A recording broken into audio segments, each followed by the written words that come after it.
Who knew that a fishing rod could be such an effective weapon? Or a skateboard for that matter. Boy, those hunters sure are creative. I suppose we always sort of knew that clowns were creepy though. Now that I've done my requisite attempt at humor, let's talk about what we're all here for, a recap of Togashi-sensei's phenomenal shonen series. That's right, it's time for the complete Hunter x Hunter recap.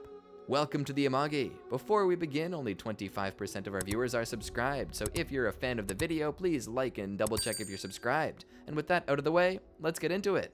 Pre-Hunter exam. Gon is first seen at his home of Whale Island, fishing for the Master of the Swamp, a fish that 5 grown fishermen pulling together couldn't land. Gon made a wager with his aunt Mito that if he could catch the fish, she'd allow him to take part in the Hunter exam. After a week of work, he finally succeeds and his aunt signs his application. Gon proceeds to go visit his friend, a grown-up fox bear named Kon, who Gon had raised since he was a cub. Gon tells Kon that he's going to become a hunter and that he'll do things the animals of the forest won't like. Since Kon is the king of the forest, he can't talk to Gon anymore. Kon walks away from Gon to a gathering of other animals. Gon returns home and speaks to his aunt. She asks if he always knew his father's trade, and also tells him that his father left Gon with her when he was still a baby. Gon replies being a hunter must be an important job, that family comes only second, and that it's time for him to meet his father. He's then seen preparing to board a ship heading for the hunter exam. Everyone in the town comes to say bye and to wish him luck. Aunt Mito comes and tells him that his father didn't abandon him. She made him give up Gon through the courts. Gon says he knew because she never looks at him when he's lying. He gets on the boat and yells back to her that he will return as a great hunter. Preliminary phase. The first night on the boat, there's a huge storm that tosses about most of the would-be hunters. After the storm, the ship's drunkard of a captain walks around to see only 3 candidates still able to move. One of them, Gon, is running back and forth trying to take care of the seasick. Later on, Gon is standing at the front of the boat, predicting that they will be hit by another storm, this time 3 times the size of the previous night. The captain knows he's correct and not guessing, as he sees Ging in Gon and suspects that Ging is Gon's father. He asks and finds that he is correct. The captain shows Gon how to steer the boat and also announces that the next storm was coming and anyone who wanted to get off should get off right now. All but Gon, Kurapika, and Leorio leave. The captain asks why they all want to be hunters. Gon answers while the other 2 don't. Leorio asks them why they should tell him when he just steers the ship. The captain replies that he screens applicants and it's up to him whether or not they pass. The remaining 2 tell him. While explaining, Kurapika annoys Leorio to the point that they go into the storm to fight. When a crew member jumps in to stop them, he falls overboard and Gon jumps after him, narrowly missing falling into the ocean thanks to Kurapika and Leorio grabbing his ankles in time to pull them both back on board. When they reach land, the captain gives them a hint to head to a lone cedar tree outside of the city to find their navigators. Gon decides to go and Kurapika decides to tag along. Leorio stays until he finds out that there was another trick to weed out the weak. He runs off to join the other 2. Later, they reach a village that seems to be deserted, but Gon says he can hear them and so can Kurapika. Then the whole population of the village comes out to start the mind-boggling 2-choice quiz. The leader of the village asks 2 questions and all they can say is 1 or 2. The man who heard the clue walks in and says he'll go first. She chooses him. Men have taken your mother and your true love captive. Who do you save? He chooses 1, thinking that's what she wants him to say. She says he may go. Leorio starts yelling because of the preposterous question. Kurapika tells him to be quiet, seeing Gon has heard something. She asks another impossible question and Leorio attacks her. Kurapika blocks it, stating that they passed since silence is the answer. He adds he heard the other man scream, meaning he was killed, but no one knows how. After a short walk, the trio reach a house and find the 2 navigators posing as a couple being attacked by a magical beast called a Kiriko. The beast takes off with the lady, followed by Gon and Kurapika, with Leorio staying behind to take care of the man. While chasing after the creature, Gon pulls ahead of Kurapika, closes in on the Kiriko, and bashes him in the head. The Kiriko drops the woman, who is then caught by Kurapika. The creature still manages to get away from Gon, who continues chasing. Soon he comes to a clearing where the creature attacks him. Gon merely greets it and asks where the one he hit went to. It's revealed that both the Kiriko and the couple are a family and the ones who would take the 3 to the hunter exam. The next day, they arrive at a small restaurant. The disguised magical beast orders a specific meal and then the cook sends him to a special room and delivers the meal. The room is actually an elevator that starts to drop. As they make their way down, Kurapika and Leorio try to find out whether Gon is taking the test for the wealth or for the adventure. He doesn't answer. Gon's hunter exam begins with him getting targeted by Tonpa, the rookie crusher. Tonpa first introduces himself as a friend trying to help Gon. Tonpa then introduces some of the other regulars, such as Bourbon, the snake charmer, Toto, the wrestler, the Amori brothers, Cherry, and Garetta, the huntsman. While doing the introductions, they hear a blood-curdling scream, and they look to see a man missing his arms, courtesy of Hisoka, the magician, who maimed him simply because he bumped into him. Tonpa fills the others in on Hisoka, recalling that last year Hisoka was assessed by most as a favorite to pass and become certified. However, Hisoka was determined to have failed the exam when he injured a proctor. Realizing Hisoka was permitted to try again for his license, those listening question whether someone as wicked as he should be allowed to become a hunter. Tonpa shrugs and suggests that the Hunter Association is morally unbiased. Since the examiners are newly drafted each year, Hisoka's slate would have effectively been wiped clean, disregarding the fact that he had earned the prejudice of a previous administrator. Tonpa then offers Gon and the other two some juice. Gon, being the first to taste it, spits it out and says it tastes funny, leaving Kurapika and Leorio to dump theirs on the ground. Afterwards, Tonpa makes a hasty apology. First phase. Stotts, the first examiner, begins the 287th Hunter exam with an extremely long run down a tunnel. A kid on a skateboard ends up next to Gon and he asks how old Gon is. Discovering that he and Gon are the same age, he decides to run too and jumps off his board. The kid introduces himself as Killua. Gon looks behind to see Leorio heavily fatigued and on the verge of dropping out of the exam. Gon and Killua pause to wait for Leorio, and when he gets his second win and runs past them. After running for 80 kilometers, they come to a set of stairs and start climbing, while Stotts starts to pick up the pace. At this point, many applicants have already failed due to sheer exhaustion or succumbing to extreme mental strain. Kurapika notices that Leorio was able to continue the Stairmaster challenge by going topless. He decides he should follow Leorio's example and remove some of his outer garments, possibly storing them in his shoulder bag. As the two run, Kurapika brings up an earlier remark that Leorio made about wanting to become a hunter for the sake of getting rich, stating that he doesn't believe Leorio's motives to be so worldly. Leorio reaffirms that he is doing it for the money, but then reveals that he lost a dear friend because of his inability to pay for medical bills. Now he wants to become a doctor to heal the sick for free, but he lacks the funds needed to pay for medical school. Therefore, he seeks a hunter license as a sponsorship opportunity for his cause. Leorio, in turn, asks Kurapika why he desires to become a hunter. Kurapika recounts that his entire clan, the Kurta, were massacred by an organization of thieves known as the Phantom Troupe. Kurapika wishes to track down the troupe and confront them to avenge his brethren, but he lacks ties to the criminal network known as the Underworld in order to pursue them. He seeks to obtain a hunter license in order to gain clearance into Mafia operations to become an inside man. Leorio remarks that to take such a path may force Kurapika to become the very darkness that he detests, but Kurapika agrees that while that may be the case, he will do what it takes to carry out his mission, and he only worries that his resolve may falter when the time comes. Meanwhile, the top of the stairs is in sight. Gon and Killua race to see who will be the first to meet Stotts outside. When they reach the finish line, Stotts states that they both crossed over simultaneously. Most of the other applicants make it to the crest of the hill, at which point Stotts addresses all those who have come so far. He announces that he will continue to lead the group through the rest of the phase, but warns that the next part is extra dangerous, as they will be passing through the Milsey Wetlands, aka Swindler's Swamp, a zone renowned for endemic magical beasts who prey on humans. The entire party consents to go on.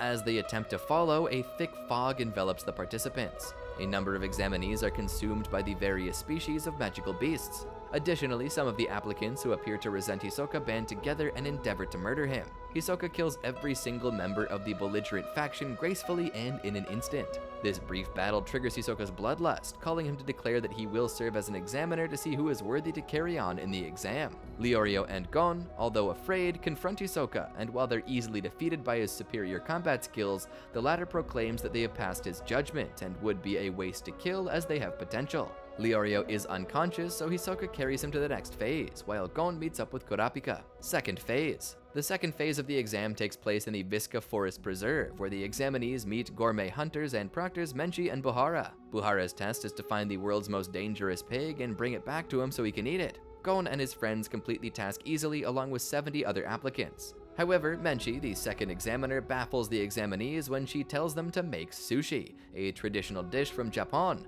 as none of them knows what sushi is. Menchi overreacts and fails them all, which requires Chairman Netero to intervene. The test is taken to Split Mountain, where examinees hunt for spider eagle eggs. At the end of this stage, there are 42 applicants left. A game at midnight. The 42 remaining applicants board the selection committee's airship, where it's revealed that the next phase of the exam will begin at 8 AM the next day. As everyone rests up, Gon and Killua encounter Netero, who challenges them to a game.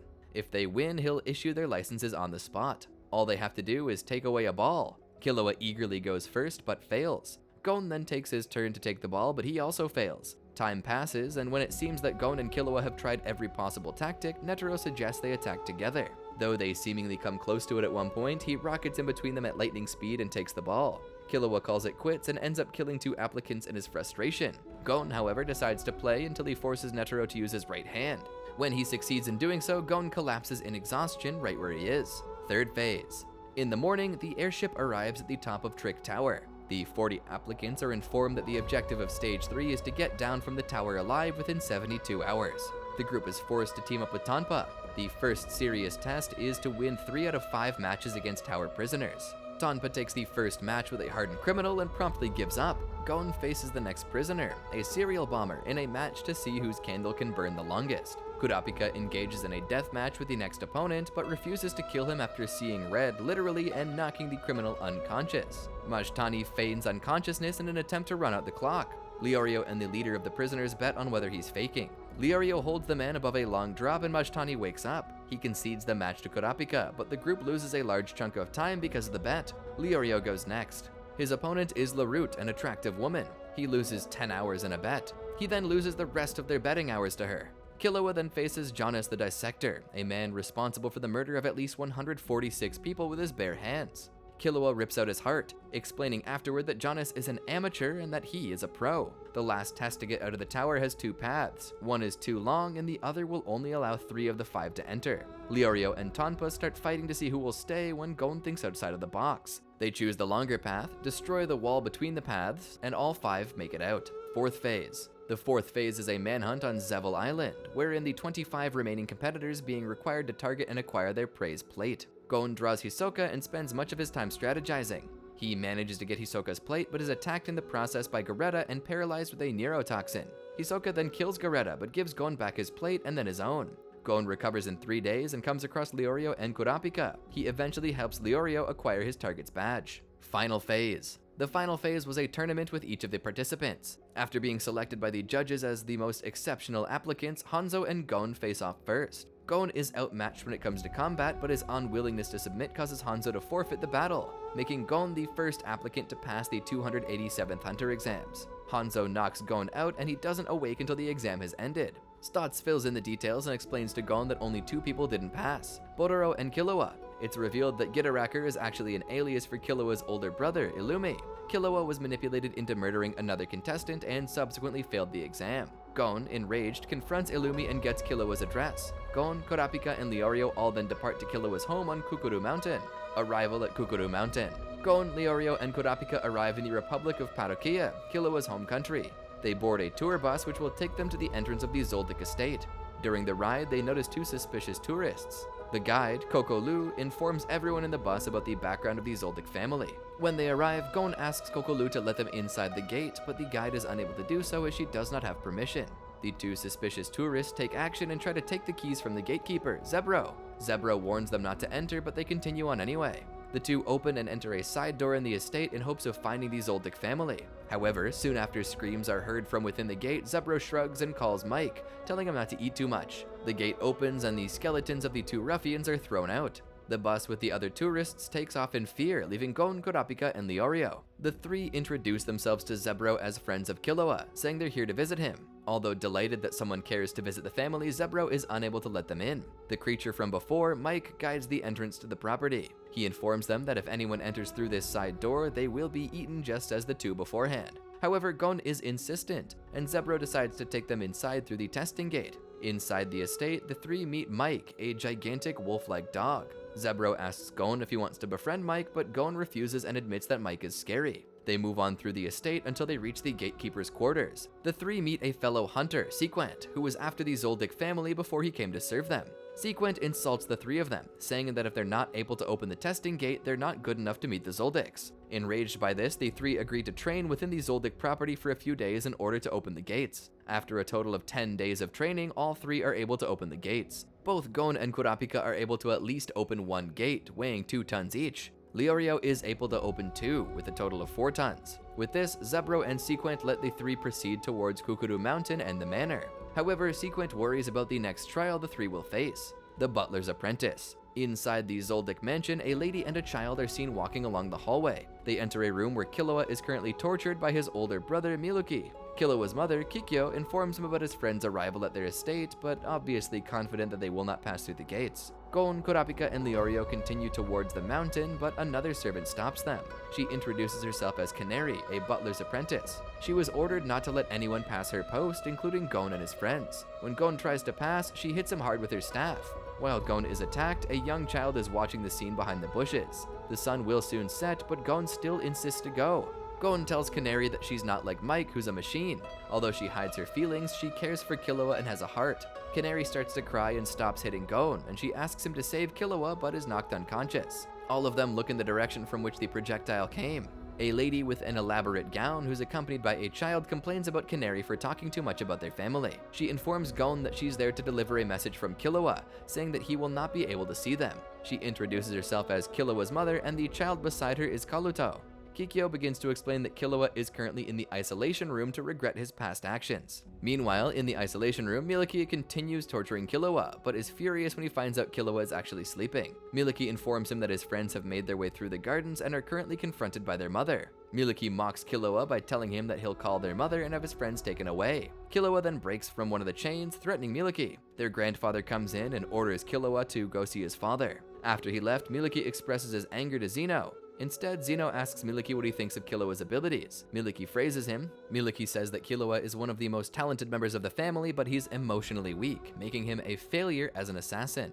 Zeno then informs Kikyo about Killua's freedom and his talk to his father. Kikyo is clearly upset and starts scolding her father-in-law through her visor. She excuses herself and leaves immediately. Kaluto stays for a while, glaring at Gon and his friends. When his mother called him, Kaluto quickly runs off after her. Canary regains consciousness and agrees to take Gon and his friends to the butler's headquarters where they can make direct calls to the Zoldyck family members. Father and son. Before Killua sees his father, he remembers the day he ran away from home. He told his parents he didn't want his life to be controlled, injuring his brother in his side and his mother's face. While doing this, Kaluto watched the whole scene yet made no attempt to stop Killua. He goes inside the room and his father Silva is sitting across the room. He asks Killua many things, such as how the hunter exam was and the friends he made. Silva makes Killua sit with him and tell him his adventures. When Silva finally asks if he wants to see his friends again, Killua nods. Silva makes Killua promise never to betray his friends and sets him free. Before Killua can get out of the mansion, Kikyo and Kaluto arrive just in time to stop him. Kikyo tells Killua his friends already left and he should go back to the isolation room. Instead of listening, Killua glares at his mother threateningly and leaves. Kikyo is surprised and proud that Killua has become mature. The coin toss game. Canary leads Gon and his friends to the butler's headquarters. The head butler, Goto, insists that they should make themselves feel at home. He informs them that Killua is on his way and that they should stay there to wait for him.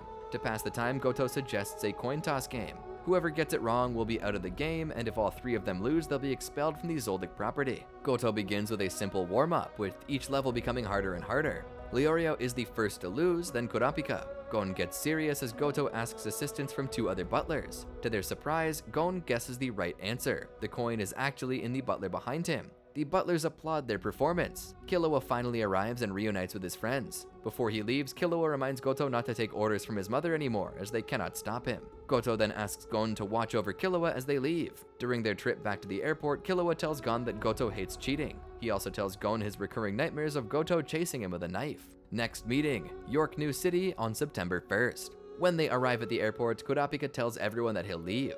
He'll find a job to become a blacklist hunter that he always wanted. Leorio also bids farewell as he wants to get ready to become a doctor. Before leaving, Kurapika tells him what Hisoka whispered to him during the hunter exam. Hisoka knows about the spiders, that they'll be at York New City on September 1st. Everyone agrees on meeting at the given location and time. As Kurapika and Leorio leave, Killua suggests for the two of them to start training and earning money, and the one perfect place is Heaven's Arena. Gon agrees and they set off on their own adventure. Mecca for fighters and Nen. Gon and Killua arrive at Heaven's Arena, a place where fighters gather. Their objective is to train, earn money, and to find Hisoka so Gon can give back Hisoka's badge during the hunter exam. They start off on the lowest floor, easily winning their matches. They then notice a fellow fighter, a boy named Zushi who's around their age. Later, Zushi faces off with Killua in battle. Confident in his abilities, Killua doesn't try his best to knock out Zushi. To his surprise, Zushi is able to withstand Killua's attacks. When Zushi is unable to take another hit, he releases energy that sends Killua backwards. This technique reminds Killua of his older brother Illumi, and he thinks that they're somehow using the same technique.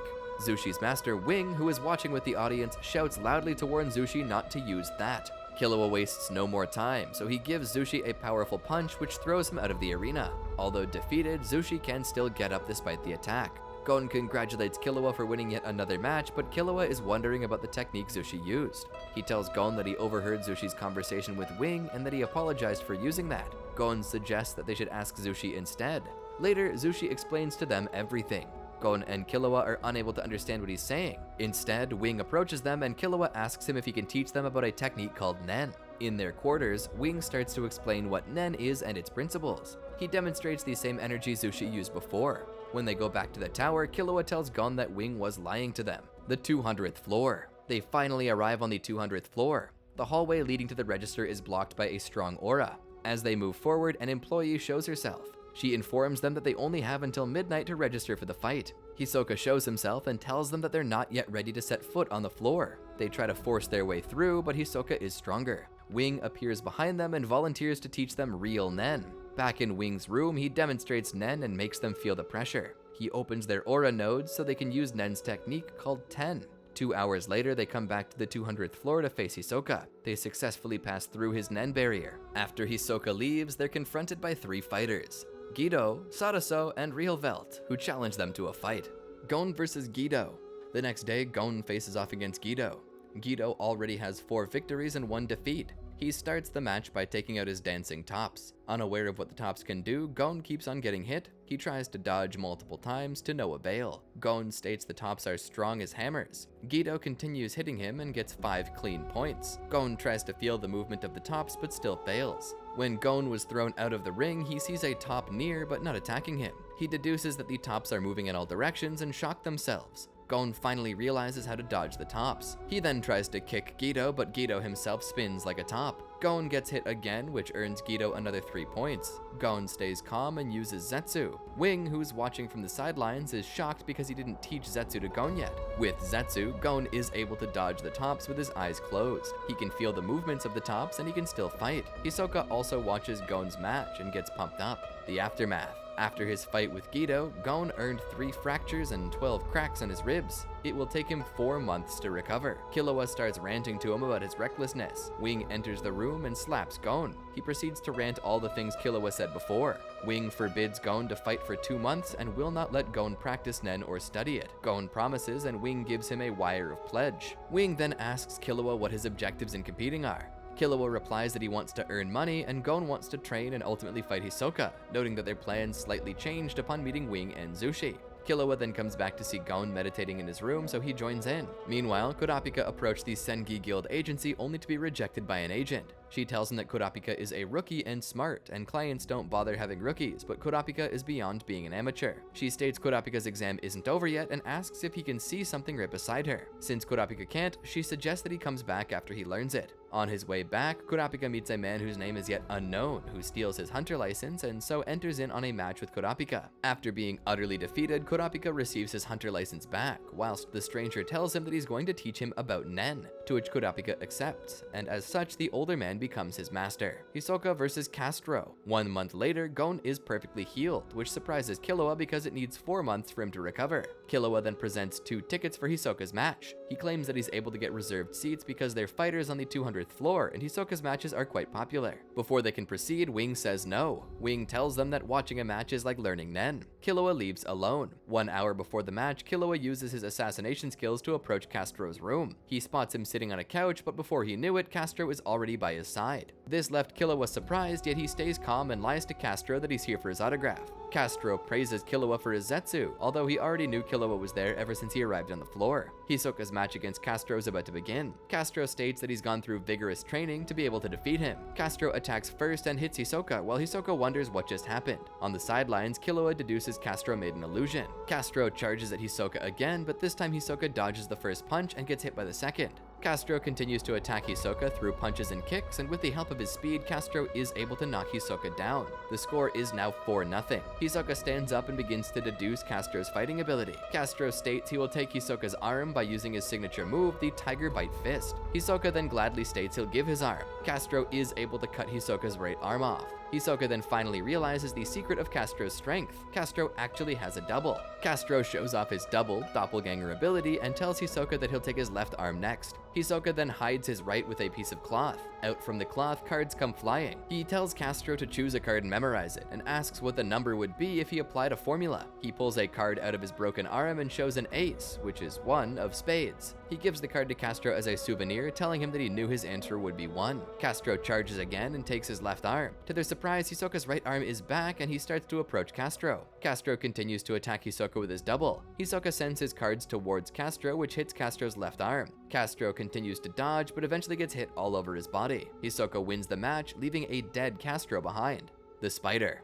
Back in the shadows, a female awaits Hisoka and lets him show his wounds. She comments on Hisoka being a stupid jerk and proceeds to treat his wounds as she's getting paid. Machi begins to stitch Hisoka's arm with the help of her Nen ability. A few seconds later, Hisoka's left arm works perfectly. Machi proceeds to treat his right arm and charges him Jenny symbol 20 million for the left arm and Jenny symbol 50 million for his right. He then uses a combination of bungee gum and texture surprise to hide his wounds. Machi then tells Hisoka she's leaving and not to push himself before his wounds are fully healed. She reminds him of the most important thing, to be in New York New City on August 30th before noon, as all members must be present. Hisoka asks her if the boss will be there, and she replies that he most likely will, and also if Hisoka doesn't show up, the boss will probably go after him. Hisoka also asks Machi if she couldn't stay with him, but she had already left. Later, Hisoka takes a shower and removes the Phantom Troupe tattoo on his back with the help of his texture surprise. Triple threat. Wing tells Gon and Killua that they'll start training again with Zushi. As part of their training, Wing lets Gon watch Hisoka's previous match with Kastro. Wing orders Killua and Gon to do 10 while Zushi does Ren. While Zushi uses Ren, Wing tells Gon to look at Hisoka's aura in his body during the match. Then he tells Gon that he has 28 days left to register in another match and Killua has 27. Gon will have his match on June 10th while Killua on June 9th. Until then, they'll master using Gyo. Later, Gon, Killua, and Zushi arrive at the 200th floor and are confronted again by Gido, Realvelt, and Sadaso. Killua expresses his irritation to them and Sadaso tells them that they want to know whether Gon and Killua are able to fight. Gon tells Sadaso that he'll fight on June 10th. However, Sadaso can't fight after May 29th, but he assures Gon that they will fight. In their room, Gon and Killua continue to practice and Zushi is watching them. After training, Zushi leaves and is followed by Sadaso. He uses his Nen ability to stop Zushi from moving. Killua approaches and agrees to be their opponent. He assures them that he'll let them win and will offer victory to each of them. However, Gon will not be able to fight them. The trio agrees and the match date is set for May 29th. Sadaso gives Zushi back to Killua. Meanwhile, Gido is talking to Gon about Zushi's case. The next day, Killua hears a man selling out tickets to Sadaso and Gon's match. In their room, Wing thanks Killua for looking after Zushi last night. Killua lies to Gon that someone called him on the phone saying his friend fell asleep at the main entrance. Then Killua asks Wing to let him see Hisoka's match again, as he can do Gyo. Wing praises them for being able to learn Gyo in one evening. Killua tells Wing he already decided what date he's going to fight, which is May 29th, his birthday, which is also a mega lie. Gon approaches Killua because he knows they threatened Killua too. Gon is willing to lose on purpose, but Killua has another plan. In his room, Sadaso is delighted, believing he will gain a 6th victory against Killua and will soon become a floor master. Killua enters his room and threatens him. If Sadaso moves, uses Nen, or makes a sound, he's dead. Killua makes Sadaso swear that he'll never appear before them again. A few moments later, Killua wins his match by withdrawal. Sadaso contacts Realvelt through a phone and informs him that Killua is like the person who lives on the dark side. By just looking through his eyes, Sadaso knows the difference between their strength, so he decided to quit rather than die. Realvelt claims that Killua will not be able to scare him, but to his surprise, Killua is already in their room. He tells them to respect the rules. Out of fear, Realvelt and Gido agree to fight fair. Face Off, Part 1. The day of their matches has come. Gon thinks of using his father's old fishing rod as a weapon, to which Wing agrees. In the arena, Gon is the first one to make a move. Before Gon could come any closer, Gido spins himself like a top. Next, he sends his dancing tops charging at Gon, but he simply blocks them. Gon successfully pulverizes the tops, which make Gido surprised about how his Nen increased. Gon makes the next move by attacking with his fishing rod, but it seems ineffective. After a series of attacks, Gon lifts a flagstone of the ring with his fishing rod and smashes it into Gido. Gido is knocked down and Gon delivers his finishing punch and breaks Gido's metal leg. Gon threatens Gido not to lay a finger on Zushi again. Shortly after Gon's fight, Killua fights against Realvelt. This time, Realvelt is completely confident. Killua starts off by jumping too high and fast as Realvelt thought he disappeared. Killua appears behind him and tries to punch him, but Realvelt is able to dodge it using Aura Burst. Killua merely shrugs this off, thinking he jumped too high.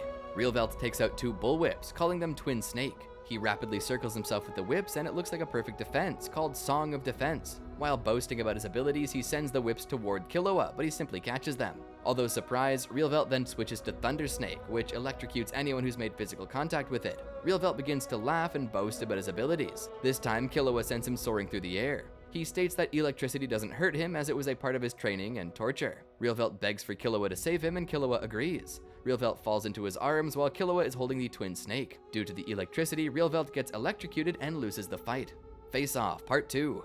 A few days later, Gon faces off against Reelvelt. This time, Gon didn't bring his fishing rod. Reelvelt starts the match by using his Song of Defense. Gon crouches on the floor, picks up a flagstone with his bare hands, and smashes against Reelvelt. However, he manages to dodge the attack. Gon runs after him and grabs both of his arms, which made Reelvelt drop his whips. Gon takes the whips and wraps them around Reelvelt's neck. Gon pretends to switch the Thunder Snake, and because of fear, Reelvelt passes out, making Gon the winner. Hisoka congratulates Gon on the sidelines. Hisoka agrees to fight him and lets him decide when their fight's going to be. Wing says it's time to see what Nen-type Zushi Gon and Killua are. Using a wine glass filled with water with a leaf on top, Wing demonstrates the water divination by using Ren around the glass. He reveals he's an enhancer by increasing the volume of the water. Gon is an enhancer, Zushi is a manipulator, and Killua is a transmuter. After training, the three come back to see how they've improved. Killua's water tastes like honey, Zushi struggles, and Gon creates an amazing amount of water, impressing and scaring Wing. Killua and Gon pass the final hunter test. Gon versus Hisoka.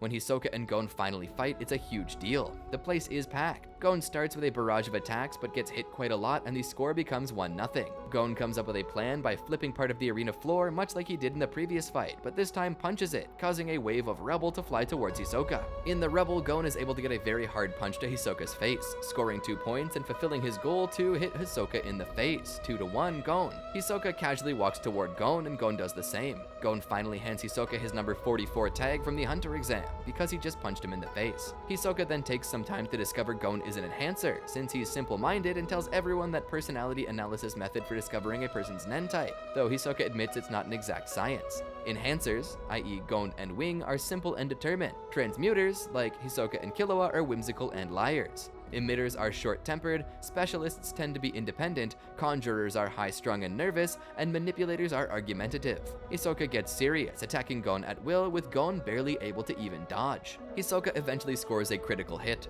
Gon must back off and the score becomes 3-2 Hisoka. Gon tries to think of a strategy, but Hisoka gets bored. He wants Gon to attack him, but Gon refuses. It's revealed that at some point, Hisoka put his bungee gum power on Gon's cheek. Hisoka pulls him over, giving a devastating punch. 6-2 Hisoka. The crowd doesn't seem to be pleased by the scoring. Hisoka explains when he attached the power, and Gon realizes the bungee gum can't be taken off. Hisoka becomes turned on, like always, and allows Gon to punch him repeatedly. Hisoka then punches Gon using the bungee gum, and is about to again, but Gon blocks the second punch. The judge gives Gon 2 points and 3 to Hisoka, 1 for a knockdown. Gon argues he was never knocked down as the crowd begins to boo loudly. Gon realizes he only has 1 point till he loses when suddenly a piece of the rubble from the arena floor smacks him in the face and he does lose. Hisoka used the time Gon argued to attach the bungee gum to it. Hisoka is pleased with how strong Gon has become. Gon is upset but realizes he still has a chance one day of defeating Hisoka. The judge admits he was in favor of Hisoka winning because he worried about Gon dying during the fight. Killua and Gon say goodbye to Wing and Zushi and head to Whale Island. Gon returns home to Whale Island with Killua. He introduces Killua to Mito and they have a meal together with his great-grandmother. Gon then shows his new hunter license to Mito, who almost breaks it. Later, Gon shows Killua around the island. In the late evening, Mito decides to bring them food. Killua tells Gon that he's envious of him, saying Gon has goals while he has no direction and doesn't want to run the family business. Gon eventually convinces Killua to join him, with Gon looking for Ging and Killua deciding what he wants to do with his life. Killua then asks about Gon's mom, and Gon explains that he never wanted to ask Mito about her since he thinks of her as his mom. When Gon and Killua return to the house, Mito gives Gon a strange box that Ging left for him. She then tells him about how Ging left, and it's revealed that her parents died in a car accident, which is what she had told Gon had happened to his parents. After 10 years, Ging dropped off Gon as a baby and asked the two to look after him. Mito tells Gon that she and her grandmother really don't know anything about his mother, even if he asked. She adds that she and Ging always played together growing up. The next day, Gon and Killua try to figure out how to open the box. Killua realizes that it involves using Nen, and the box falls apart immediately after Gon uses it. The two notice that the steel plates have the same strange markings as the thread put on Gon's finger by Wing. There's another colorful box inside, and Gon uses his hunter license to open it. The two find a tape, a ring, and a memory card. After putting the first item into a tape player, they discover a recording from Ging. Ging asks Gon if he truly wants to see him, but says that he doesn't want to see him since he feels selfish. Meanwhile, Ging is shown elsewhere sitting atop a giant creature, which itself is sitting on top of an even larger creature that takes flight. At the end of the tape, Ging mentions Gon's mother, but Gon quickly turns it off. Suddenly, the tape uses Nen to rewind itself and record over the message, also preventing the two from destroying the tape player. They then turn to the memory card, and Killua explains that it's from a Joystation console. After Killua buys one, they see that the only game on the memory card is called Greed Island. They learn that it's incredibly rare and insanely expensive. Killua calls his brother Miliki for more information and bribes him with the memory card, eventually learning that an auction will take place in September in York New City. Meanwhile, Miliki finds out that a tycoon named Butera is willing to pay 50 billion Jenny for anyone who completes the game. At the Flesh Collector's Mansion. At some point after parting ways with his friends, Kurapika succeeds in finding an agency specializing in providing rich and famous people with bodyguards and assistants. However, he's immediately told that despite his hunter license, he is not qualified for such work because he can't see something beside her. The agent says that his hunter exam isn't finished and tells him to come back once he can do so. Kurapika returns at the beginning of August and accepts an offer to be hired as a bodyguard. In the Nostrade's mansion, he meets Melody, Baze, Tochino, Basho, and Squala. The head bodyguard welcomes the applicants and sets a challenge for them to acquire one item from a list. However, he also tells them that they must escape alive, and 11 hooded assailants armed with guns and swords suddenly attack the group. With the use of his dowsing chain, Kurapika defends himself and observes the situation from above. He notices that Tochino is the only one who's not being attacked. Kurapika jumps down toward him and puts a knife to his neck, ordering him to stop the attack. The 11 assailants fall empty to the floor, but Kurapika still suspects another infiltrator. Using his dowsing chain and pointing out Squala, Baze, Melody, and Basho confirm this by using their own Nen abilities. The 4 applicants then escape. Gathering of Heroes. Gon and Killua arrive in New York New City and immediately visit an internet cafe to try the URL given to them by Miliki. With Gon's hunter license, they're able to access the hunter website and find out that Greed Island is a game for Nen users. Once a player starts the game, they're pulled into the world of Greed Island. Players cannot simply leave the game by cutting the power to the console. If a player dies in the game, they die in real life. The two are also told that someone once hired 50 Nen users to enter the game and none returned alive. While the game is indeed out of print, 7 copies will be at the York New auction, with a starting bid of 8.9 billion Jenny, a price higher than the two expected. Gon and Killua decide to find a way to raise the money needed to acquire the game. Meanwhile, Kurapika, Baze, Basho, and Melody are hired as bodyguards by Daozalan, and their first task is to escort their boss, Neon Nostrade, to York New City. As Neon arrives in York New, she uses her ability to read the fortunes of several Mafia members, which continues to increase the wealth and prestige of the Nostrade family. Elsewhere, the members of the Phantom Troupe gather, and their leader Krollo gives the order for them to steal everything at the underground auction and to kill anyone who gets in their way. The Underground Auction Massacre. As Gon and Killua visit the market to buy a new cell phone, they run into Leorio. The Nostrade bodyguards have been assigned to the upcoming underground auction. 3 will attend, and the others will provide surveillance around the cemetery building. Gon, Killua, and Leorio discover a way to raise money and begin inviting people to their arm wrestling contest. If someone wins against Gon, they will receive a diamond worth 3 million Jenny.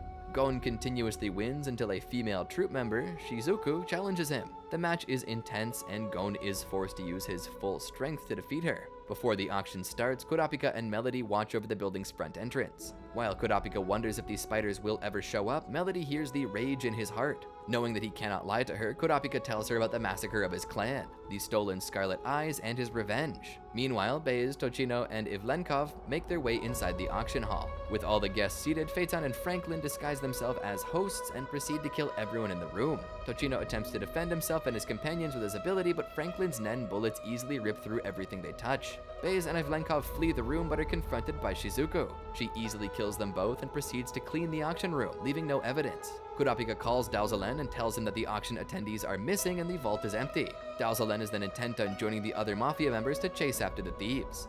A fierce clash between spiders and shadow beasts. As the troupe members make their escape in a hot air balloon, Uvogin tells Krollo that the items were already taken and that there must be a traitor among the group. Krollo quickly convinces him that none of the members would have a reason to do so, guessing that the Mafia received a vague tip about their plan. Uvogin tells him about the 10 Dons and their shadow beasts, one of whom, named Owl, was responsible for emptying the vault. Krollo then tells him to make enough noise to draw out the shadow beasts. In the Gordo Desert, the Mafia shoots down the hot air balloon and surrounds the troupe members. The Nostrade bodyguards arrive at the scene shortly afterward. Uvogin tells his comrades that he'll handle the Mafia, easily massacring them all and even withstanding a missile explosion. Kurapika and the other bodyguards are amazed by Uvogin's strength, and Melody senses someone approaching. It turns out to be Worm, one of the shadow beasts, and he and 3 others, Leech, Rabbit Dog, and Porcupine, arrive to apprehend Uvogin. The other troop members continue to watch or play cards while Uvogin fights by himself. Worm is there to punch Uvogin directly in the face, but the attack does little damage. Uvogin then punches Worm back, smashing it in. Worm survives the strike and tries to immobilize Uvogin by pulling him underground while the other shadow beasts take care of him, but Uvogin uses his Big Bang impact to free himself. He tries to punch Porcupine, but Porcupine's hairs stop the attack, and Uvogin cannot free himself from them. Rabid Dog starts biting him and reveals that his bites contain paralyzing poison. After Uvogin is immobilized, Leech injects himself into him and explains the painful process that will lead to his death. However, Uvogin proceeds to bite off half of Leech's head, spitting out part of his skull toward Rabid Dog's head and killing him instantly. With Porcupine still in his hand, Uvogin then yells extremely loud and kills him with the sound. Uvogin asks Shizuku if she can remove the poison and leeches,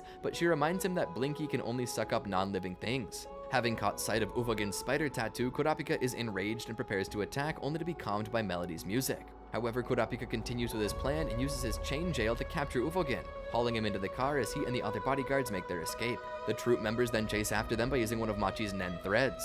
Owl suddenly lands on the troop member's car and uses his fun cloth, trapping Nobunaga inside as the others escape. The remaining shadow beasts arrive and prepare to fight the troop members, who remain completely unfazed. Uvogin captive, where is the merchandise? The Nostrade bodyguards take Uvogin to an undisclosed location in order to interrogate him. Uvogin tells him that he will let them live if they release him, revealing that the auction items were already gone when they arrive. Kurapika asks what happened to the auction attendees, and Uvogin answers that he killed them all. Kurapika becomes enraged and punches Uvogin in the face. Daozolen then calls the Mafia and says that they've captured one of the thieves. He also learns that all the shadow beasts have been killed. As Kurapika and Hisoka meet to discuss the troupe, several spiders disguise themselves as Mafia members and free Uvogin, with Finks killing Daozolen. Uvogin is enraged and vows to find the chain user, telling his comrades that he won't return until he kills him. After Shalnark and Uvogin work together to track down the chain user, the latter eventually confronts him at the hotel where Neon and her bodyguards are staying. They agree to fight one-on-one in a remote location. Meanwhile, Gon, Killua, and Leorio attend a conditional auction and plan to capture members of the Phantom Troupe to make enough money to purchase a copy of Greed Island. Kurapika eventually captures Uvogin with his chain jail and questions him about the location and abilities of the other troop members. Uvogin refuses to answer any questions, only asking Kurapika to kill him. Finally, Kurapika pierces Uvogin's chest with his judgment chain, ordering him to answer all questions truthfully. Kurapika once again asks Uvogin the location of the other troop members, but Uvogin only smiles and tells him to get lost. Kurapika's judgment chain pierces Uvogin's heart and kills him instantly. Uvogin is buried in an unmarked grave at the site of their battle. Back at the troop hideout, after Phaeton tortures Owl to recover the auction items, Crollo tells the troop members that they will change their plans if Uvogin doesn't return by dawn. After Gon pawns his hunter license, he heads to the Southernpiece Auction house with Killua and Leorio to purchase a catalog. The three learn when copies of Greed Island will be auctioned and continue to follow any leads about the troop. After heading to the bull market, Gon and Killua realize they can use Gyo to spot rare items. Leorio plans to keep track of the bulletin board while Gon and Killua continue to look for items to sell for profit. The two win several items and eventually encounter an antiques dealer named Zepile, who helps them take the items to a preview market. After the two learn about multiple doctoring methods, they receive a call from Leorio that two troop members have been spotted. Gon and Killua leave Zepile in charge of the auction while they meet up with Leorio to tail the spiders. Mafia Massacre, the Phantom Troupe's Requiem. On September 3rd, Machi and Nobunaga wait in the middle of a square in an attempt to lure out the chain user, but they attract Gon and Killua's attention instead and are tailed by them. At the Hotel Beitakel, Light Nostrade arrives and tells the bodyguards that the underground auction will continue even after the deaths of the shadow beasts. He also reveals that the 10 Dons have hired professional assassins to eliminate the Phantom Troupe. He then personally asks Kurapika to join the team. With the helps of Finks and Pakunoda, who have been secretly following them, they easily capture Gon and Killua and bring them back to their hideout. Nobunaga ends up liking Gon because he reminds him of Uvogin, telling the others that he wants to nominate him to be a troop member when Crollo returns. Meanwhile, Shalnark prints a list of Nostrade family employees from the Hunter website and hands the photos to the other spiders, telling them to memorize their faces. He adds that according to Uvogin, the chain user isn't among them, so he suggests that they work in pairs to find someone who knows him. While the other spiders leave the hideout to look for the chain user, Nobunaga watches over Gon and Killua, but the two end up escaping by utilizing what Zepile taught them and kicking through the building's walls. Using a picture of her that was just uploaded to the Hunter website, Crollo finds and approaches Neon, who has slipped away from her bodyguards to attend the rescheduled underground auction without her father's knowledge. After helping her get into the cemetery building, he asks her to tell his fortune, which she gladly does. Elsewhere, Kurapika and Light attend the meeting of assassins, with Kurapika defending Light from Zenji. As the two leave by car, they learn from Melody that Neon ran away during her shopping spree. Light begins to panic, and as the police put out an APB, but Kurapika quickly uses his dowsing chain to assure them that she's already inside the cemetery building. Upon reading his fortune, Chrollo cries out once he sees the allusion to Uvogin's death. After the two talk and make their way to the auction, he knocks Neon unconscious with a swift blow to the back of her neck in order to get the Mafia members to call an ambulance. He then kills several of the hired assassins with ease and orders the other spiders, excluding Nobunaga, to come to the cemetery building to cause chaos. As the spiders slaughter the police and 2,000 Mafia members outside, Chrollo finishes killing Assassin A and dedicates the Requiem to Uvogin. As the Troupe's massacre continues outside, Chrollo is cornered in the building's basement by Silva and Xeno Zoldyck. Noticing how skilled Xeno is, Chrollo fights with the intention of stealing his abilities. However, Xeno sees through him and has him pinned against the wall while Silva throws 2 huge aura spheres at them, triggering an enormous explosion. Silva's transmitter suddenly rings, and Illumi informs them that the 10 Dons have been eliminated and that Chrollo was the one who hired him. Since Silva and Xeno were hired by the 10 Dons, they tell Chrollo that he's no longer their target now that the Dons are dead, leaving Chrollo alone and exhausted as he tells himself he wouldn't have been able to steal Xeno's ability. Chrollo then contacts the other members and tells them to forget about the ambulance and that they will go ahead as planned. The troupe then makes use of Kortapi's ability to fool the Mafia with fake corpses of 5 members, taking over the rescheduled underground auction held on the building's 10th floor, and selling the copies of the items made by Kortapi's ability. After seeing the troupe's corpses for himself, Kurapika heads back to the auction and is forced to bid 2.9 billion Jenny to win the pair of Scarlet Eyes. After a short confrontation with Zenji, he delivers them to Neon at the hospital. After the troupe returns to their hideout and celebrates their successful plan, Hisoka tries to call Kurapika with news that the corpses were fake, but he's unable to get through since Kurapika is talking with Gon and Killua. Fortunes and the Spider. A Mafia hacker is unable to identify the troupe's corpses and guesses that they're from Meteor City, advising 2 Mafia members to avoid them and that the 10 Dons would agree with this assessment. At the troupe's hideout, Chrollo tells the members that they will leave York-New that night once they retrieve the rest of the loot, but Nobunaga insists on finding the chain user. Gon, Killua, Kurapika, and Leorio finally all meet up at an extravagant hotel. Kurapika tells the others about his ability and admits that he feels dispirited now that the troupe's leader is dead. However, Killua stresses that some of the members are still alive, emphasizing Pakunoda's ability and suggesting they should stop the troupe before they have time to regroup. In order to persuade Nobunaga, Chrollo uses Neon's stolen ability to tell the fortunes of Nobunaga and the other members, and they learn that 5 more of them will die in the next 2 weeks if they keep chasing after the chain user, intending to leave York-New to avoid the fortunes. As Kurapika tells Killua that he plans to focus on retrieving the other eyes of his clan, he suddenly receives a text from Hisoka saying that the corpses were fake. Kurapika then learns that the Mafia has cancelled the bounties on the troupe, and Leorio helps to explain the relationship between Meteor City and the Mafia. At the troupe's hideout, the members are concerned with Hisoka's fortune, which implies that he may be a traitor. While Chrollo surmises that Hisoka is being controlled, it's revealed that Hisoka used Texture Surprise to alter his fortune so the troupe would stay in York-New and he'd have a chance to fight Chrollo. Gon, Killua, Kurapika, and Leorio come up with a plan to capture Pakunoda, and Gon suddenly asks Kurapika if he can use his Nen dagger on him. While Kurapika explains his Emperor Time ability in great detail and how the process would work, he ultimately decides against using his Judgment Chain on any of them because of the nature of Pakunoda's ability.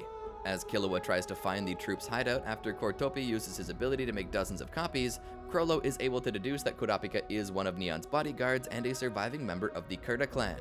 Thanks to a pair of copied Scarlet Eyes that they sold to the Nostrade family the night before, they determine that he and the other bodyguards are staying at the Hotel Beitical. Chrollo then tells Kortopi, Machi, Nobunaga, Pakunoda, and Shizuku to go with him to the hotel while the others stay behind at the hideout. Killua and Melody continue to tail the troupe, and Kurapika realizes the group is headed towards the hotel. He warns Squalla to leave, and the bodyguard takes the Scarlet Eyes with him. On the way, noticing that they're being followed by 2 people, Chrollo tells Kortopi, Nobunaga, and Pakunoda to go ahead while he, Machi, and Shizuku stay behind. They then capture Gon and Killua again. Meanwhile, Pakunoda and the other 2 are able to learn Kurapika's name and face after capturing and killing Squalla. The exchange. Chrollo, Machi, and Shizuku take the 2 boys to the hotel and meet up with Pakunoda's group in the lobby. He tells Pakunoda to check their memories again, but before she can reveal what she's learned about Kurapika, a power outage suddenly happens, allowing Gon and Killua to make an escape attempt. However, Machi and Nobunaga easily recapture them despite the total darkness. Shizuku is then the one to notice that Chrollo is missing. After the others also realize that Chrollo is missing, Pakunoda reads a note left by Kurapika that threatens Chrollo's life if she reveals Gon and Killua's memories to the others. Nobunaga tells her to stay quiet while they wait for the chain user's call, stressing that they need to keep the two boys as hostages. In a flashback, Pakunoda remembers the formation of the Troupe in Meteor City, where Chrollo stressed the importance of the spider as a whole, telling them to never forget that someone else will take over if he dies. Back in the present, Pakunoda considers betraying the spider to save Chrollo and wonders what Chrollo would do, with Nobunaga calling Finks and telling him to hurry after revealing that Chrollo was captured. Sitting chained in the seat next to Kurapika as Leorio drives, Chrollo says that he didn't think that the chain user would be a woman, but Kurapika quickly removes his wig and warns him that his words could be his last. Chrollo then reminds Kurapika that he can't kill him since he left his friends behind. He then points out that the encounter wasn't even mentioned in his fortune, which means that it's entirely insignificant, causing Kurapika to fly into a rage. Finks, Phaeton, and Shalnark soon arrive at the hotel. The Troupe members receive a call from Kurapika, who tells them not to follow him, not to hurt the hostages, and to give the phone to Pakunoda. He then tells Pakunoda to go to Lingen Airport alone to negotiate terms of a hostage exchange, and that the other members have to return to their hideout. Finks, Phaeton, and Shalnark try to follow Pakunoda, but Nobunaga stops them for fear that Chrollo will be killed, leading to a heated quarrel between the two groups, with Phaeton stressing that Chrollo would agree with their decision to follow her, and that Nobunaga's way of thinking is an insult to the spiders. The quarrel is eventually settled after Shizuku knocks Nobunaga unconscious and reminds the others of the Troupe's rules.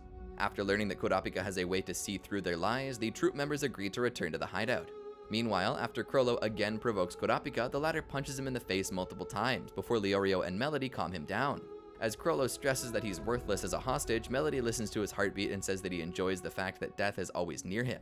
Kurapika asks if he was the Troupe's leader 5 years earlier when they massacred the Kurta clan, but Chrollo stays silent as Kurapika readies his judgment chain. Chrollo then asks if he used the chain to kill Uvogin, also asking about his final words. He again refuses to answer Kurapika, who feels powerless about having to keep Chrollo alive. As Kurapika backs down and calls back Pakunoda, Chrollo realizes that Kurapika will prioritize his friends over the mission, hoping that Pakunoda will bring the other members with her to the meeting. At the Troupe's hideout, after Hisoka enlists the help of Illumi, Franklin, Bonolanov, and Hisoka wait for the others to return. When Kurapika meets Pakunoda aboard an airship, he uses his judgment chain on both her and Chrollo, setting 2 conditions for each of them. He then tells her to return to the airport with the hostages by midnight and not to tell the others where she's going. After Pakunoda agrees and returns to the hideout, she tells the others about the exchange and that she's leaving with just the 2 boys. Finks becomes so angry that he wants to get rid of them and go after the chain user, but Machi and Kortopi side with Pakunoda. They prepare to confront Finks and Phaeton, who think that she and the others are being manipulated, but Gon interrupts their quarrel and emphasizes that Pakunoda just wants to save their leader. Finks finally agrees to let Pakunoda leave after Franklin tells him that if they all keep fighting, it'll be the end of the Troupe. Just before the exchange, Hisoka unexpectedly appears and threatens to kill Gon and Killua if he cannot board Pakunoda's airship. Kurapika has no choice but to let him go through the exchange site with them. After the exchange is successful, Kurapika looks down on Chrollo and hopes that he realizes what it's like to have all of his support systems taken away. Standing opposite him, Hisoka happily challenges Chrollo to a fight. He then reveals that he's never been a true member of the Troupe, removing the fake spider tattoo from his back, and points out that it won't be considered infighting now.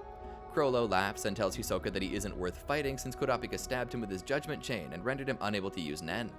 Losing interest, Hisoka quickly leaves and tells Pakunoda that he isn't interested in broken toys, assuring her that Chrollo isn't in danger from him anymore.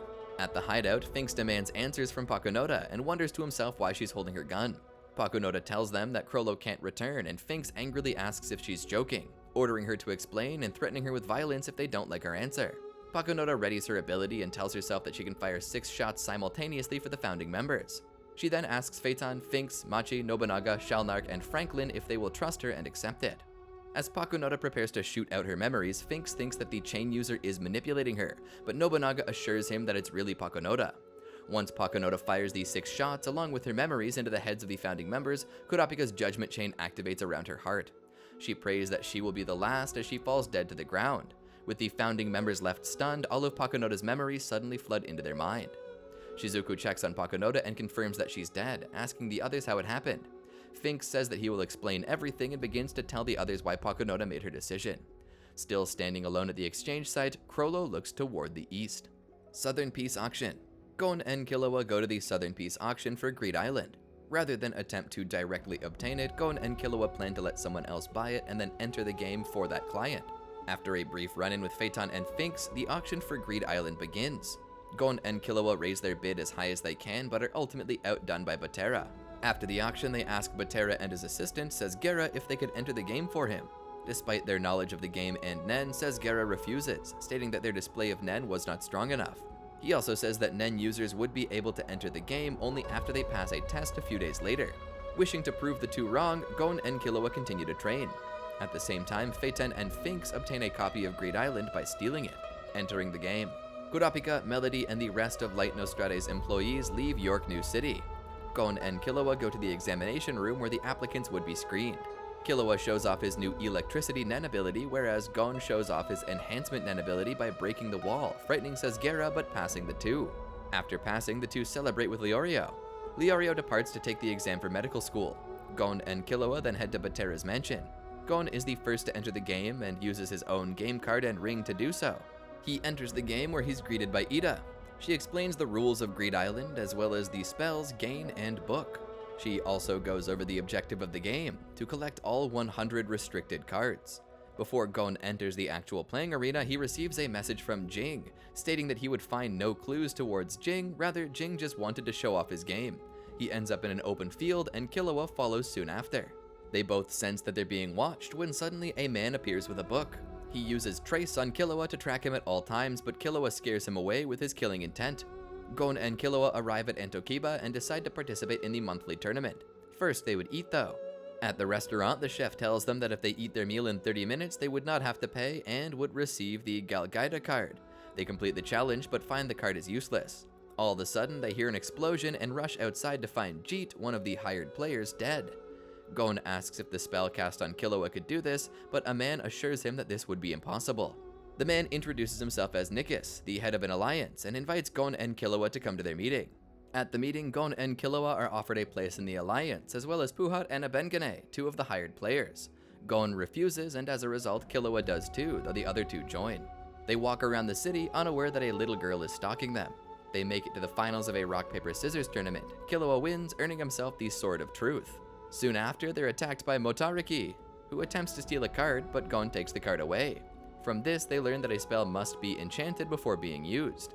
Killua decides that they should go to Masadora to buy spell cards. They sell their Galgaida cards for a map. The Antokiba trade shop NPC informs them of the monsters that lie outside of town. Rather than being afraid, the boys are exhilarated by the prospect of a challenge. It's at this point that their stalker asks to join, but they deny her accompaniment. Meanwhile, at the Phantom Troupe hideout, Shalnark invites Shizuku and Kortopi to play the game with him, to which they concur. In the game, they find that Kortopi's duplication ability doesn't work on spell cards, and Shizuku's vacuum does not always suck in objects. He concludes that they are indeed in a real place, and theorizes that one might be able to take a card out without clearing the game. At the same time, Phaeton and Finks kill players for cards. Gon and Killua run through a forest while the girl impressively manages to keep up. They're confronted by ninja who beg Gon and Killua for their exact amount of Jenny to cure an epidemic. They agree, and when the girl offers to pay, they refuse her money, angering her. They also give their shirt to a sick boy, but they receive nothing in return. As they make their way into a canyon, they're attacked by a Cyclops. After trial and error, Killua finds the weakness to be their eyes. They then encounter a melanin lizard, who has a spot as its weakness, but they do not pick up on this. They encounter several other creatures that they cannot bring down because of their lack of experience and Nen capability. While this is happening, the girl watches and comments, proving herself to be knowledgeable, but she's ignored. When Gon and Killua face an armored monster, she instructs them to use Gyo and find that the monster is being controlled by a timid radio rat, which faints and transforms into a card immediately. The girl demands that the boys use Gyo. Gon follows her instructions while Killua defies. The girl introduces herself as Biscuit Kruger, a woman with 40 years of Nen experience. She declares that she will be their mentor. Biscuit's Nen training. Killua and Gon reject Biscuit, explaining that they already have a mentor, Wing. Biscuit then reveals that she was Wing's mentor. She says that they will not survive in the game solitary when she suddenly senses a hostile presence. She has the boys act as if they got into a falling out with her, and then the two parties go in opposite directions. When they reach the tall pillar, they use Zetsu and run back. The enemy chases Biscuit and is easily defeated by her. Their assailant is Binold, a blacklist hunter and a wanted criminal. The boys learn that Biscuit's goal in the game is to obtain the Blue Planet, a rare gem exclusive to Greed Island. Gon asks her to train them in Nen. She agrees and begins by having the boys fight Binold, but with rules. The rules are that Binold must evade the boys' attacks for 2 weeks and then he may leave. Otherwise, if he gets knocked out or can't stand, she'll kill him. Killua tries to attack Binold while the latter recovers, but he swipes his scissors at Killua, nearly blinding the boy. Gon also finds himself unable to overcome the scissors. Killua decides to throw many rocks at Binolt to prevent him from dodging, and if he does, Gon would attack. While this is unsuccessful, Biscuit notes that they indeed have potential. Killua is going to attack, but Gon stops him, pointing out that they should rest. They continue to fight until Binolt surrenders on day 10. He's prepared to have Gon kill him, but Gon thanks him for the training. Surprised and touched, he leaves to turn himself in. Following this, they continue to Massacre, but Biscuit has them dig their way there through the rocky area with shovels. At one point, Gon finds the rocks to be too tough for the shovel to be effective. He concocts the idea of letting aura flow into the shovel to enhance his digging, which Biscuit later identifies as an application of 10, Shu. They finally reach Massacre, only for Biscuit to command them to return to where they started, much to their indignation. She planned on having them train in fighting by re-challenging beasts they were previously unable to overcome. They do it and succeed. Biscuit then begins aura training. She uses Ko, the concentration of aura in one spot, on her fist and has the boys defend with Ken, the amalgamation of Ten and Ren, similar to an unconcentrated Ko. Gon is surprised to find that a slow punch can have much force. He can only hold up Ken for 2 minutes, and Biscuit informs him that he would have to hold it up for at least a half hour for it to be useful. After much training, the boys achieve this goal as well. The next step is the controlled movement of aura for different circumstances, Ryu. The boys become competent with this skill, so Biscuit begins sparring. While their sparring begins slowly, after 2 weeks, they become much faster. So Biscuit begins category-specific training. The first exercise is in enhancement, breaking 1,000 rocks with a single stone in 1 day. They find that they break the stones that they're supposed to use. Biscuit then transmutes her aura into a number, which both boys simultaneously identify. They play a game of rock, paper, scissors where the loser would be punished. Gon wins. Biscuit then narrates the legend of the game. Meanwhile, Nikis' alliance has gathered in a cave. The alliance has collected 90 restricted cards. Suddenly, one of the members, Genthru, reveals himself to be the bomber. Jispa tries to attack Genthru from behind, but Genthru uses Little Flower to blow up his face. Genthru then explains his Nen ability and the sole condition for the release of the bombs, touching him and saying, "I caught the bomber." However, he reminds them that he could use Little Flower for melee. He shows the bombs on everyone's bodies, which count down and explode at 0. He makes them an offer: their lives for the restricted cards. He then leaves the game, enters Batera's mansion, and meets with his accomplices Sub and Bara, and is confronted by Puhat. He demands Puhat's ring. Puhat refuses, and Genthru kills him. 12 hours before the revelation, Shalnark, accompanied by the rest of the Phantom Troupe members, excluding Krollo, was on a ship, stating that they found the real-world location of Greed Island. They're confronted by Razor, a maker of the game. He gives them a choice: fight him now or in the game. Finks chooses in the game, so he uses an eliminate card to send them away, and then emits a dodgeball to blow up the boat. Gon continues practicing, having excelled at creating an enhancement Nen ability, Rock. However, he struggles with the emission-oriented paper as it's not his affinity. Gon desires to learn Scissors, a transmutation attack, but Biscuit is unsure that it would work. Gon explains that Biscuit indirectly helped him create the Nen ability by explaining the history of rock, paper, scissors, and that his enjoyment was a factor. Biscuit is glad since his emotions would make the Nen ability stronger. Killua shows off his electricity, scaring Biscuit as she deduces that Killua must have had a rough childhood. She decides to have the boys take a break from training, and during the break, Gon remembers that the Hunter exam would be taking place soon. They go to Massacre and find out how to leave the game, and are told that they can use a leave card or bribe or defeat the Harbor Master. They go to the Harbor Master, and Killua easily defeats him and leaves the game to take the 288th Hunter exam. He's taken to Doll Harbor by Elena. Gon and Biscuit run into a Bengane while training, and learn of Genthru's status as the bomber and the curse he's inflicted upon the members of the Alliance. He asks them to warn everyone they see about Genthru and to avenge the deaths of his victims. A Bengane is under the suspicion that Genthru's deal is just a setup. At the same time, Nikis meets the bomber trio. He gives Genthru the cards and begs for his life. At the same time, elsewhere, a Bengane begins an exorcism ritual, getting a worm to eat the bomb off his shoulder. Genthru, Sub, and Bara lock fingers, claiming that it will deactivate the bombs. In actuality, the formation triggers them. These still-counting bombs detonate, killing all the Alliance members except the Bengane and Cusco. Killua takes part in the Hunter exam, defeating all other applicants and easily becoming a Hunter. He returns to the game where he's updated on the events that have transpired since leaving. Killua tells Gon to use contact to look at the people who they have met, and they notice Krollo Lucifer. They're utterly confused by this, as Krollo is supposed to be incapable of using Nen after his confrontation with Kurapika. The Phantom Troupe themselves also notice this, laughing at it for being a fake. Out of the shadows comes Hisoka, who reveals that he's the one using Krollo's name as an alias. When Killua informs Kurapika of what's happened, Kurapika confirms that Krollo has not rid himself of the chain in his heart. Gon is contacted by Kazul, who previously stole Gon's cards, in an offer for the exchange. They do the trade and then go to Dorius, where Killua uses risky dice to make big winnings. Meanwhile, Sesgera's team barters with Genthru's team. Unbeknownst to them, Genthru has disguised 2 random players as Sub and Bara, and when the trade takes place, the real Sub and Bara ambush Sesgera's team and steal all their cards. Seeing the level of threat Genthru poses, Sesgera begins to formulate a counter plan.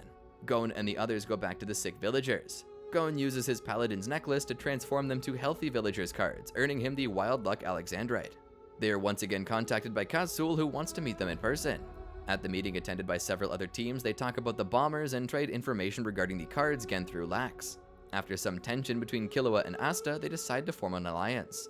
They go to Soufrabi to find the plot of Beach card, where a lady NPC informs them that pirates have taken over and will kill anyone who leaks information regarding the plot of Beach. The united teams decide to go to confront the pirates. Soufrabi Pirates. The teams locate the pirates' space at a tavern.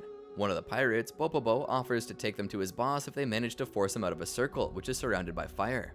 Zeho attempts to do it, but Bopobo effortlessly overpowers him. Killua takes over, using some alcohol and electricity to ignite his hat, burning his head. Bopobo leaves the ring to extinguish the fire, earning them both the right to see the boss, and to Killua, Bopobo's hatred.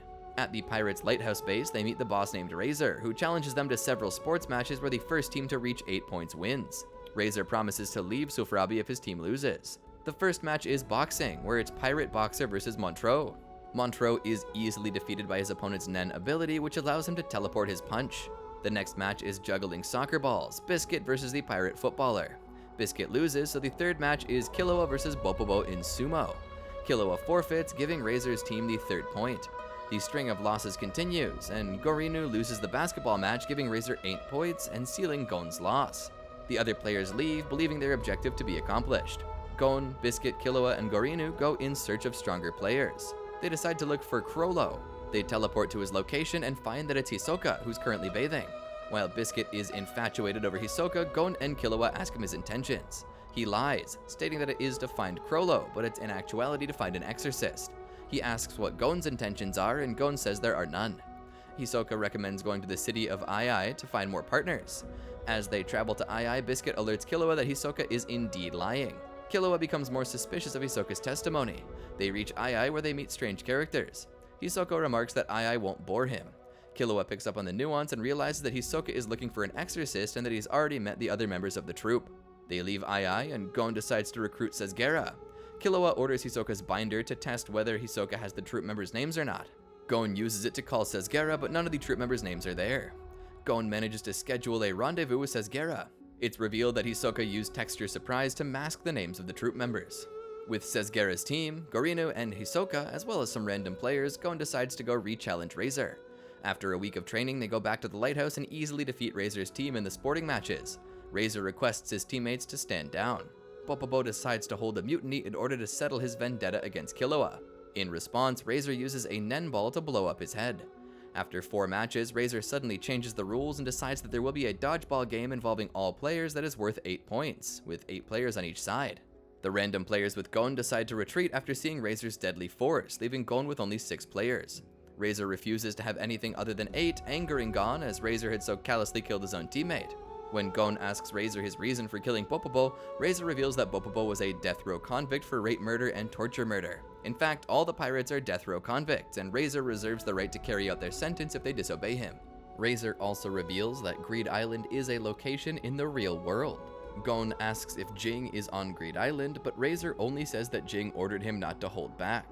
Gorinu creates 2 gorillas in order to compensate for the missing 2 players. After explaining the rules, the match begins. Razor initially gains the upper hand, managing to destroy an ape and incapacitate Sesgera.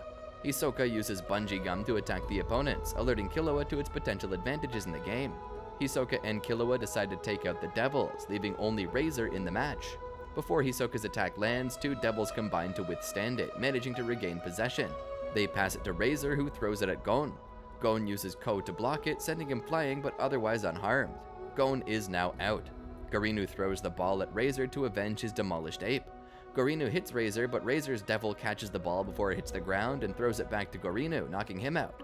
Razor throws the ball at Killua, but at the last minute it had a change in trajectory and makes for Biscuit and Hisoka. It hits Biscuit's dress, which is counted as a part of her body, and as a result, she is now out. Hisoka, having managed to gain possession of the ball, has sustained damage to his hands. Gon uses back to return to the game, aiming to beat Razor at his own game. He has Killua hold the ball while he hits it with his enhancement Nen ability, Genken. The force generated is enough to send one of Razor's devils out. He tries it again, this time using more concentration, and aims it at Razor. Razor deflects the ball to the ceiling, and while waiting for it to come down, Hisoka uses bungee gum to move it away so that Razor is out. Razor uses back to return. Sesgera requests Gon not to have Killua hold the ball as Killua's hands are severely injured from Genken. Killua is adamant on staying in because he's Gon's friend. And likewise, Gon believes that he feels the most confident when Killua is there. Biscuit takes out the last devil in the game, leaving only Razor. Razor recalls all the devils since they're out in order to maximize his power. He throws the ball, but Gon, Killua, and Hisoka make a formation that allows them to regain possession without any outs. Gon uses an even stronger Genken than before to hit Razor, impressing the man. He does what he did before, except he returns it to Gon this time. Gon falls unconscious, but Hisoka uses bungee gum to catch the ball and send it back to Razor. The bungee gum causes the ball to stick to Razor while pushing him out of bounds. As Razor is now out, Gon's team is victorious. After the game, Gon and Razor have a discussion, with Razor revealing his past with Ging. He admits that he does not know where Ging is. After defeating Razor, they leave and return to the woman who informed them of the pirates' invasion. She presents them with the plot of beach card. Hisoka then leaves the group. The Bombers. They're then called by Genthru, demanding that they give him the plot of beach. He had murdered the players that were formerly on Gon's team. Gon challenges Genthru to a fight, to which Genthru accepts once he's finished with Sesgera. The Bombers decide to go after Sesgera, believing him to have the plot of beach. Sesgera agrees to buy time while Gon concocts a plan to fight Genthru. He rebukes Gon for impulsively provoking Genthru, noting that Killua would have been endangered if Genthru accepted the challenge then and there. After leaving, Gon and Killua heal and train with Biscuit. Hisoka and the Troupe monitor Abengane, interested in his exorcism. Hisoka meets the member of the Troupe that serves as his replacement, Kaluto Zoldyck. Sesgera participates in various confrontations with Genthru, using a hit-and-run strategy to keep him occupied. In turn, Genthru becomes much more belligerent against other players, forcing them to collect cards for him or even murder them. Gorinu remotely monitors Genthru's actions, informing him that the sub and Bara with Genthru are fakes. After Sesgera's team uses their last accompany card, they return to Batera's mansion. There, they find no one except Sabazushi, who tells them that everyone Batera employed has left. Sesgera finds Batera, who is visibly shaken, and demands an explanation. Batera divulges the story of his lover, who is in severe condition following a grave accident. The only thing that could heal her was the Angel's Breath card, however, now she's dead. Gon trains in emission to prepare a new Nen ability, while Killua comes up with a plan to defeat Genthru. Gorinu informs Gon's team that Sesgera has left the game for good, meaning that the Bombers will turn their attention towards them. The group gets ready, set on following Killua's plan. The Bombers arrive, demanding cards. Gon's group feigns unpreparedness and refuses all of Genthru's demands. Genthru becomes impatient, and Gon's group flees with the company. It becomes a cat and mouse game until they reach Masadora, after having used up all their accompany cards. As per the plan, they lure Genthru's group to a forest where Biscuit and Killua leave Gon in order to split up the Bombers. Biscuit takes Bara to a beach where they duel. Biscuit at first seems to be at the disadvantage due to her smaller build. However, she reveals her true form, a large and muscular woman, and knocks out Bara with a single punch. Killua takes Sub to a field where he uses his heavy yo-yos and electricity to restrain and defeat him. Gon and Genthru get into a fight, with Genthru gaining the upper hand. Genthru refuses to use his Nen ability, which upsets the prideful Gon. Gon decides to act independently and make Genthru's Nen ability backfire on him despite the risk involved. Seeing how Gon would never back down, Genthru decides to overwhelm him mentally by using his Nen ability. Genthru attempts to use Little Flower on Gon's hand, but Gon defends adequately. Genthru tries the same move again, this time striking Gon's unprotected stomach. The sequence repeats, with Gon being able to defend because of Biscuit's lesson on Little Flower and the fact that Genthru would not use Gyo if planning to attack elsewhere. Seeing how Gon is aware of this, Genthru uses Little Flower with both hands. Despite Biscuit's warning to stick to the plan here, Gon continues, and Genthru grabs both of his hands, expecting Gon to defend one while leaving the other to be destroyed. However, Gon sacrifices one hand and somewhat protects the other, using the remaining aura in his leg to kick Genthru's unprotected chin. Gon prepares to launch a Genkin on the stunned Genthru, but Genthru trips on a rock, saving him from the attack. Gon uses Book and threatens Genthru to give all of his cards lest he dies. Genthru uses the opportunity to lure Gon close to him and crushes his throat. Gon uses a card that transforms into gasoline to soak Genthru with it, rendering Little Flower dangerous to Genthru. Genthru prepares to use Countdown on Gon, but Gon uses Janken, hitting the ground instead. This reveals a pit into which Genthru falls. Gon summons a big rock to fall on Genthru. Genthru avoids but becomes a sitting duck for Gon's Janken, which successfully hits, knocking Genthru out. The bombers are restrained and surrender their cards to Gon. Biscuit uses Angel's Breath to heal Gon and then heals Bara and Genthru with others. Garinu arrives and disapproves of healing Genthru, but Gon's team justifies themselves. Garinu gives them all of his cards. Gon's team has now successfully obtained 99 cards, but one is remaining, number 0. A quiz is held to determine who gets it, and the questions are about details pertaining to the cards. Gon ends up getting the most correct, giving him the final card. 2 players try to steal his card, but they're easily defeated. Killua uses Drift to go to Limero, the city where the castle is, and then uses Accompany to bring Gon and Biscuit along. The hunt continues. As this is going on, Abengane touches Genthru to release himself of the countdown bomb. He is later seen being escorted to Krollo by Hisoka, excited for the fortune he will earn. Gon enters the castle where he meets 2 game makers, List and Dwan. They introduce themselves, talk about the game and the nature of its name, as well as a little bit about Ging. Dwan gives Gon a 3-slot holder, which allows him to take 3 restricted cards to reality. A parade takes place to celebrate the first completion of Greed Island. Gon, Killua, and Biscuit talk about which cards to take to reality. Biscuit has her eye on Blue Planet, and Gon and Killua think about the other 2 cards. In the end, Gon takes Blue Planet, Paladin's Necklace, and Plot of Beach. With that, the 3 leave the game. Biscuit uses Gain on Blue Planet, materializing it. Gon uses Gain on Paladin's Necklace to materialize it, and then uses it to transform Plot of Beach into Accompany, having transformed an Accompany into Plot of Beach beforehand.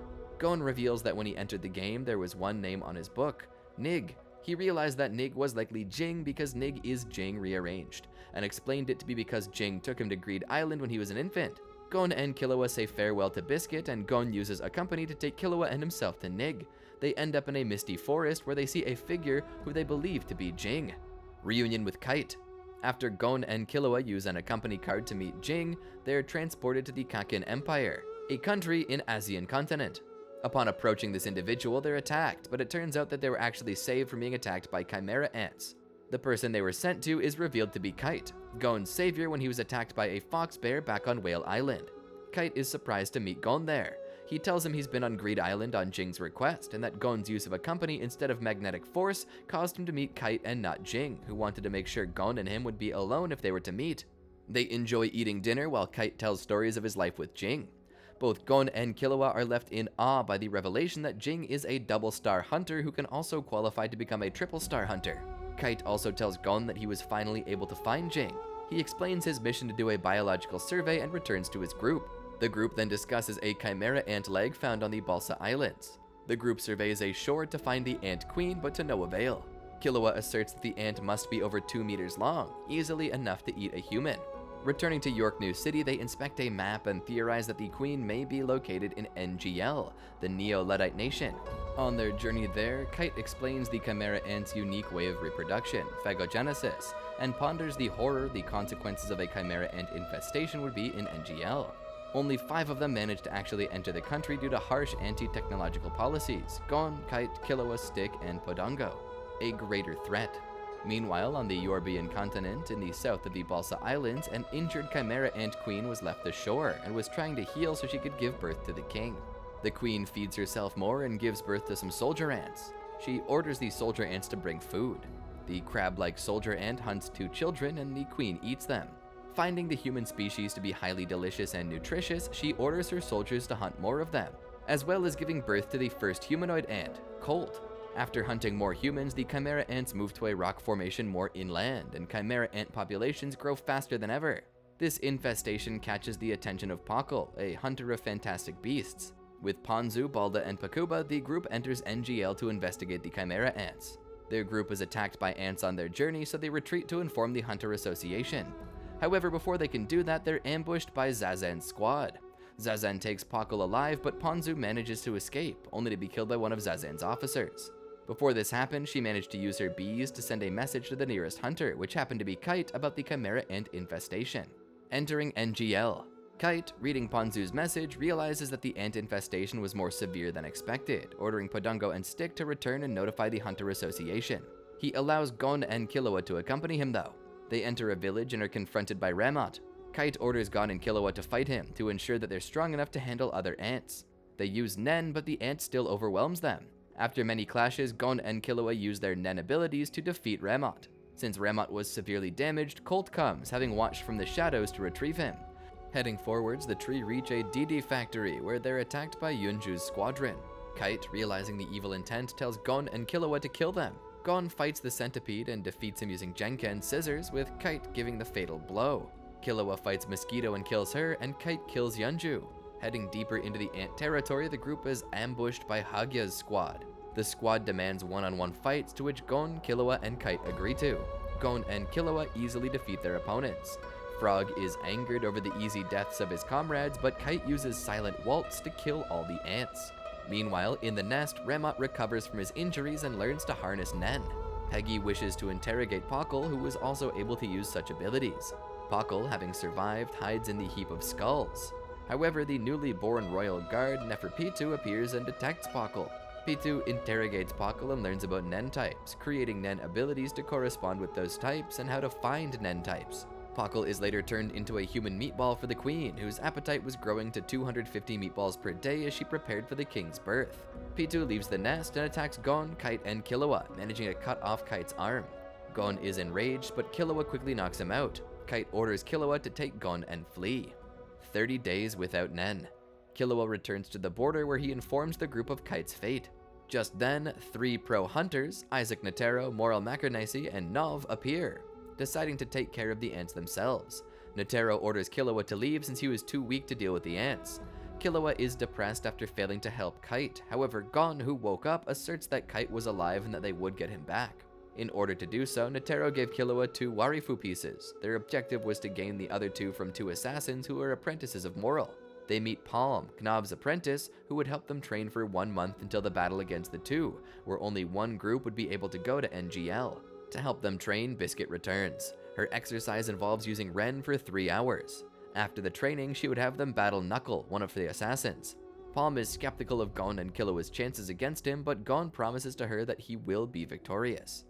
The day where Gon seriously fights Knuckle, his penultimate battle comes. Knuckle shows his prowess and easily overpowers Gon. Back at Palm's place, while Gon rests, Killua trains with Biscuit. She chides Killua for always attempting to flee and warns him that one day he would run and leave Gon to die. So if he lost against Shoot, he would have to leave Gon. The day when the duo fights against the assassins finally comes. Killua and Shoot leave to the nearby forest. Knuckle begins the battle with a head-on attack, and Gon is able to handle it. He wonders why he was able to, only to find a strange creature called Pot Clean on his arm with a number on its forehead. It adds interest, which Knuckle explains to be 10% per 10 seconds. Knuckle goes on to explain about AOP, actual aura power, and MOP, maximum aura power, and how Gon's aura techniques consumed aura at a greater rate than usual, 1 aura per second, only to confuse the boy. Ultimately, when Gon expended aura, he decreased his AOP, but the interest increased. To add to it, Knuckle explains that in about 4.5 minutes, his aura would be bankrupt, and the Toritaten would be attached to him for a month, and he would not be able to use aura for those days.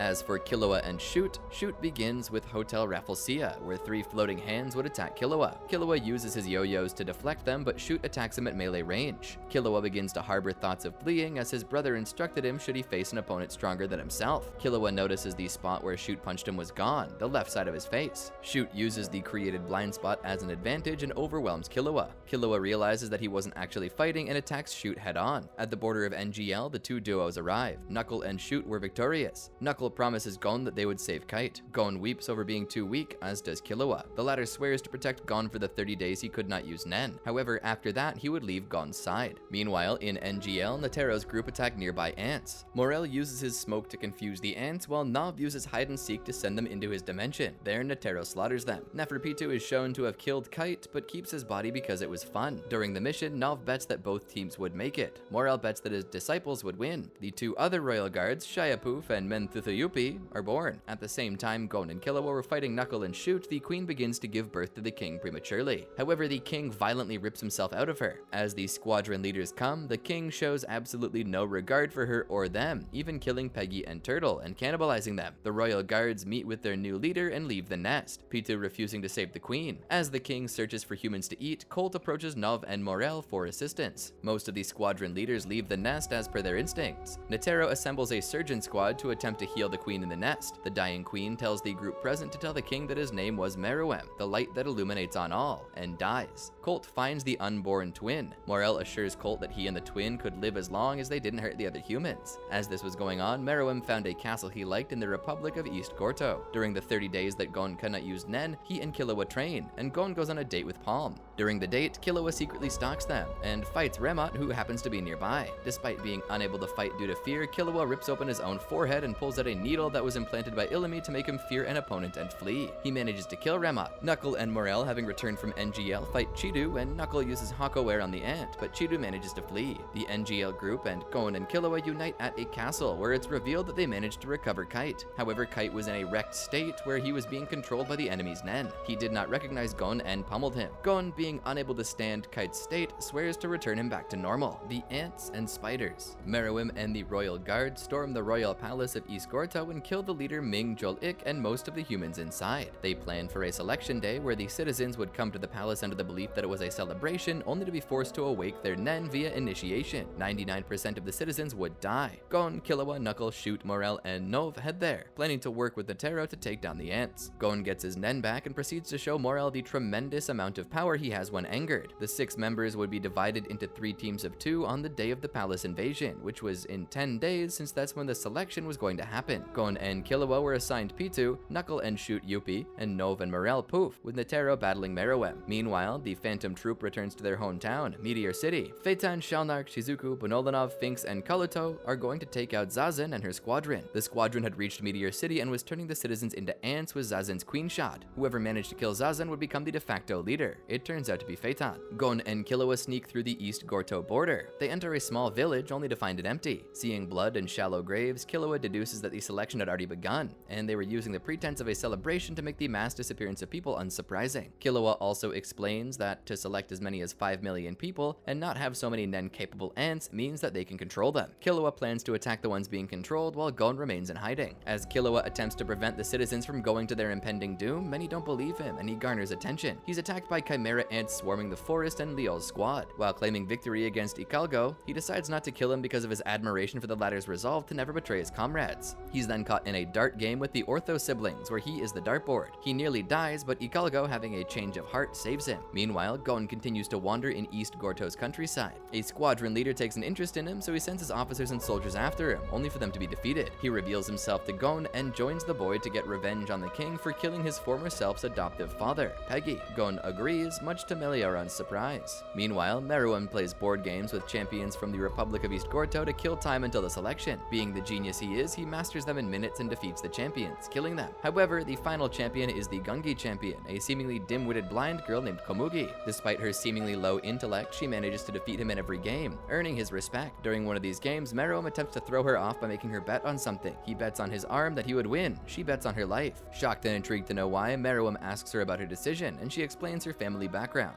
and how her only skill was Gungi. In response, Meruem rips off his arm. Pitou stops using its end to repair Meruem, and Poof activates his. During this time, Nov infiltrates the palace and sets doors with his Nen ability. However, after seeing Poof's heinous aura in a Zetsu state, he retreats after being frightened. He ends up having a mental breakdown due to the aura being so terrible, taking him out of commission. While fighting Pitou's puppets, Morel once again comes across Chitou. This time, the latter tags him and uses his Nen ability to put him in a world where he must catch Chitou before a set timer runs out. Morel outwits Chitou by acting distracted, only to put a smoke rope around him and tags him. Since Chitou's restriction is that he would lose the technique should he be caught, Leol attacks Morel. He fights him in an abandoned church using Inamura, a technique the ant stole from Morel's Fant Grachan, to drown Morel. However, Morel uses pockets of air stored within the church to inhale oxygen and release carbon dioxide, which poisoned and killed Leol. Killua is discharged from the hospital, and Gon tries to contact Palm, who has infiltrated the palace by acting as a prostitute. He does not succeed. Gon, Killua, Knuckle, Shoot, and Melioran begin to strategize for the infiltration. Their plan is to make it seem as though a rebel would be merged with the crowd. When the royal guards focus on the crowd on the selection day, the group would intrude the palace and eliminate the king. However, Killua has doubts. At the palace, Meruem goes back on his word to play in rapid succession and orders Komugi to rest. Seeing how this was the first time he did such a thing, Poof and Youpi begin to view the girl as a threat. During the later matches, Komugi awakens her Nen, which allows her to see infinite better possibilities in the game. She requests to leave so she can remember these moves, and Meruem allows her to. When she asks for his name, he realizes he doesn't know. He consults the royal guard on the matter, and they're unable to give him an answer of which he approves. As he speaks, Poof, to his disgust, notices the king was becoming more regretful and saw the value of creatures he deemed inferior. However, he concludes that violence is the most powerful thing in the world. Pondering on his little speech, Meruem asserts that she was no longer useful since the selection was near and she would die under the conditions. He intends to kill her and is about to do so until he sees a crow attacking her. He quickly kills the crow and begins to show signs of caring for her by not killing her and asking her why she didn't call for help, something that even he himself notices. Debriefing on the facts, Killua reveals that the N that Nov came into contact with was that of Poof's, not P2's. Since it had a window in which Nov could infiltrate without being noticed, Killua theorizes that P2's healing ability had to be solely concentrated on, which leads him to believe that one of the royal guards or king was injured. Ikalgo asserts that P2 would only do such a thing if the king was injured. Since no one that they knew could do it, Killua concludes that the king injured himself. The citizens of East Gorto begin their march to the palace. Morel strategizes with Knuckles, Shoot, and Melioran in Nov's dimension. Nov arrives and announces that he would inform the group of any changes prior to the operation. As he does so, he notices that Poof is releasing scales, which have a hypnotic effect on the citizens. Gon, Killua, and Ikalgo arrive in Nov's dimension so that all the combatants were ready. Killua is still unsure about the third party, believing that it could ruin all their plans. Palace invasion. Meanwhile, above the palace and past the clouds, two men, Xeno Zoldyck and Netero, jump off a dragon and begin a free fall towards the palace. Xeno uses his dragon head to attract the attention of P2, who responds by using N. Once the dragon entered the N radius, P2 releases its N, using its Nen for the upcoming battle. However, Xeno splits the dragon into smaller dragons. Dragon dive. P2 leaps through the dragons trying to find Netero while Poof searches for the king to protect him. However, Netero was prepared for this. He uses his Nen ability to send P2 flying away from the palace. P2 uses Dr. Blythe to protect itself from leaving the 20-meter radius as per its restrictions, and therefore managed to stay near the palace. As the dragons rained down, the invasion squad infiltrated the palace via the doors that Nov set up by the staircase. Everyone but Ikalgo heads toward the stairs. Ikalgo goes to find Palm. There, they unexpectedly encounter Youpi sitting on the stairs. Youpi immediately goes into attack mode. As this is happening, the dragons break through the roof.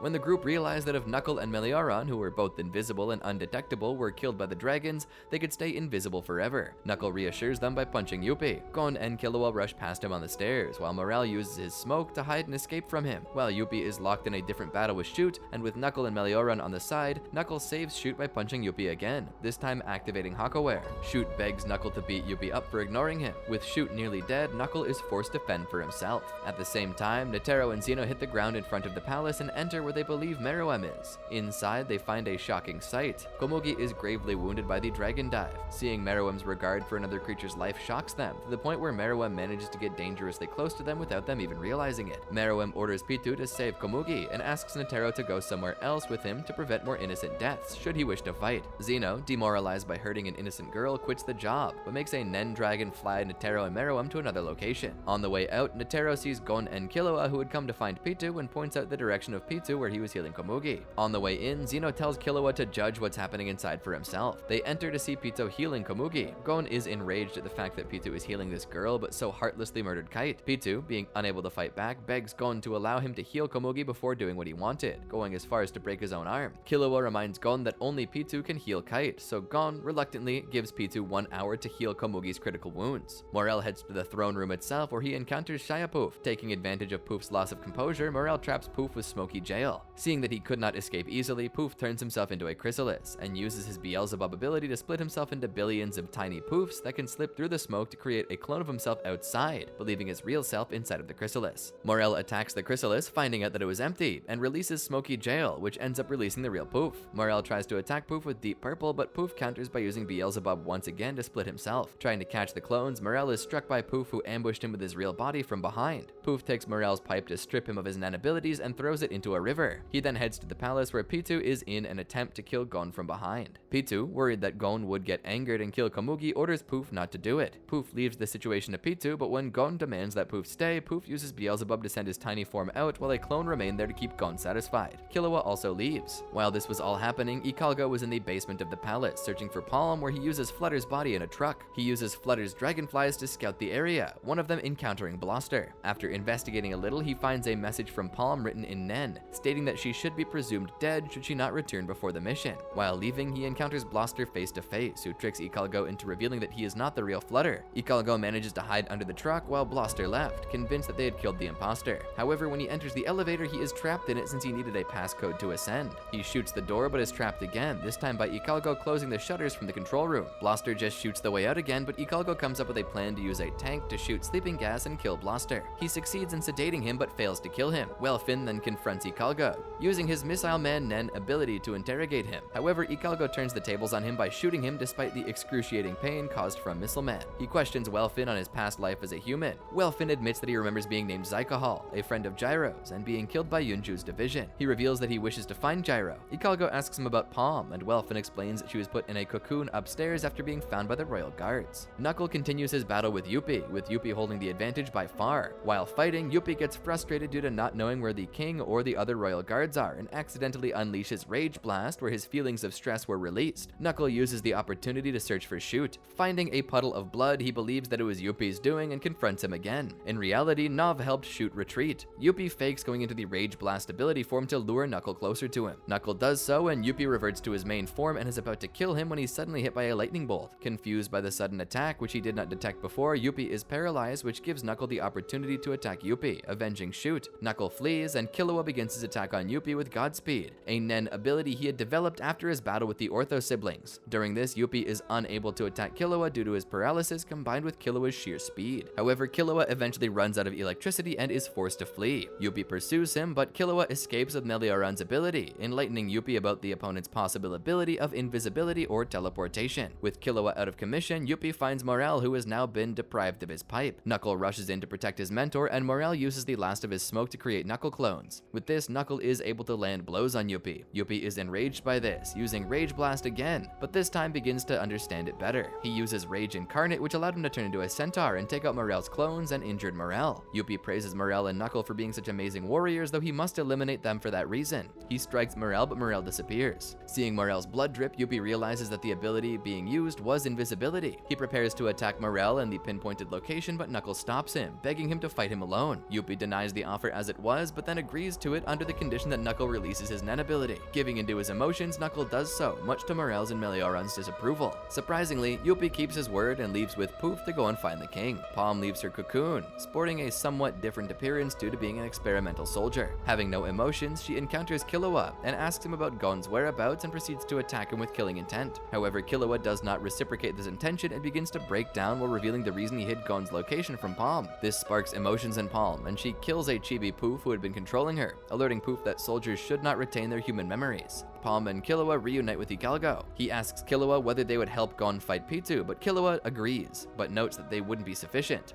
They regroup with Melioran and Knuckle is insistent on helping Gon. The group returns to the palace. Meanwhile, Meruem and Netero land at the spot that will be their battleground, a weapons testing ground. Meruem tries to avoid fighting by reasoning with Netero. He reveals his plans to create a world where inequality is so non-existent that the world itself is forgotten. A select few humans would be spared. However, Netero demands a fight. He uses the king's name, which the king is not aware of, to entice him. Meruem agrees to the conditions, and Netero uses 100 type Guanyin Bodhisattva to make a hole in the underground area where their fight begins. Meruem takes a simple strategy of experimenting with arbitrary offenses to determine Netero's attack pattern, since Netero's attacks did virtually nothing to him. As the battle rages on, Netero is forced to use stronger moves against him, but ultimately they're proven futile since Meruem manages to dismember his right leg and left arm. Netero uses his strongest attack, Zero Hand. While doing more damage than his previous attacks, the attack was barely effective, and Meruem is still far stronger than Netero. With all of his aura drained and barely standing, Netero is seemingly defeated. Meruem tries once again to reason with him, stating that Netero's passion had moved him such that when he rules the world,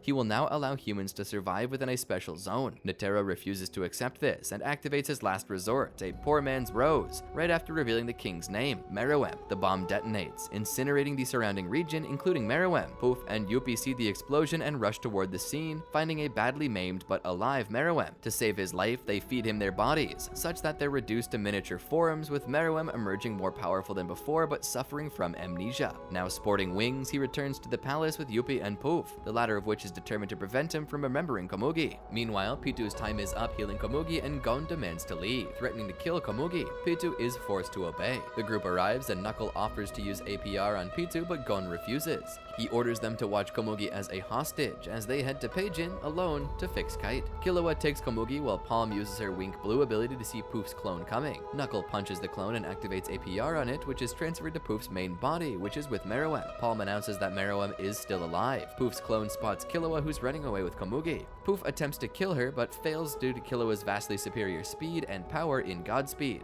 Meruem approaches the palace, which Palm consents. Being unable to take Komugi before Meruem alives, Poof's clones then try to clear away the Gungi board in the palace so that Meruem would have no recollection of the game, and by extension, her. With Poof now gone, Killua takes Komugi to Palm, who with her ability tells Killua that Gon and Pitu are in Peijin. She also explains her ability, and Poof's clone eavesdrops on this, coming up with a plan. Gon and Pitu reach the castle where Kite's broken body is. While heading to the room, Pitu receives a mobile phone call in his pocket, something that Gon is oblivious to. Saying Komugi is alright, Poof uses his abilities to imitate her voice. Believing that it is no longer a hostage situation, Pitu tells Gon that Kite is beyond saving. Kite died in battle with it, and Pitu's Nen's abilities can only prevent corpses from deteriorating. Gon begins to weep, switching between emotions of deep despair and anger. Palm watches this but is confused as to what is happening since she cannot hear what's being said. Poof's clone suddenly appears in front of Palm and Killua, telling them that if Komugi is not returned, Pitu will kill Gon. Killua crushes the clone, then rushes to Peijin, leaving Komugi with Palm. Pitu calls forth Dr. Blythe.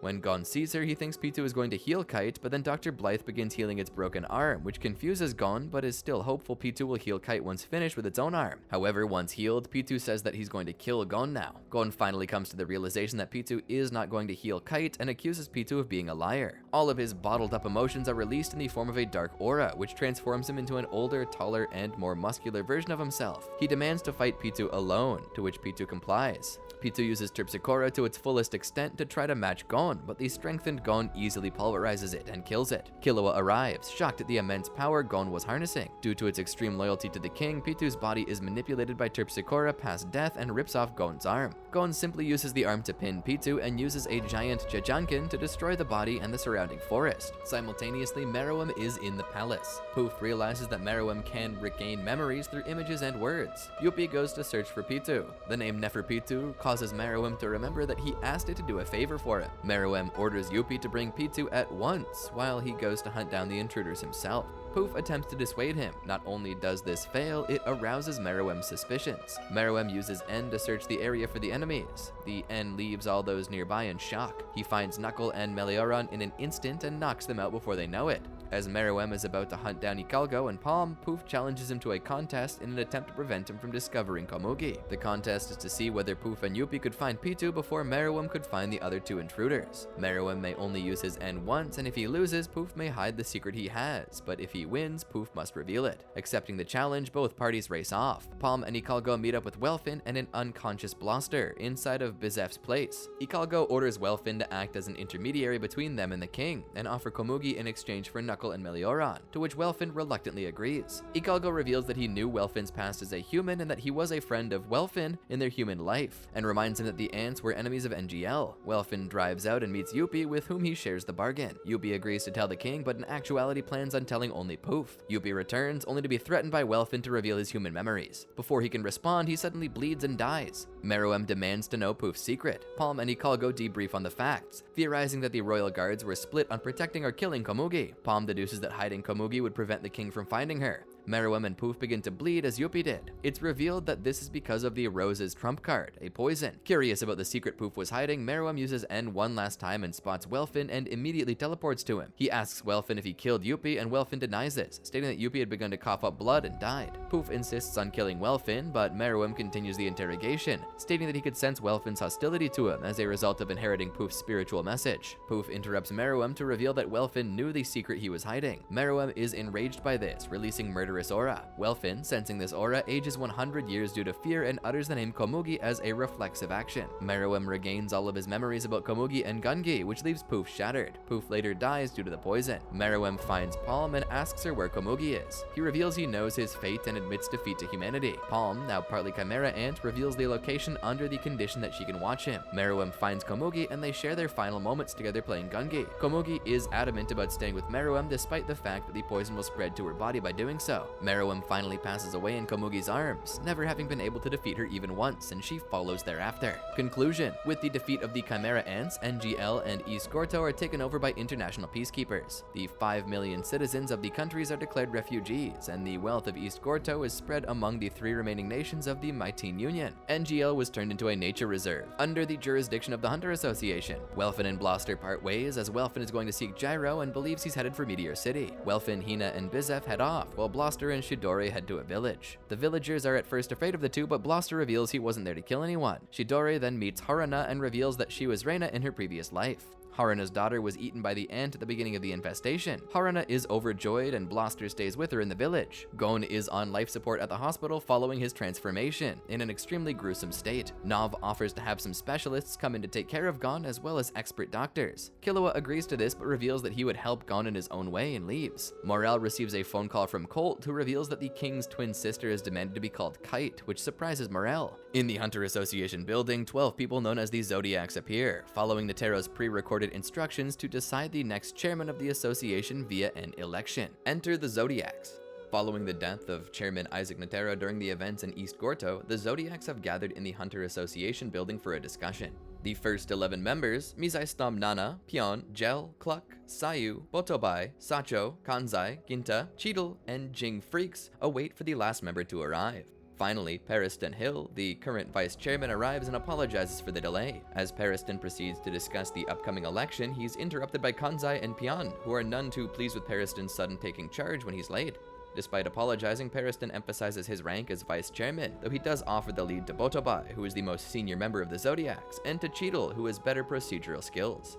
Exasperated, Sayu urges Pariston to continue, but a show of hands present that some members are against it. Then Pariston moves on to his proposal, to announce himself as chairman and skip the election. This suggestion greatly angers the Zodiacs, all but Ging Freecss. Ginta threatens to kill Pariston and Gel transforms her hand into a snake as Pariston assesses the situation. He promises to understand the feelings of the weak because, according to Pariston, former chairman Netero was too strong that he was unable to understand them. Mizaistom also points out that 18 people have been declared missing since Pariston became the vice chairman, and Pariston assures him that the number will decrease. Before Mizaistom could act upon it, Ging suddenly announces his candidacy as chairman, which surprises everyone in the room. Pariston mentions the condition of Gon Freecss, whose life is in danger. He proposes to visit Gon in the hospital, but muses whether he should since Gon was dying. Ging, however, assures him that Gon would not die. Suddenly, Pariston offers a more systematic way to decide on the candidacy. Cheadle suggests a lottery voting. Despite Sayu's disagreement, Cheadle explains that each Zodiac could propose rules for the upcoming election. Everyone agrees. The Zodiacs decide that Beans should take responsibility, and he agrees. Beans picks a paper from the basket, which turns out to be Jing's. His rules are: number 1, all hunters are both candidates and voters. Number 2, the election will be repeated if the candidate with the most votes has not achieved the majority of the votes in the first election. Number 3, a particular election will be redone if the voting rate is less than 95%. Number 4, it is mandatory that all hunters write their names, else all nameless votes will be null and void. Number 5, the chairman of the election committee is Ging Freecss. The Zodiacs begin to disagree with Jing's rules, thinking that the rules were only made for Jing's entertainment. Pariston agrees with rules 1 to 4, but suggests that deciding on the chairman should come later on, to which Ging calmly complies, much to the bewilderment of the other members. As Beans watches the scene unfold before them, he recalls how Ging visited him 2 days prior. Ging requests for a pen and a notepad in the meeting room as well as a dustbin. When Beans asked him, Ging explained that it would take forever for the discussion to end, especially with Pariston around. He gave Beans the rules and explained further that Pariston already had a decisive advantage. Beans listened to Jing's instructions, and when he suggested that Ging may win as chairman, Ging immediately brushed the idea off, claiming that he only wanted to continue Chairman Netero's legacy and didn't want a tiresome job. Start of election. With everything settled, Cluck disseminates the information regarding the Hunter Chairman election through the controlling pigeons. The voting will be held on August 8th at midnight with 661 participants. Among the voters are familiar hunters, the examiners from the 287th exam, bodyguards of Neon Nostrade, and players from Greed Island. Unexpectedly, Hisoka arrives to vote. Kanzai audibly claims that he did not think murderers would care for the event, which Hisoka proves to be true as he shows Kanzai his blank paper. When Ginto questions him, Hisoka answers that he's looking for someone called Ging. Pion answers for him that Ging has already left. Even in his disappointment, Hisoka gauges the strength of the three Zodiacs. Kanzai 85 points, Ginta 90 points, and Pion 77 points. Kanzai berates him for staying within the building, but Ginta knows that the magician is only there to size the strength of other hunters. As Hisoka mentally notes that he could fight the Zodiacs next, he suddenly senses someone stronger with 95 points. Hisoka expresses his dismay as Illumi Zoldyck, disguised as Gitaracker, is the one who approached him. Illumi explains that the election is held because Chairman Netero died while fighting some foreign ants. While Hisoka shows no information about the event, Illumi claims that Hisoka has been so busy going after Krollo Lucifer that he did not get the chance to fight either the ants or the chairman himself. Illumi tells him that Gon and Killua Zoldyck also participated in the hunt. Gon is currently dying, and Killua has returned home to speak to their father. He admits that both Gon and Killua would die, and would only avoid that if the younger brother of the Zoldyck family is eliminated. The results of the first election are released, with Pariston in first place with 249 votes, Cheadle in second with 42, and Ikshumpe Katocha with 26. As the voting rate is less than 95%, there will be a re-election. Gon Freecss coaxes Beans into showing him the results of the votes, but Beans refuses, which prompts Ging to call him with insulting names. Another meeting for the Zodiacs is being held. Pariston suggests that in order to avoid blank sheets, Beans must check each paper. He also suggests that hunters who abstain from voting should have their hunter licenses confiscated temporarily.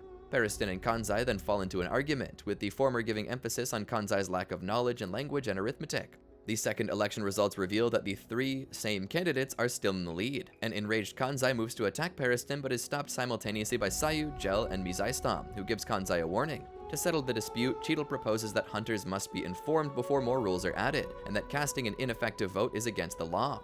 Although Pariston agrees with her first statement, he reminds Cheadle that she is one of the forefront friends of the late chairman. They begin to discuss the difficulty of election and that Chairman Netero entrusted the election to be managed by the Zodiacs.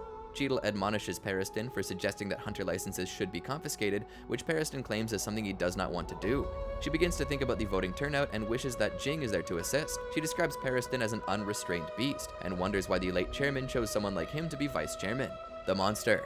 Elsewhere, Sequent expresses his surprise when he finds out from Zebro that Killua has returned home. He is even more surprised to find out that Killua opened the testing gate up to Gate 5. Zebro says he's worried about Killua's expression and later learns about Gon's current condition. Inside Silva Zoldyck's room, Killua tries to persuade his father into seeking Aluka Zoldyck, whose power he needs to save Gon. Silva disagrees, calling Aluka an uncontrollable child, but Killua insists that his father and older brother could control her. Silva admits that he cannot think of Aluka as family, and is only something that came from a different and dark place. Killua explains little about Gon and assures that he can control Aluka. He reminds his father about the promise they made long ago, never betray your friends. With that, Silva finally agrees. Silva leads them through a series of locked doors. He informs his son that Aluka has not finished pestering yet, and that Mieliki Zoldyck's last wish was a PC. He asks Killua to repeat the rules when asking a wish, but Killua disagrees, and Silva threatens to end business then and there. Finally, Killua complies. A flashback shows Killua and Aluka's childhood together. As a child, Aluka asked her butler, Mitsuba, to carry her, climb the stairs, and play Upsy Daisy, all of which Mitsuba followed. The female butler was shocked to see Aluka's eyes become black. She called for help, but Killua arrived just in time to make wish of giving him an Upsy Daisy. Afterward, Aluka returns to normal. Mitsuba had already contacted the siblings' mother after the occurrence. In the family room, both Silva and Kikyo Zoldyck interrogated Killua. Killua explained that Aluka's eyes turned white after granting one wish, but if one would listen to her pesterings, they would turn black. In order to test this power, Kikyo ordered Mitsuba to decline all of Aluka's pesterings this time. After refusing Aluka 4 times in a row, Mitsuba is suddenly crushed into minced meat as a result. In the butler's lodge, another butler shared the same fate as Mitsuba. Following the incident, Kikyo explained that Mitsuba was in the playroom while Hassan was in the butler building, and they both turned into mincemeat at the same time. Sensing the confusion of his parents, Killua told them that Mitsuba declined Aluka 4 times, thus another test was made. A new butler, Yasuha, listened to all 3 pesterings, which made Aluka's eyes turn black. Yasuha wished to become a billionaire. Aluka agreed, and suddenly paper bills fell from the sky. Later, news informed about a transport airship with cash that disappeared. Yasuha later apologized for giving it a temptation, but Illumi did not think it was a coincidence. Silva and Kikyo wondered why, despite Aluka being with them, she was not pestering family members. Illumi asked permission to handle the next butler, Kasuga, and instructed her that if she listened to all of Aluka's requests, Illumi would overlook both Kasuga and her lover. When he was gone, Aluka began to ask for Kasuga's liver, duodenum, spine, and brain, all of which Kasuga could not provide. Back in the present, Killua recites the rules known to the Zoldycks. If an individual grants 3 of Aluka's requests, she will grant 1 wish. The greater the wish, the more difficult the next requests will be. The next person who asks a wish from Alaka has to face the difficulty of requests from the previous wish. If Alaka's requests are declined 4 times in a row, the person who declines and the person they love most will die. Killua remembers that 67 people died from the incident involving Yasuha's billionaire request, Kasuga's inability to listen to Alaka's request, which resulted in 67 simultaneous deaths. The request. Illumi and Hisoka further discuss the consequences of Alaka's power in an airship bar. According to Illumi, their mother sacrificed several pairs of people to make sure, while Miliki traded some tourists for his toys. He explains that between those sacrifices, 2 big occurrences happened concerning Yasuha's and Miliki's request. In a flashback, it showed Miliki walking with his 2 younger siblings, Alaka and Kaluto, with a tourist, Muna. Alaka suddenly requests something from Muna, but Miliki assures the tourist that Alaka was only playing, and he only had to refuse. Illumi then explains that after the incident with Yasuha and Kasuga, it's easy to track down victims. Those who died in the exact manner and time as Kasuga were her fellow butlers, homeroom teacher, and classmates in the Zoldyck estate. It defies the rule about one who asked for a wish with their most beloved person dying, as it is impossible for Kasuga to love all of her classmates. Also, Kasuga's ill mother, who she would only meet once a month for 30 minutes, did not die. Hisoka suggests that it could have been a change of heart, but Illumi explains that Kasuga did love her mother, only that she met a man on the internet who she loved more. The Zoldicks then came to the conclusion that if the person who fails Alaka's requests dies, their loved ones would die as well as people who spent much time with the failed person. Illumi guesses Killua would ask Alaka to heal Gon, but is sure that Killua would do it the wrong way. He would have somebody else make the request but pay the price himself. Illumi claims that his younger brother could die from trying to fulfill Alaka's requests, but Hisoka thinks that both Killua and Gon, the most beloved person, would die. For a moment, Illumi corrects him. Killua and Illumi would die instead of Gon. Illumi does not mind. His concern goes to the survival of the whole Zoldyck family. He instructs Hisoka to watch Killua and Alaka. If Killua agrees to a request but is actually lying, Hisoka has permission to kill Alaka. Back at the Zoldyck estate, Alaka enthusiastically greets Killua, who apologizes for leaving her behind. She begins to pester Killua with requests, to which Killua agrees. Next, Alaka asks to play Shiritori, as Killua notes that the Alaka who calls him only by his name is an entirely different thing. Meanwhile, a third election has taken place, with Pariston and Cheadle on the top 2 spots, and Botobai now in third. Pariston notes that more hunters have abstained from voting in fear of losing their licenses. Beans hands out the list of hunters whom Cluck should send the messages to. Cheadle notices how Pariston makes decisions that would clearly give him the disadvantage, as though he enjoys challenges. Pariston offers that the Zodiacs should hold a lecture to remind the hunters about the importance of the election. Joining the fray. As Killua and Alaka remain in the locked room, Silva, Kikyo, and Miliki watch through a surveillance camera. While Kikyo shows amusement that Killua has turned into a good older brother, Miliki expresses his disappointment, for his computer wish was a piece of cake, which earns him a glare from his father. Silva asks Miliki to recite the rules once again, which adds that Alaka's wishes could not be passed on to another person while still in the middle of a transaction. They notice that Killua has not asked for a wish yet, and Miliki knows that Killua would not sacrifice innocent lives to save his friend. Then Killua carries Alaka in his arms and demands that they be released. Silva refuses and orders them to make the wish inside the room. In order to leave his father with no choice, Killua wishes for Alaka, now turned into Nanika, to kill their mother if both of them have not left the mountain within half an hour. If they're able to do so, Nanika must give Killua a kiss on the cheek. Kikyo slumps on the floor, being proud of Killua for saying something as such. Silva reluctantly opens the door and lets them leave. Morel Makarnassi receives a call from Killua and tells him that Gon's condition remains the same, and a number of familiar friends have come to visit the hospital. Morel suggests that a Nen exorcist must be called for help, but Killua assures him that his method is easier, although the process of getting to the hospital would be difficult. He contacts Goto, a senior butler, who warns Killua about the restriction of movements. If the restriction reaches a level 5, wherein the target must be apprehended for leaving the estate, Killua may be captured immediately. To avoid complications, Killua and Alaka are joined by Goto and Canary. Goto questions why Canary has to be with them, and Killua lectures him that only a female butler could provide Alaka's girlish needs. Then 2 more butlers arrive, much to the surprise of Killua. Subone, with her granddaughter Amane, claims that Silva has ordered them to come. When Subone threatens Killua about breaking the rules, Alaka comes to her brother's defense. Bemused, Subone apologizes. Amane introduces herself to Canary, just as Alaka begins to ask for Subone's fingernail. Subone wholeheartedly complies and tells Killua that she would conceal herself for the moment to prevent Alaka from requesting other people. Alaka then asks if he is mad, but Killua assures her that there is nothing to worry about. The group leaves the Zoldyck estate and travels by car. Goto receives a call from Leorio. The 2 quickly fall into an argument. The butler informs Leorio that Killua is headed to the hospital and in doing so has risked his life. Morel tries to take the call, but Leorio disagrees. When Goto requests that all patients and doctors in the hospital with the exception of Gon should leave, Leorio suddenly bursts out, prompting Morel to take the phone and listen to the conditions himself. He agrees and calls Nav for assistance. As Leorio turns to leave the hospital, he tells Morel that he needs to speak to somebody, Kurapika. In the Hunter Association building, the lecture between the Zodiacs and the Hunters begin. Leorio steps up to ask Ging Freecss a question. Why hasn't Ging visited Gon yet? When Ging learns that Leorio is Gon's friend, he expresses his gratitude and would be relying on Leorio. The indifferent answer enrages Leorio, inducing him to deliver an attack in Jing's direction. The hunters who have witnessed the exchange cheer enthusiastically. The fourth election results end with Paladin, Gido, and Leorio as the top 3. Due to the previous election exceeding the 95% rule, Beans proceeds to introduce the top 16 candidates. The chase. Killua versus Illumi. Still traveling by car, Goto receives another phone call and is surprised to hear from Illumi Zoldyck. As Killua takes the phone, he realizes that his father has sent Tsubone and Amane to learn more about Alaka's power. And when Illumi's name is mentioned, it's confirmed by Amane's anxiety that Illumi's desire does not match that of Silva and Zeno's desire to control the ability. Illumi inquires about the needle, which Killua replies that he already removed it. In an inner mansion, according to Illumi, family members are not allowed to kill each other, implying that none of the Zoldicks think Alaka as family. It angers Killua, who suddenly challenges his brother. Amused, Illumi states that he'll begin now. At once, the car in which the group travels is crashed by an incoming truck, whose drivers are killed and manipulated by Illumi. The vehicle falls off the cliffs as both Illumi and Hisoka watch from afar. Illumi instructs Hisoka to eliminate the butlers and take Alaka away, but when Hisoka asks if he could kill Killua, Illumi's composure immediately changes as he threatens Hisoka. Below the cliffs, Killua senses his brother's killing aura. Amane suggests that the group must stay away from Illumi, and tells Killua she and her grandmother Tsubone are not enemies. Their only goal is to ensure Killua's safety. Killua uses his Godspeed Nen ability to separate from the group, just as Hisoka arrives to confront the 3 butlers. Meanwhile, Tsubone chases after Killua and Alaka, who amuses herself on how Killua would become a splendid assassin. When they've stopped, Alaka asks her brother if she's only a hindrance in the family, but Killua assures her that she's not. The Magician and the Butler. Fray and Amane confront the newcomer, who simply identifies himself as a magician. Hisoka attacks the butlers with his cards, but the cards are deflected by Goto's coins. Goto instructs Canary and Amane to save their energy and to chase after Killua instead, while he deals with the enemy. Hisoka praises the strength of the coins, which are stronger than bullets, as he explains the properties of his bungee gum ability.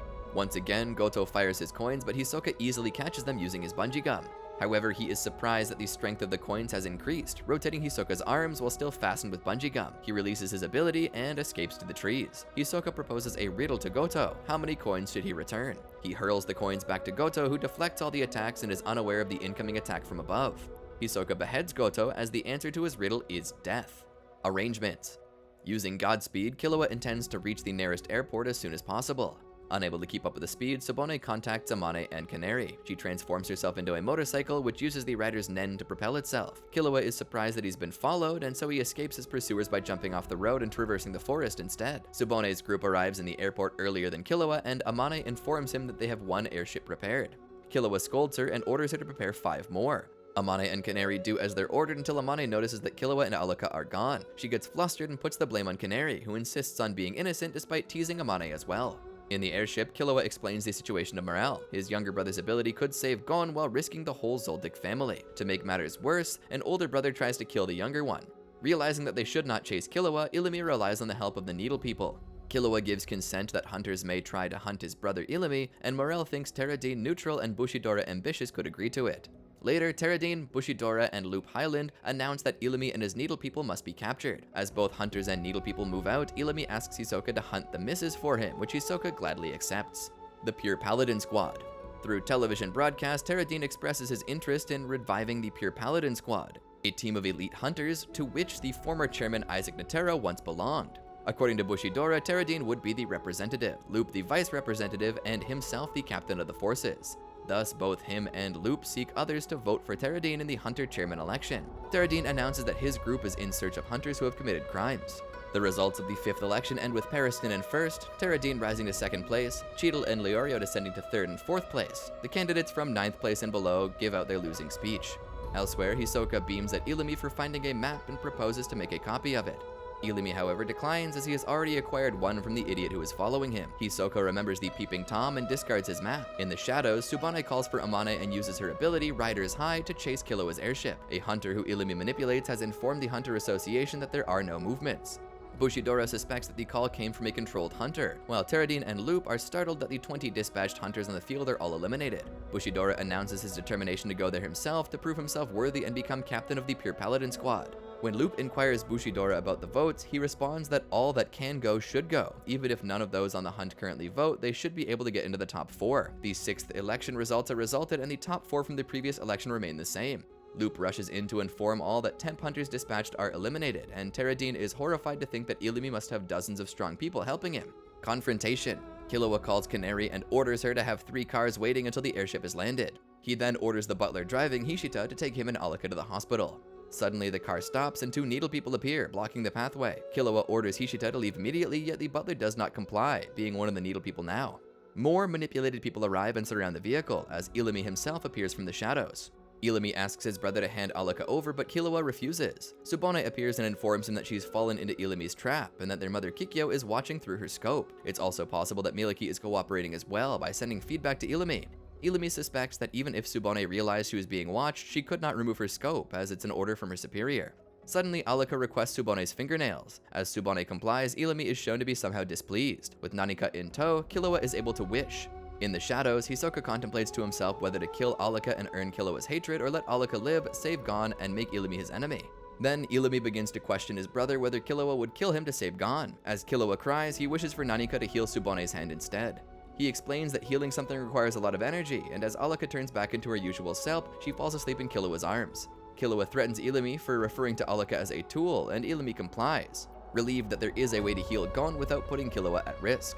However, until Killua is still hiding some rules, Alaka would never be free of Illumi. Finally, they come into an agreement, and Killua and Alaka continue towards the hospital. Meanwhile, Terradine gravely announces the death of Bushidora, along with over 100 hunters who were sent to eliminate Illumi. While he asks for more hunters to vote for him, Hisoka slips into his room and kills him. With Terradine eliminated, the results of the 6th election have Pariston in 1st, Leorio in 2nd, Cheadle in 3rd, and Mizaistam in 4th. The election would then continue on with only the top 4 candidates. In the Hunter Association headquarters, Gon Freecss is confronted by Cheadle. She learns that Ging plans to leave and asks him about it, while Ging only explains that he had his fun during the election, with meeting Leorio one of his biggest gains. Ging also adds that he plans on voting for Cheadle, who immediately accuses him of being able to win the election by gathering votes from the Zodiacs and that of Terradine's. Ging shrugs her off and mentions about the X Day. With no other options, Cheadle asks for advice on how to beat Pariston. Ging begins to explain that in order to defeat Pariston, Cheadle must understand how her opponent thinks. He adds that after the death of Chairman Netero, over 100 airships from the Hunter Association headed to the Republic of East Gorto and picked up 5,000 cocoons. Ging assumes that the cocoons have already hatched and that Pariston intends to use them at the end of the Hunter exam. The X Day, the 8th election for the 13th Hunter Chairman, begins with the enumeration of the Hunter bylaws. Pion once again hosts the event and announces that the speeches would begin. Botobai encourages the other hunters to vote for Cheadle, and Ikshanpe claims that he does not care and warns Ging not to disappear, offering a card. Meanwhile, Killua and Alaka finally arrive at the hospital where Gon is kept. Some of their friends are also waiting, including Palm, Knuckle, Melioran, Ikalgo, Hanzo, Biscuit, Melody, and Gorinu. Finally, Pion announces that no hunter shall leave the hall until a candidate becomes victorious. The 13th Chairman. Among the 4 remaining candidates, Mizaistam goes first and inspires the hunters to vote for Cheadle instead, hoping that his announcement would knock Pariston out of the competition. Cheadle comes next and briefly announces that she supports Leorio as the next chairman. Everyone in the hall, including Mizaistam, Pariston, and Ging, are surprised. Leorio then steps onto the stage. Although he admits to himself that he is not ready, he honestly claims that he intends to make the whole association his private property and that his first act as chairman would be to save Gon. His heartfelt confession about being unable to help Gon earns him the support of all the hunters within the room. After the thunderous applause he receives, Pariston steps forward to give his speech. Cheadle seems sure that Leorio would become the next chairman. Back at the hospital, Alaka finally awakens. Killua explains that a friend of his is sick in bed and he wants to make him feel better again. When Alaka refuses to transform into Nanika, Killua assures him that they would always be together thereafter. Elsewhere, Illumi contemplates on the power of Alaka and finds out that the rules actually do not apply to Killua at all. Tsubone refers to his ambition to control his siblings as sinister and cruel, to the point of straying from the path of an assassin. Killua wishes for Nanika to bring Gon back to normal, with Nanika responding positively. On the podium, Pariston delivers his speech and declares that Mizaistam should win the election. He explains that strength, experience, and caliber are the characteristics of a good chairman, all that Mizaistam possess. After his speech, the 4 candidates begin their debate. When Cheadle glances toward Jing's direction, she finds him dozing off in his seat, much to her annoyance. Mizaistam sternly proclaims that he does not want to be chairman, but Pariston intercepts, saying that Mizaistam initially claimed that he did not necessarily want to be chairman. Cheadle and Mizaistam come into a conclusion that Pariston needs to be defeated. While the results of the election are in progress, Nanika touches Gon and proceeds to heal him. The tremendous amount of aura surprises the people outside the hospital, the Zoldycks who are currently watching the live video, and Illumi who's waiting nearby. Illika is confident that Nanika would be his. The results of the election ended with Leorio in first place, Pariston in second, Mizaistom and Cheadle in third and fourth places. Alaka's aura reaches the Hunter Association and is felt by the 3 candidates except for Leorio and Ging. Another re-election is needed, thus Pariston convinces Leorio to repeat his objectives when he becomes chairman. Leorio does repeat his previous statement about saving Gon, while Pariston looks at the door, seemingly waiting for something. Then Pariston suggests that the Hunters rethink the rules of the Hunter bylaws and abolish the current Hunter exam regulations. From the audience, Kanzai angrily disagrees and reminds him that the commandments are absolute. However, Pariston disagrees and argues that now is the perfect timing for it. Cheadle interjects and declares herself to become Leorio's advisor if he ever wins, and she would improve the rules of the exam. Leorio immediately refuses the motion as he's only interested in saving Gon's life. Finally, the time Pariston's been waiting for arrives. Morel bursts through the door crying profusely and gives Leorio a thumbs up. Leorio's tears show when he sees Gon striding towards the staircase, all healed up. He rushes to his friend and gives him a tight hug. Morel makes Leorio promise not to tell Gon that it was Killua who saved him, and Leorio agrees. Everyone in the hall then applauded. Cheadle realizes that Pariston intended to save Leorio for last, knowing that Gon would appear so that Leorio would lose his motive for running. When she asks how Pariston knew he would win, he only laughs it off, but later answers that it was when Ging announced he'd run as a candidate. Ging was confident that Gon would live, and Pariston trusted Ging as an enemy. Gon, astounded at the overwhelming applause, sees in the crowd Dwan and List waving him over and pointing at someone seated between them. Gon wonders if it's Ging. Ging, on the other hand, looks uncomfortable and realizes that meeting Gon is now unavoidable. Ging, Gon, and Kite. Left with no other choice, Ging waves his hand and greets Gon for the first time. Gon immediately rushes towards him and apologizes that Kite turned into a little girl. He begins ranting about the events during the Chimera Ant crisis, which overwhelms and flusters his father. Ging explains that it was Kite's fault for misjudging the situation and that it's Gon's responsibility to apologize to Kite, not to Ging. Gon agrees and asks Ging if they could talk later, which Ging doubts. The crowd within the election hall goes wild and begins calling Ging names and insult. When the crowd did not stop, Ging takes them on in a playful fight. Pion orders everyone to be quiet since the election is still ongoing. Before Gon could leave, Pariston asks him who Gon would vote for between him and Leorio. After slight tension on Cheadle's part, Gon simply answers that he would vote for Pariston because Leorio intends to become a doctor, and therefore he could not be a chairman. Leorio and Gon proceed to leave, but not before Ging explains that he taught Kite his crazy slots ability. It may have been the reason why Kite is still alive, driven by his strong desire to live. The 9th and final election for the Hunter chairman declares Pariston Hill as the new chairman. He announces that Cheadle would be his vice chairman while he himself would step down from being chairman. All Zodiacs are surprised, including Ging, who admits he did not anticipate this outcome. Enraged, Cheadle confronts Pariston in the hallway. Pariston explains that he only wanted to play with previous chairman Netero. He tells Cheadle to reform the commandments and Hunter exam, and if the association becomes dull under Cheadle's leadership, he would become serious about toying with her. Meanwhile, Illumi arrives at the hospital in pursuit of both Killua and Alaka. He deduces that Killua has not wished to Nanika, but rather issued a command to do it. Once he confronts Killua again, Illumi states that he is the only one who could safely use Nanika's ability for the Zoldyck family. He promises Alaka would also have freedom under his supervision. Killua, however, replies that he'd be the one to protect Alaka, and commands Nanika to teleport Illumi back home. In Kukuroo Mountain, Silva, Kikyo, and Miliki, who are all watching, are surprised to see him instantly teleported. Illumi confidently confides that there would be no more risk of Alaka's requests as long as Killua commands her. Back in the hospital, Killua also asks for Subone and Amane to leave. Nanika requests to be patted on the head, but Killua refuses and tells Nanika that it could not come out any longer. Nanika cries and goes back to sleep as Alaka awakes. Alaka cries as well and scolds Killua for making Nanika cry and insists that he should apologize. Though he thinks she may still be under Illumi's control, Killua agrees and apologizes to Nanika. He tells Nanika never to grant other people's wishes anymore, so that Killua would pat her on the head. After a tearful exchange, Nanika forgives Killua. In the corner of the room, Subone is revealed to be watching and crying as Kikyo orders her that the restrictions upon Killua are cancelled. In a mansion, Koala remembers the red-haired girl he killed. According to him, shooting people to death has always been his job, and he repented the day he was reborn as a Chimera ant, that the cycle of him killing people still continued. Yet he also admits that the ones he should have killed were the ants hunting the red-haired girl. He thanks Meruem's twin sister, the reborn Kite, for listening to his story until the end. However, Kite orders Koala to keep on apologizing and to never lose his resolve, unless Koala wanted to be killed by her.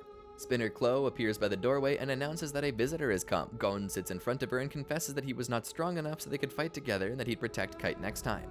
Gon acknowledges the help he received from Killua and the others, who helped him to recover after his battle with Neferpitou. Smiling, both Gon and Kite concede that they did not have enough training. Then, Kite shifts the conversation to Ging, after hearing that Gon and his father have already met.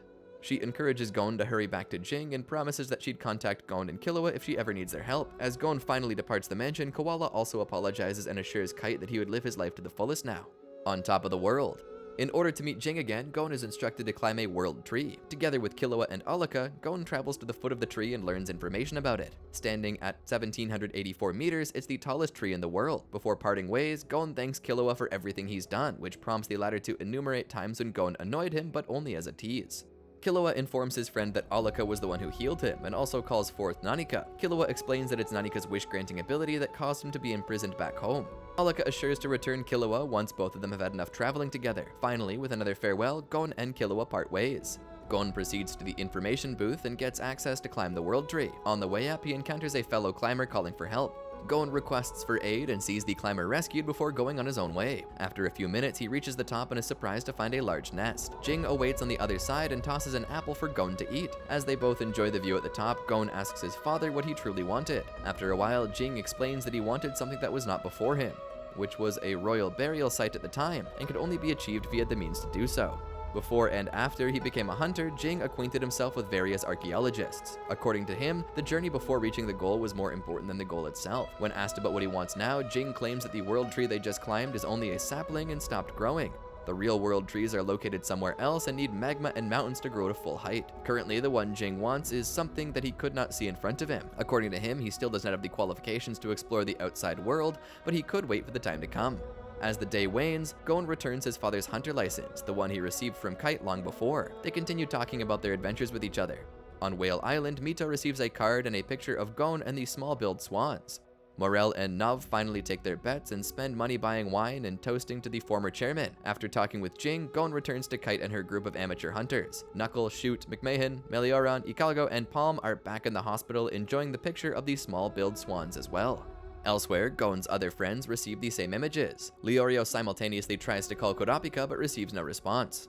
Kurapika is revealed to have found 5 pairs of his brethren's scarlet eyes. In Kukuroo Mountain, Canary and Amane erect a grave for the recently deceased Goto, while Kiriko disguises as the former butler. Canary convinces Amane not to tell Killua. Lastly, back in the barren Republic of East Gorto, a dead Komugi and Meruem are seen holding hands. The special assignment. Beans comes inside a room shouting about a big emergency. Sayu guesses Cheadle wants to resign her seat. However, she assures him that she won't and lets Beans talk. He shows a video in which Kakin Empire's king, Nasabi Hui-Go-Ru, declares his country's intention to travel to the Dark Continent. The Zodiacs are surprised except Kanzai, who is clueless about the Dark Continent and Kakin's king. Gel explains that the Dark Continent is a place outside the world map. It's also where magical beasts are believed to originate from. Mizai Stom adds that every time humanity has tried to venture there in the past, a disaster was brought back. 200 years ago, the Continental V5 Forum made an agreement not to go there. Cheadle explains that Kakin could technically be considered a new nation after their transition to a parliamentary democracy 30 years ago, so they may have neglected to renew the treaty. Beans interrupts them with a more serious problem. The video shows King Hui Guo-Ro as he introduces the person who will lead their expedition, Beyond Netero, the son of the late Isaac Netero. The Zodiacs are once again surprised, not knowing that Netero had a son. Gel suggests they need a confirmation. However, after Beyond starts his speech, Seiyu questions if there is any need to confirm him being Netero's son, as they notice their similar attributes.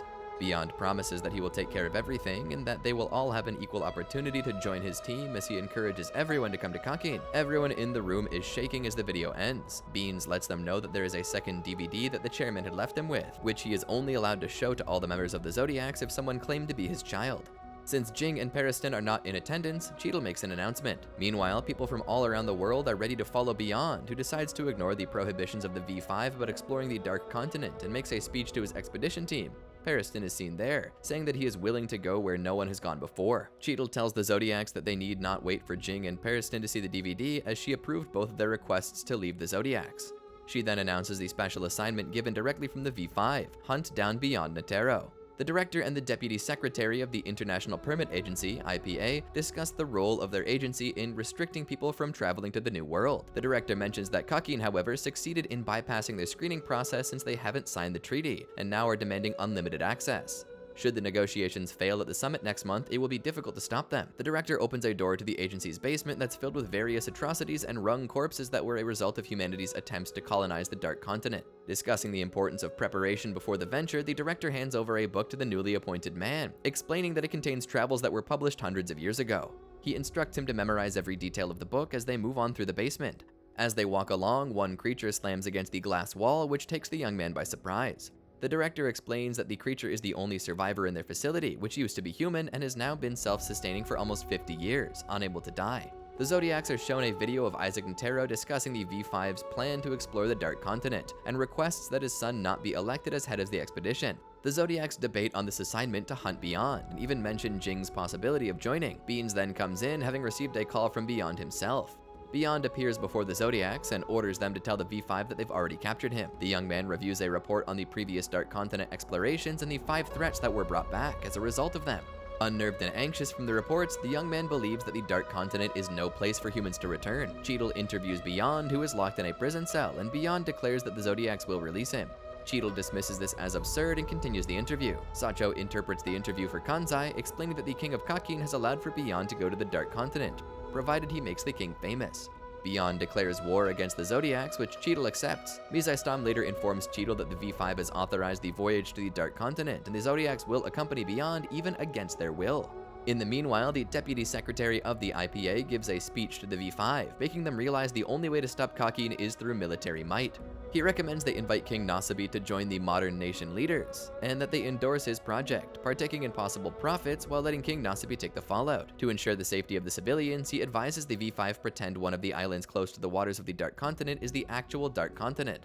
Cheadle contacts Leorio and offers him to be a Zodiac, as he was now a popular figure in the hunter community. At first he declines, but then asks if there's another spot in the Zodiacs.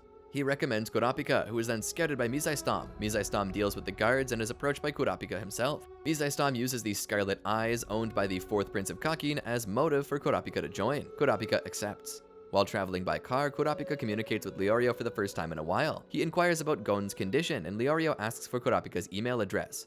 Kurapika refuses to share this information. Kurapika then thanks Mizai for the connection to the prince and assures him that he can deal with the prince's dark side. They reach the Hunter Association building, where Leorio reunites with Kurapika briefly before they're taken to the meeting. At the meeting, Cheadle informs the Zodiacs that the V5 has been changed to the V6, as Kakin is now a member. She reveals the reason for the failures of previous Dark Continent expeditions, the 5 threats. The danger of these threats were level A, 1 rank higher than the Chimera Ants, which were a B. Cheadle reveals their objective, to travel to the New World, capture at least one of the threats and bring it back to safety, as well as deal with Beyond. Kurapika asks the other Zodiacs if they've identified a member of Beyond's team in the association, stating that Beyond must have planned for all of this when his father died. He confirms that Periston and some temp hunters are allies of Beyond. Mizai leads Kurapika out and advises him not to inquire about a mole because a mole would be on alert. When they return, all the Zodiacs explain their roles on the voyage. Kurapika oversees the 289th Hunter exam, where one stage is to answer a questionnaire concerning their knowledge of Kakin's imperialistic ambitions. Kurapika uses his dowsing to see who is lying and therefore working for Beyond. Mizai praises his ability, but Kurapika asserts that it isn't all-powerful and that someone with a similar ability could counter his. Mizai explains that there probably is not even a person within the Zodiacs like that. Meanwhile, Ging confronts Periston in Beyond's lair, with the double objective of joining Beyond's expedition and putting a stop to Periston's plans. He explains that depending on what the Hunter Association will do concerning Beyond's challenge, Periston may send in 5,000 Chimera Ants. He promises to play with Periston if Periston can keep up. Periston demands to know what he is to do, so Ging explains that if the Hunter Association accepts the V5's terms, Periston will let loose 5,000 Chimera Ants into the world, creating chaos and forcing changes in policies, because to him, that's a boring course of action. Periston angrily interjects that Netero would never conform, but would defy both the V5 and his son and go to the Dark Continent on his own. Ging then adds if the Hunter Association does decide to go against the V5's wishes, Periston will use the next Hunter exam to infiltrate his 5,000 Nen-using Chimera Ants into the organization. The members show reluctance in having Ging be second in command. Ging promises to double Beyond's pay. Periston shows no objection. Ging educates them on the 5 threats and how their threat level surpassed that of the Chimera Ant since there was no countermeasure. A member asks Ging how he knows so much, and Ging explains that the Dark Continent was being recorded by Gon Freecss. Gon attempts to use his Nen, but is unsuccessful. Ging explains that it was there, Gon just couldn't see it. He tells Gon that it could have been much worse, and advises him to go looking for something. Gon heeds Jing's advice and returns to Whale Island in Mito. When asked by Mito if he was disappointed that he couldn't go, Gon said that he would be a burden due to his lack of Nen, and that his goal was to find Ging, not meet him. A month later, Ging continues to display his prowess and skill and knowledge with the expedition team, gaining their respect. Periston suddenly shows up and divulges the failure of the assassin sent to the Hunter exam. He acknowledges the ability of his successor, Kurapika. One of the assassins, Muher, claims that Kurapika can read minds. He orders Ging to leave, believing him to be an agent of the Hunter Association. However, Ging assures him that his goal is to support Beyond, but stop Periston. Usamen supports this claim, advising Muher to wait a few days to see really why Ging should be number 2. Just then, the other temp hunters arrive and reveal that number 2 would not be in the chain of command.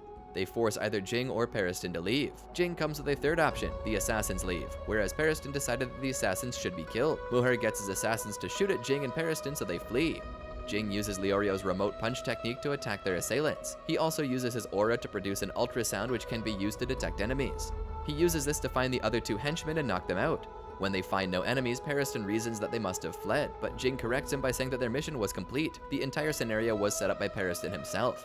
He learned this when one of the temp hunters did not bring up both Ging and Pariston leaving as an option. Muher wonders how they figured out his plan. Ging is more concerned about his men, stating that they're too weak for the Dark Continent. Muher reveals that they're simply backup. Shooting would be taken care of by Golem. Ging is impressed by Golem's capabilities, but Golem refuses to give any more details about their true identity.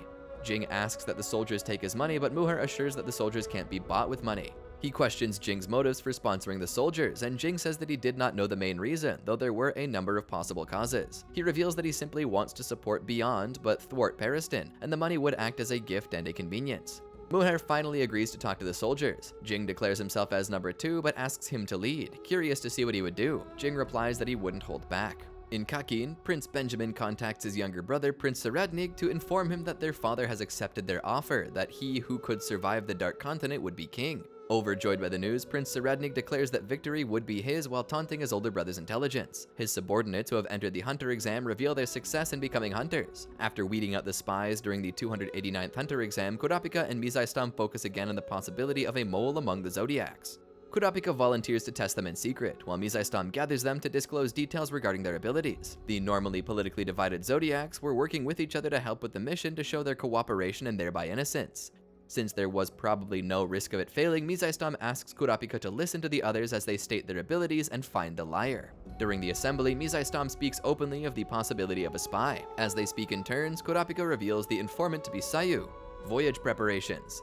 King Nasabi's personal butler, Nugoe, explains to Saradnik that the succession war would begin once the voyage began, but if any of the participants, the king's legal children, died before, the war would be cancelled. Saradnik then participates in a Kakin Empire rite, receiving, unbeknownst to him, an egg from which his guardian spirit beast will hatch. In the meanwhile, Kurapika and Misaistam watch a recording in which the Ox interrogates Beyond on the identity of the spy in the Zodiacs, stating he'll let him participate in the sailing ceremony that will take place on the eve of departure in 34 days. Beyond declares he does not know anything and does not care about the ceremony. Rather, the V5 will most likely pressure the Zodiacs into letting him go. Using his ability, Kurapika confirms that he's not lying. They conclude that the safest course of action would be to restrain Sayu shortly before arrival. Shortly afterwards, they discover some of the princes are hiring bodyguards, which would allow some of these spies to board the Black Whale. Kurapika recruits Biscuit, Basho, Izunavi, Hanzo, and Melody to be hired as bodyguards by each of the 6 princes of the Kakin Empire, and to get information regarding Prince Saradnik. Izunavi points out that something significant must have happened for all 6 princes to put up job postings simultaneously. Hanzo states that Saradnik is likely not among them as he is a veteran at this and likely has a private army. Basho explains on that, saying that the naive princes are the ones using money as a reward. Melody argues that if this is indeed the case, then it'll make things easier. Biscuit counters, saying that the elimination of threats sounds suspicious. Kurapika sums up that all he wants is information, no matter the means. The information would have to allow Kurapika to come into physical contact with Saradnik, since that's the only way he could use his abilities effectively. If they could do that, then they could abort the rest of the mission. Biscuit asks to confirm that Kurapika would still give them the money even if they aborted, since the contract would be in effect once they've applied. Kurapika states that was obvious, angering Biscuit. He recalls Killua's advice on dealing with Biscuit and proceeds to reluctantly flatter her in order to ensure her loyalty. Kurapika looks at the 6 profiles, which look virtually identical, and observes the fine details of each prince. First to post, highest pay, the competitive one, the ones willing to interview, etc. Kurapika focuses on 2 profiles. The one that had the highest reward by increasing theirs over the others, and the one who never changed at all. The former is competitive and likes to display power, and the latter has strong self-esteem. The one who matches these profiles is Prince Halkenberg. Kurapika thinks about his past. An honors student who had a poor relationship with his family saves Saradnik. Kurapika decides that Halkenberg is the best option for getting close to Saradnik, and chooses to be the one that he believes to be Halkenberg. He gets a response which invites him to a hotel owned by the family. Kurapika meets his employer, who turns out to be Queen Oito, mother of Prince Wobble. Kurapika is surprised and disappointed, something that she senses. However, she states that his disappointment is all the more reason that he is the worthy candidate for the job. She reveals that they're looking for someone who came under the pretense that they'd be hired by Prince Halkenberg, even with the fewest of indicators. The information put on the site was purposefully vague, to prevent anyone who might want to hurt the princes from pinpointing their target. As that applied to Prince Hulkenberg, he did not put up a post. She explains Hulkenberg's reputation and various viewpoints surrounding him. As such, many applicants would be assassins or fake followers, which would be convenient for Oito since they have similar aims. Anyone could reach their goal by protecting Oito. Kurapika asks why regular applicants could not be used, and Oito divulges the true nature of the expedition. Succession War. Oito cannot get out because King Nasabi strictly believes that his children should aim to be king, and deserters would be killed. If Hulkenberg becomes the king, then he can be blackmailed for participating in this barbaric event. So the job is to get Wobble and herself off the voyage ship for 10 times the payment, or keep the conversation confidential and leave for the original fee. Kurapika agrees to do the former if Oito agrees to certain conditions. Oito agrees. She reminisces on her life and how she thought that wealth was everything when marrying the king, only to discover her true value laid in her daughter Wobble. She allows Kurapika to hold Wobble. Izunavi is hired by Prince Tyson, Biscuit with Prince Mariam, Basha with Prince Luzarus, Melody with Prince Kacho, and Hanzo with Prince Momose. Heaven's Arena, battle to the death. At Heaven's Arena, Hisoka challenges Chrollo, who has become a floor master, to a duel. Chrollo decides to have a fight to the death, to which Hisoka consents. The battle begins with Chrollo using Black Voice, which he apparently stole from Shalnark to manipulate the judge. Hisoka realizes that Chrollo was using the time he spent fleeing from him to steal more abilities. After having the judge manipulated, Chrollo uses him to pin down Hisoka so he can stab him with his second antenna. Hisoka deflects, but Chrollo uses this opportunity to launch a series of stomps. Amazed by Chrollo's resolve, Hisoka figures out the purpose of controlling the judge is to tire him out and strike when he's weak. Hisoka attempts to slash the judge, but instead the judge detonates. Chrollo reveals his ability, the Sun and Moon, which allow him to imprint seals with either plus or minus onto a target, and when the opposite seals meet, an explosion takes place. Chrollo also demonstrates his other ability, Double Phase, which allows him to use a bookmark on a page to maintain this page's ability. With this, he no longer has to hold the book open to use that ability, though he can still use two abilities by having the book open to another page. However, this brought out new limitations to Skill Hunter. Chrollo says he will show Hisoka 3 more abilities, thus setting a new record for the most abilities it's taken him to kill someone. After a small talk, Chrollo explains the rest of his abilities. Order Stamp, which allows him to control any inanimate object provided that its head is still connected to the torso, but since the former owner didn't consider a real corpse to be an inanimate object, Chrollo makes use of Cortopi's ability, Gallery Fake, and make a copy of the judge's corpse. After that, he uses Order Stamp to command the copy to kill Hisoka, albeit unsuccessfully. He then reveals his final ability, Convert Hands, which allows him to switch appearances with a person he touches. He reveals that one of his abilities belonged to a now deceased person. Hisoka realizes that it remained after death because of that person's Nen becoming stronger post-mortem. The ability is the Sun and Moon, which belonged to a Meteor City elder that once turned his brethren into bombs in order to purge an outside threat. The seals from the Nen ability cannot be removed. Chrollo declares that he will win, but Hisoka is insistent on continuing the fight. Chrollo jumps into the audience and uses Black Voice to control a large spectator. Chrollo hides behind him and manipulates another. By the time Hisoka deals with the two, Chrollo is gone from his sight. He realizes that Chrollo originally bookmarked Black Voice to control the spectators, activated and changed his appearance with Convert Hands, and then shifted the bookmark to that page so he could retain it and hide. A panicked audience begins to flee the arena despite being told not to rush the exits all at once by the commentator. Several audience members notice that they've been duplicated, which alerts Hisoka to the fact that Chrollo is using Gallery Fake. Shortly, many of them begin rushing towards Hisoka, who realizes that Chrollo is currently using Order Stamp to command the copies to kill him. He uses Bungee Gum to propel himself towards the ceiling away from the puppets. However, this is proven futile as his pursuers are capable of reaching him. Hisoka blocks their attacks but leaves himself open from behind, an opening Chrollo exploits to land a hit. Despite being pummeled, Hisoka is enjoying the fight by continuing to decapitate the puppets, while Chrollo uses openings to land guaranteed hits. Chrollo tries to attack from above, but Hisoka anticipates this and attaches Bungee Gum to a decapitated head, flinging it at Chrollo, who dodges it easily, having expected it, and proceeds to stomp his opponent. Hisoka, however, knew this and has swung his foot with a head attached to it, hitting Chrollo while he's lying injured on the ground.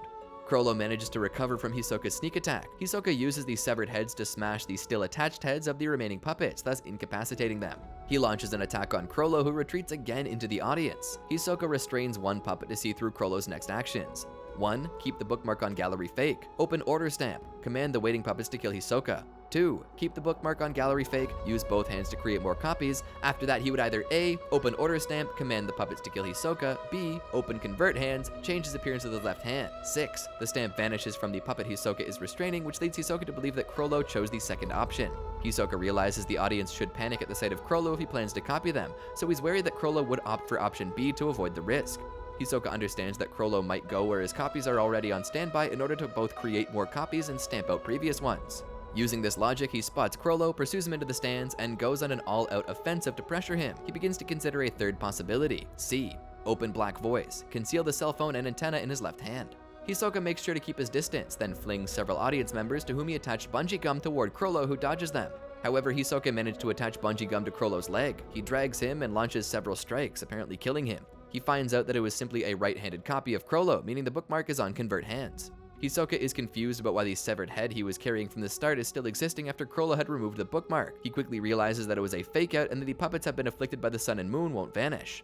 Hisoka comes to the conclusion that Gallery Fake, a double-handed ability, can still be used in conjunction with another ability. Chrollo may imprint the plus mark with his left while he's opening the book on the sun and moon, keeping Gallery Fake bookmarked. He comes to the final conclusion that instead of following option 2B exactly, Chrollo added another step: D. Open the sun and moon. Imprint the plus mark on his left hand, deactivate either or both. Then open order stamp. Command the puppets to kill Hisoka.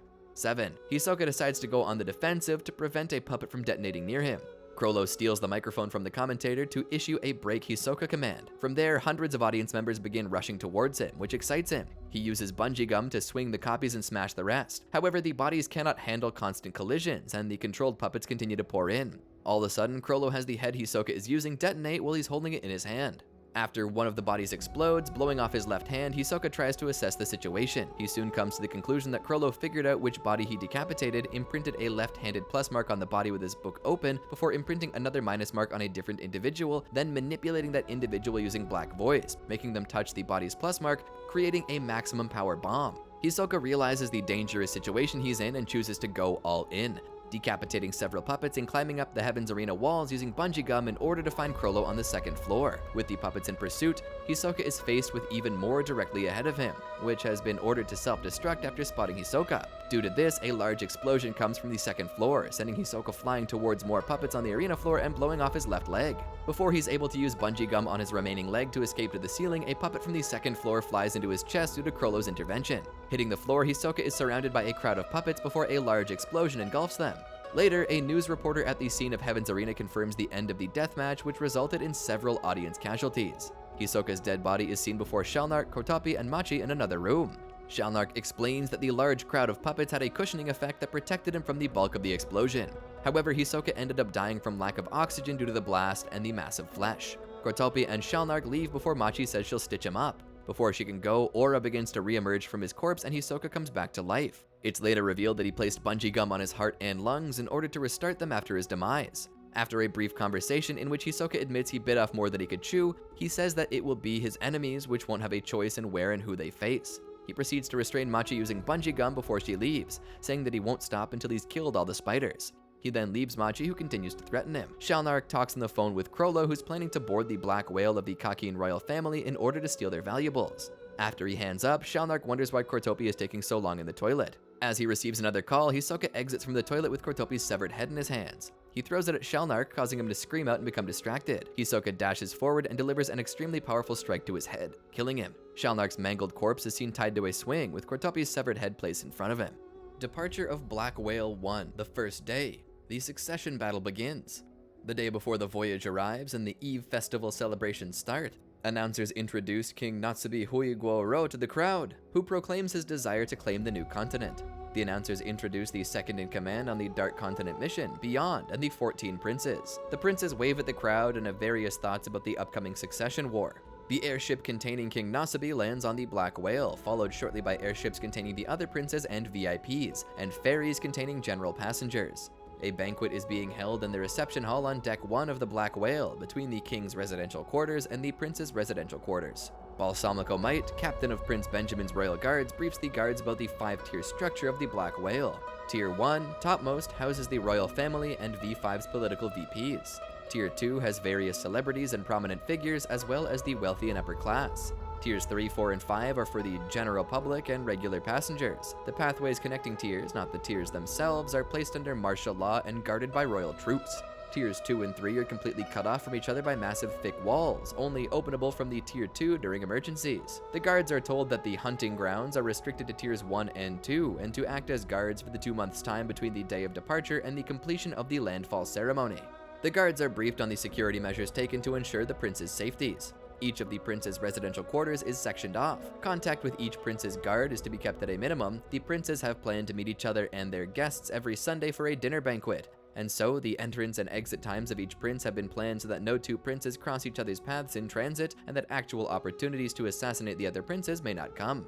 After the banquet, back in their residence, room 1014, Kurapika discusses ways of escaping the Black Whale with Queen Oito, noting that being a higher-ranking bodyguard would be convenient, and that contact between queens and princes was possible via phone. Queen Oito lets Kurapika know that lower wives are unable to call wives above them, and that the phones are guarded by troops. Queen Oito is confused by the king's motives and how he expects the princes to die, considering the royal troops, whom Queen Oito believed to be a neutral party, are monitoring the passageways and movements of everyone on the first deck. While thinking of a plan for the situation, Kurapika decides to begin by identifying the strength of the other prince's forces as his first step, while also considering the strength of his own party in relation to the others. The results of the lax examination conducted by the Dark Continent Committee resulted in about 150 temporary hunters with unknown motives outside the king's residential quarters. Kurapika tries to placate his gut feeling of a blood-drenched succession war during his unshown contact with Serednik, when he gets a call from Mizaistom briefing him on the situation going on in the lower decks. Mizaistom lets Kurapika know that the Zodiacs will likely call off their scheduled meeting due to the unexpected levels of carelessness and unpreparedness Kakin had in dealing with the general public.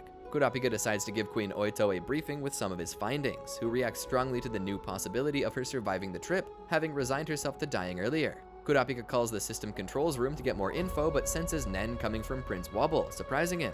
Black Whale 1 sets off for the Dark Continent. An announcer announces that the Black Whale 1 will take 3 weeks to pass through territorial waters before refueling and venturing into more volatile, uncharted water for 5 weeks, where they will finally reach the Dark Continent. In a first-class cabin on Deck 3, Gel briefs the Dark Continent Intelligence Research Team that the Black Whale will stop at this fake Dark Continent to avoid public outcry.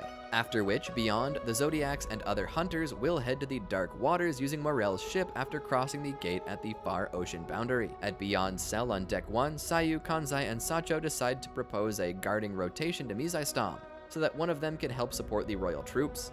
At the medical care facility at the center of Deck 3, Cheadle and Leorio organize the medicine amidst a hectic situation. At the Kakin Royal Troops meeting room on Deck 4, Mizaistom is briefing the royal troops. At the central courthouse on Deck 3, Botobai is sentencing convicts aboard the Black Whale. The departure ceremony takes place with the king, princes, and queens attending. Before Queen Oito and Prince Wobble return to room 1014, Kurapika and the other guards find the exsanguinated corpse of the guard Woody in one of the bathroom stalls. Kurapika demands to know if the guards can use Nen, but all of them claim they do not know about it.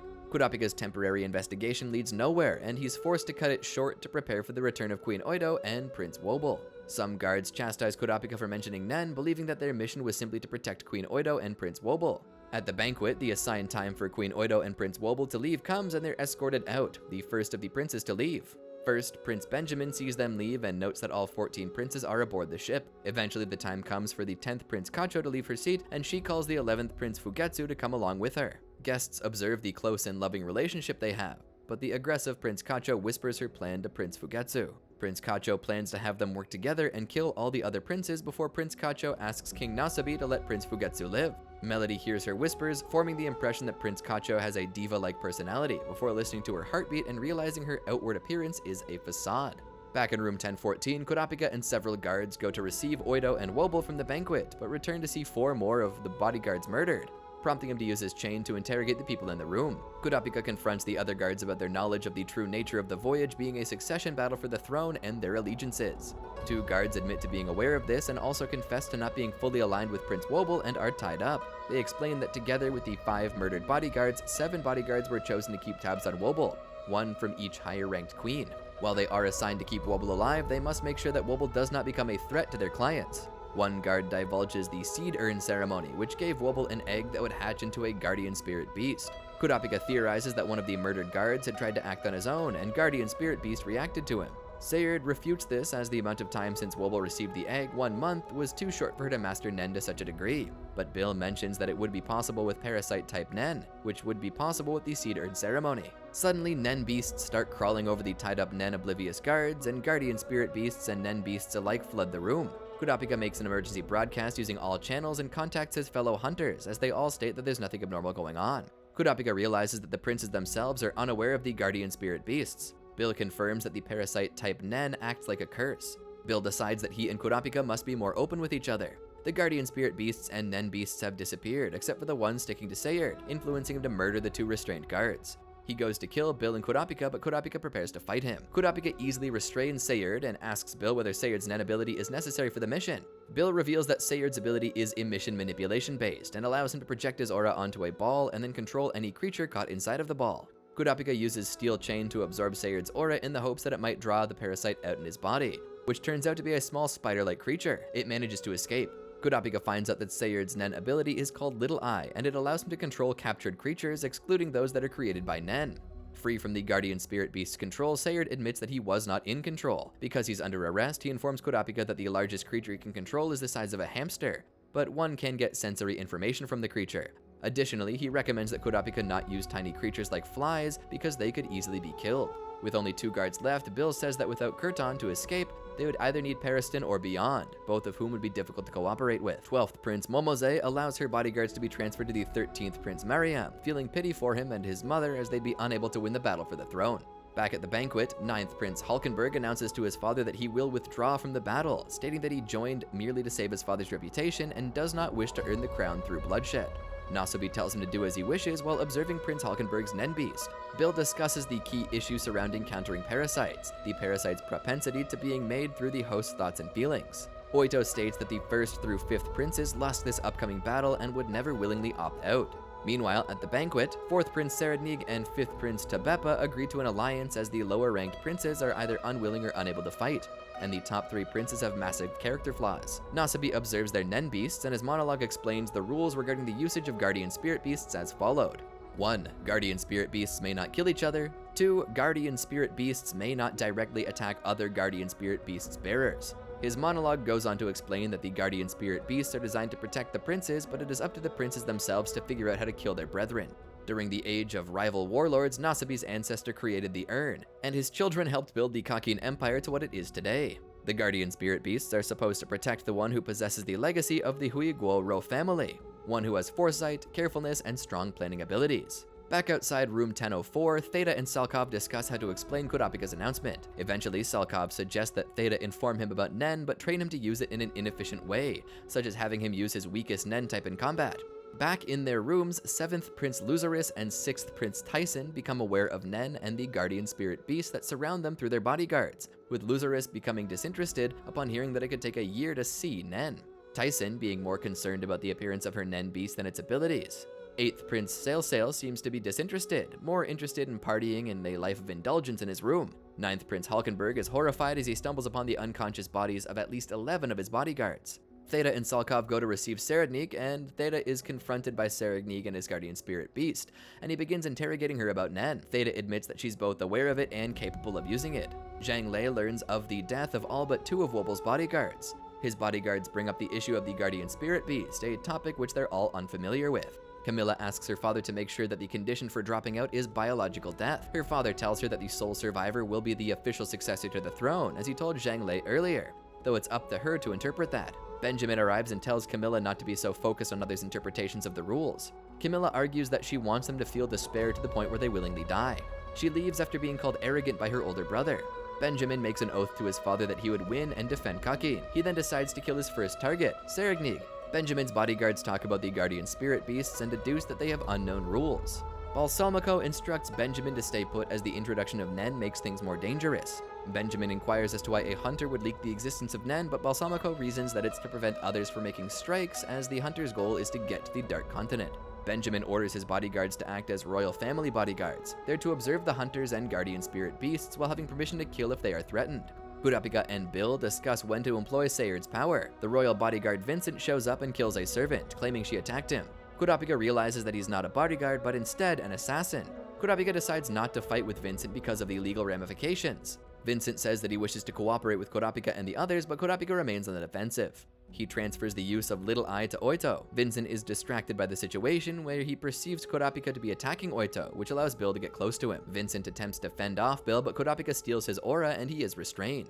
To avoid being forced to confess and attempting an assassination, Vincent swallows a poison he had hidden behind his back teeth. Kurapika decides not to report Vincent immediately, as it would be ineffective and risky at the moment. Listening to the ordeal remotely, Balsamico and Benjamin discuss the nature of the guard's ability. They struggle to understand what happened, but Balsamico theorizes that the guards lied verbally to mislead any eavesdroppers. Benjamin orders all guards to use Nen immediately after announcing the right to self-defense, and sends Babimina after Wobble. Kurapika decides Little Eye would be best used on Mariam's pet hamster at the next banquet, but due to time restraints, instructs Oito to use Little Eye on an insignificant insect like a fly to avoid suspicion. Despite the advantages of giving the dolphin his newly acquired ability, Kurapika decides not to do so because it would force him to stay in Emperor time, which takes an hour from his lifespan for every second he uses it. They receive a phone call, which is a message from 3 princes, Benjamin, Zhangle, and Tabepa, which presents an issue as choosing a prince with whom to talk first will imply an alliance with that prince. Additionally, Babimina rings the doorbell, causing further pressure. Kurapika cannot comprehend why Benjamin would send an assassination and call at the same time, but he believes Zhangle and Tabepa want to learn more about Nen, meaning that no one in their troops is a Nen user. Kurapika orders Bill to remain with the soldier. Shimano connects Kurapika to Zhangle, much to his surprise. Zhangle asks why he was chosen over Benjamin, and Kurapika says it's because he perceived Zhangle to be more open to discussion due to his desire to learn about Nen. Zhangle invites Kurapika, Oito, and Wobble to his quarters. Kurapika then contacts Tabepa, whose guard Mauer offers a truce in exchange for information about guardian spirit beasts. Kurapika, preoccupied with Benjamin's guard and the upcoming meeting, informs Mauer of the circumstances, so Mauer gives him 1 hour to deal with the issue. Kurapika then interrogates Shimano about why she chose Zhangle. She justifies herself by saying Benjamin is a callous individual and that he would likely have his captain of the guards act as proxy. Additionally, his intention is likely to kill Kurapika and herself in order to avenge Vincent. As her desire is strictly to live, she connected Kurapika to Zhangle, whom she perceives to be a more humble individual, but not humble to the point where he would accept being spoken to second. Additionally, if Kurapika manages to get on his good side, he is likely to hold off killing them until later, if at all. Tabepa is a more patient individual and is strictly devoted to finishing off the princes older than herself, while allowing the young ones to survive. Shimano dissuades Kurapika from allowing Babimina to remain at the door, since spurning his request would result in arrest by the royal army, which would give Benjamin an opportunity to kill Oito and Wobble, then pretend it was a murder-suicide on Oito's part. Kurapika informs Babimina that he, the queen, and the prince are going to meet Zhangle. Babimina decides to wait in the room while they're gone. Kurapika instructs Bill to tell Tabepa that the situation has been dealt with if she calls. The 3 enter Zhangle's chamber, where he greets them. Kurapika explains the basics of Nen and reveals that the guardian spirit beasts were assigned to the princes during the ceremony. Kurapika then asks Zhangle if he's willing to have the next part of the conversation in the room, considering that the information could change the tide of the succession battle. Hanzo and Biscuit note that Mariam's guardian spirit beast is growing, and one of Momose's guards plans to kill her in a way to make their work look obvious to their employer, but not to the authorities. Fugatsu's guards Ryoji and Wachheim discuss how they are the only 2 legitimately protecting her while the other guards are assassins. Kacho complains about the food prepared for her, much to the annoyance of her guards and servants. Hulkenberg awakens from his slumber where he finds his guards to be alive, suggesting to him that he merely dreamed of his guards' demise. Saleh invites his mother's anxiety as he is rather frivolous about the succession battle, but he guarantees her things would change at the next banquet. Lazarus smokes a healthy drug created by Basho while discussing how he could distribute the drug as therapy for addicts if he becomes king. Tyson lavishes her book, while Izanavi praises her attitude in such trying circumstances. Mauer heads to Oito's room while Tabepa contemplates how to get rid of Benjamin's guard, Butch. Sarednig trains in Nen with Theta, where she discovers that he is a Nen genius. Kurapika wraps up his conversation with Zhangle and sends his personal bodyguards Sakata and Hashito to assist Kurapika. Slaka notes that he is colluding with Unma's soldiers because they have mutual interests. Koventoba stays with Zhangli while Slaka accompanies Sakata and Hashito under Queen Unma's orders. Camilla orders her mother to get close to Hulkenberg so she can kill him, as well as Benjamin. However, Benjamin's guard Moose eavesdrops on her conversation and plans to use his Nen ability to get physical evidence for her assassination plot. Benjamin comments that Kurapika is doing a good job of holding off his guards to force a stalemate. Kurapika returns along with the new guards. Slaka and Babimina conspire to keep tags on Zhangli's guards. Kurapika frets over the difficulty of applying Sayerd's Nen ability. Meanwhile, on one of the lower tiers, a passenger meets Krollo and remarks that Krollo looks as if he wants to kill someone. He suggests that Krollo forget his worldly ties, but Krollo insists that ties are not forgotten, rather they are severed. Kurapika, Oito, Bill, and Shimano search for a small insect on which to use Little Eye, which earns the curiosity of Sakata and Slaka. However, their search is cut short when Mauer arrives. Agreeing to divulge the nature of Nen, Kurapika has the guards and Oito convene in the back room so that Bill and Shimano can continue their search. When pressed to explain why he moved rooms, Kurapika lies and says it was to reduce Oito's stress. Kurapika explains how the princes acquired Nen via the initiation, and the result was a protective force. Oito notices a cockroach near the door and stares at it, drawing everyone else's attention to it. Kurapika, needing to activate the ability on the cockroach immediately, deceives the guards by pretending to showcase their capabilities of Nen. Bill quickly catches onto Kurapika's ploy and pretends to shoot aura at the cockroach as Oito activates her ability. Oito requests to rest, which allows her to control the cockroach without being noticed. Bill commands the cockroach to move in specific ways to prove that Nen was controlling it. Kurapika asks Babimina to confirm the accuracy of his lesson, and Babimina agrees. Kurapika tells the guards that they would be able to learn the basics in 2 weeks, allowing them to stand a chance in a Nen battle. Babimina notices that Bill released the cockroach through a vent, and using his N deduces that the cockroach is being used for surveillance. The cockroach enters Mariam's room, and Oito sees Mariam, his mother, and his guardian spirit beast. Oito uses Little Eye to clandestinely survey the rooms of the other princes and records the information such that Babimina cannot read it with his N. Kurapika is concerned about the consequences of using Emperor time for the extended period of time he did. Oito inspects Momose's room only to find her being suffocated by a bodyguard. Oito warns Kurapika of Momose's plight, so he has Bill and Babimina get in contact with Momose's operator. They're too late, as Prince Momose has already died of asphyxiation. Bill reveals that the guards were outside her room when the murder happened. Momose's mother, Savanti, is advocating for the execution of the 6 guards since she believed that they are complicit in the assassination. Sakata asks Kurapika why Momose's guardian spirit beast did not protect her during the incident. Kurapika explains that because Momose retired to her bedroom earlier than usual, she must have been fatigued. Because the beast draws its power from its host, that means that a significant amount of her aura was taken by the beast for some other activity, and while she was weakened, the perpetrator struck. Babimina asks Obito why she took such an irrational approach to reveal Momose's situation. Oito explains that while this was a survival contest, she still has the humanity to care for somebody else's daughter. Babimina leaves the room and retracts his N. Oito goes back to surveying with Little Eye. Bill returns from a phone call and tells Kurapika that they would receive bodyguards from 10 other princes, all of whom are likely to be stationed there to monitor Kurapika and Bill. The other hunters have agreed to the 2-week timeline to teach Nen, although this could mean that many guards will be sent to learn Nen. Kurapika suddenly faints from the extended usage of Emperor time, much to Bill's shock. Hanzo laments over his failure to protect Momose, and Biscuit comforts him. Hanzo deduces that the culprit used a clone to commit the murder, and arresting the 6 guards would only help vindicate them should another murder happen. Hanzo goes on to say that the murderer likely had to focus all their attention on the clone, and Biscuit continues this logic by saying that it had to be an off-duty guard. Hanzo vows to avenge Momose and catch the criminal. Siridnig asks Theta about the amount of time required to learn Nen, referencing a message he heard from Zhang Li, stating that Nen could be taught in 2 weeks. He threatens her to tell the truth about the time needed to learn Nen. Theta responds that while it is possible, it's hazardous, and her method is best. Siridnig's guardian spirit beast comes threateningly close to Theta as she promises she's telling the truth. Blood spatter then hits the ground. Kurapika regains consciousness after being unconscious for 9 hours. Oito had also passed out as her condition is linked to Kurapika's. Kurapika urges Oito to survey Siridnig, which Oito cynically asks if Kurapika is acting out of self-preservation. Kurapika justifies himself by explaining that the first 2 princes likely have Nen users in their ranks, and Oito has already established good relationships with Zhang Li. Wobble suddenly shows affection for Kurapika, encouraging her to obey. Oito sends the cockroach through the vents to Siridnig's chamber, but Siridnig's Nen beast devours the bug, forcing Little Eye to end. Oito requests Kurapika to teach her Nen, but Kurapika reveals that she has already activated Nen by using Little Eye. Nen lessons begin, assassins all around. The next day, the bodyguards and servants of several princes convene in Oito's room to learn Nen, and each thinks about how to gain leverage in the situation. Benjamin's bodyguard Furikov already knows how to use Nen, and is there to learn about Kurapika, and if Kurapika tries to fight, he would exercise his right to defend himself. Unbeknownst to everyone, a feminine doll easily reads Furikov by his aura and will appease his demeanor with his Nen ability, Silent Majority. As Kurapika lays down a line of white tape telling everyone not to cross it or they'll be asked to leave and force may be used, the still unknown person controlling Silent Majority says that the only ones who can see the marionette are themselves and Lobari, a servant of 10th Prince Kacho, the one possessed. One of Siridnig's bodyguards, Muhan, crosses the line to provoke Kurapika, but the situation is quickly resolved. The user of Silent Majority, speaking to themselves, says that everyone's attention was directed at Muhan, but he wasn't one of the 10 within range.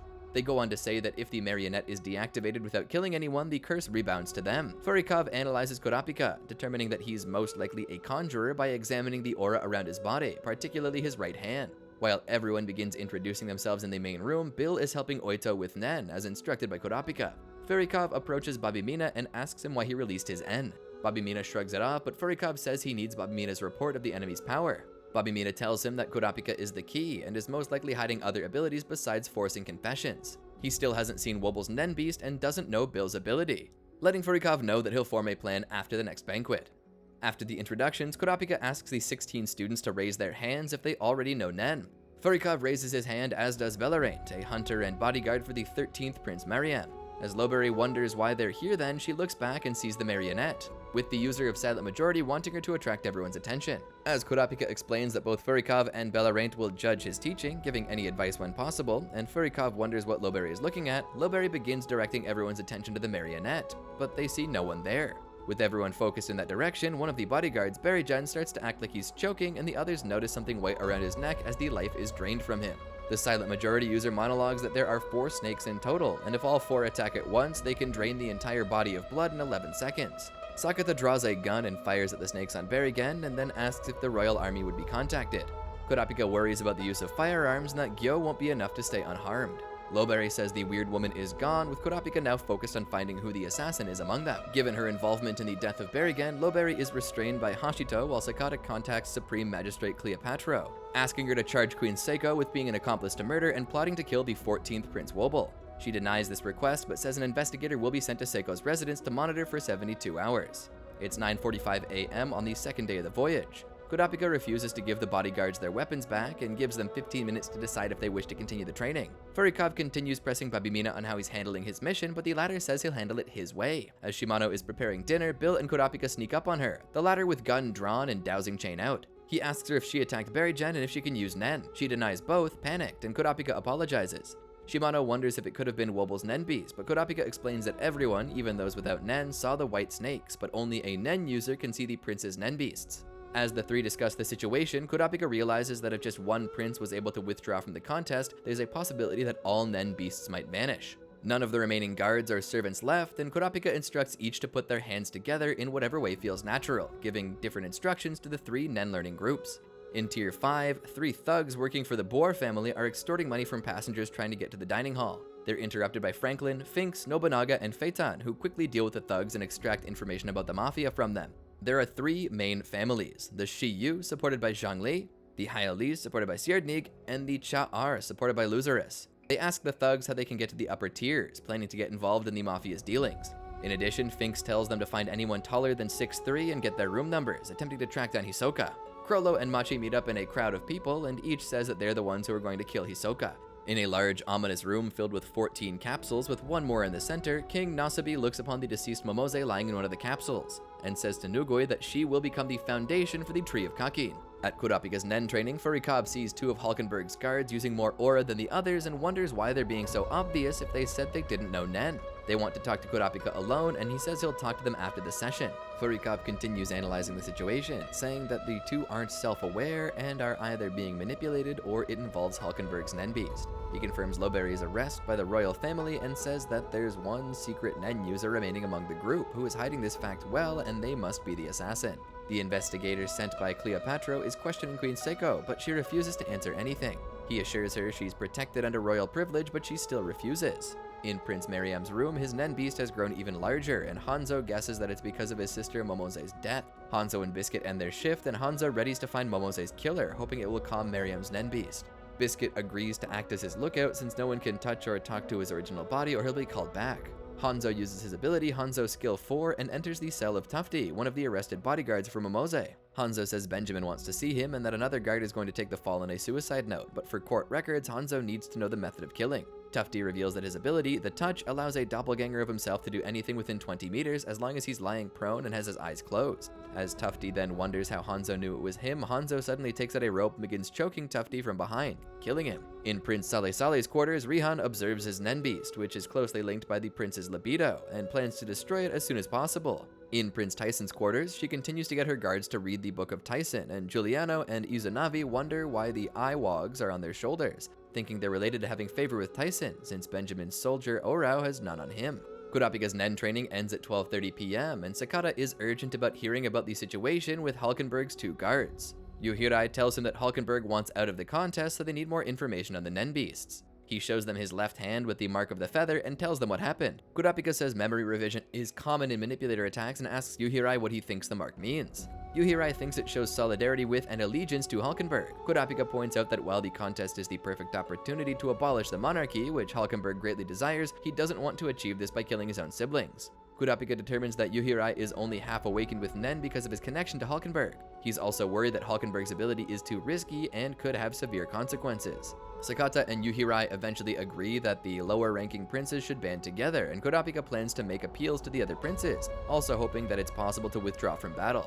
After dealing with Tufty, Hanzo returns to Miriam's quarters but finds the place completely empty except for the prince's Nen beast, which is now smaller yet more sinister, ready to attack if Hanzo steps any closer. Outside her quarters, second prince Camilla approaches Moose and says she's on her way to kill Benjamin, telling him to help her or die.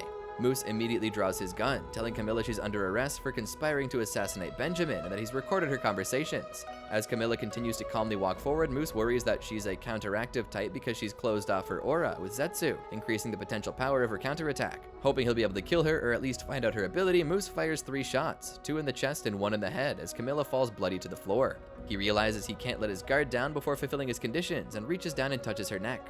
Suddenly, a giant cat-like creature appears behind Moose and smashes him between its paws. It kneads him into a liquid that flows into its tail and pours the substance into Camilla's mouth, bringing her back to life. Camilla's ability, Cat's Name, is a counteractive Nen beast that activates after death, reviving the user with the life of their attacker. Camilla says she doesn't need a guardian spirit beast and that this ability makes her invincible. Her guards rush out and Camilla tells them that Benjamin's soldiers shot her and ran off. They plead her not to go to Benjamin's quarters, but her mother, Duazul, tells them to let Camilla do as she pleases. On her way, she encounters 2 of Benjamin's guards, Furikov and Wolf. Benjamin radios to them to let her through and not attack her. Camilla suddenly shoots both men in the head, killing Wolf and grazing Furikov, who used Nen to avoid a shot between the eyes. The 2 walk into Benjamin's quarters as the prince himself sits in the middle of the room. Benjamin refuses to go along with her charade, and Camilla fires multiple shots at her brother, all stopped by his Nen beast. Out of bullets, Camilla yells at them to attack her, but Furikov calmly restrains her. They lock her in a cell, and Balselmiko confirms to Furikov that Moose's ability, Secret Window, is already active on her. A small owl-like creature hovers near Camilla. It allowed Moose to use 3 different birds as spies. The owl is activated by touch and can only be seen by the user, transmitting the target's every word and action to them telepathically. It's revealed that Benjamin's ability, Benjamin Baton, allows him to inherit the abilities of those who swore loyalty to him. They have to have graduated from the Kakin Royal Military Academy and be part of Benjamin's personal army. There are 3 stars on the palm of his right hand below his index, middle, and ring fingers, signifying that he possesses the abilities of 3 of his soldiers, Vincent, Moose, and the one who must have died before departure. The ability of his Nen beast is still unknown. Hanzo attempts to enter room 1012, but the guards stationed there inform him that if a prince drops out of the contest, their residence is sealed and the phone lines cut. Hanzo then goes to Prince Woble's quarters and informs Kurapika of the situation with Mariam. Given the strict hierarchy of queens and princes, they can't contact Mariam's quarters right away, but Shimano urgently tells them that Mariam's captain of the guards is on the line. Hanzo quickly runs over to room 1013, but there's still no one there. Introducing himself as 7th Queen Savanti's captain of the guards, Verge says that there's something he wants to ask Kurapika. Asked by Kurapika where they are, Verge angrily replies that they're still in room 1013 and that he'll be asking the questions. Kurapika would prefer to talk to Biscuit since Verge is likely unaware of Nen, but informs him that the room is under someone's ability. Verge takes all of this as an absurd claim and asks what the situation is with the 6 suspects of Momose's death. Kurapika informs them that they know the identity of the assassin and asks Verge to trust him and form a coalition and ceasefire agreement, which they already have with the 3rd, 5th, and 9th princes. Verge pretends to go along with the Nen situation, but quickly returns to his angry self, citing the violent deaths that have occurred in Woble's quarters and how deceptive Kurapika could be. Kurapika gives in and reveals the identity of the assassin and says Tufty committed suicide in his cell, leaving a note behind. Kurapika provides him with even more information that isn't public yet to gain his trust, but Verge continues his hostility, suggesting that the Hunter Association is using the Seed Urn ceremony to destroy Kakin from within. The call ends and Hanzo leaves, planning to look into things until he and Biscuit start their next shift. Sakata asks Kurapika to tell him about the situation in room 1013. Kurapika tells him what he knows and is surprised that Babimina isn't interfering. It's been 37 hours and 30 minutes since departure. The 11th prince, Fugetsu, lies in bed, tears in her eyes and looking at a picture of her sister Kacho. She notices a strange door on the wall, the exact one that was on the magic worm, a tunnel the twins would play with when they were younger and pretend they could go anywhere. Fugetsu enters the door and goes through the tunnel, popping up from behind Kacho's bed, who was also looking at pictures and crying. Startled after seeing her sister, Kacho signals for Fugetsu to stay quiet and head back before the guards find out. Melody notices Kacho's increased heart rate, but Kacho puts up a front and Melody understands. Melody decides to talk to her about Nen. In Prince Saleh Saleh's quarters, Rihan continues analyzing the Nen beast. It's a manipulator, diffusive induction type, able to control multiple people with the white smoke it emits from its many mouths. The more smoke someone breathes in, the more goodwill they'll have toward the prince, with a small clone of the main body eventually appearing above their head, which also emits smoke. Rihan goes into more and more detail because it's essential for his ability, Predator. Once he chooses a target and activates his Nen, a predator begins growing inside him. The Predator's effectiveness depends on the accuracy of Rihan's analysis and understanding of his target's ability. As a result, it's powerless against simple enhancement and emission attacks. While eating dinner in his quarters, Zhang-Lei notices a coin dropping to the ground. The two guards present say it didn't come from them, but one of the guards, Koventoba, a soldier of Benjamin, knows that the coin dropped from the mouth of the prince's Nen beast, which dropped a coin the previous day as well. In her quarters, Tyson preaches about the power of love and the Book of Tyson to all her guards. Giuliano and Izanagi are still unsure about the little creatures on their shoulders, but figure they can't be harmful since Tyson talks so much about love. It's revealed that Tyson's Nen beast is an emitter, a diffusive Levy type. If one receives a Book of Tyson, the Iwog creature clings to them and collects aura in exchange for happiness, depending on how much they've read from the book. But if one breaks the book's sole taboo, severe punishment follows.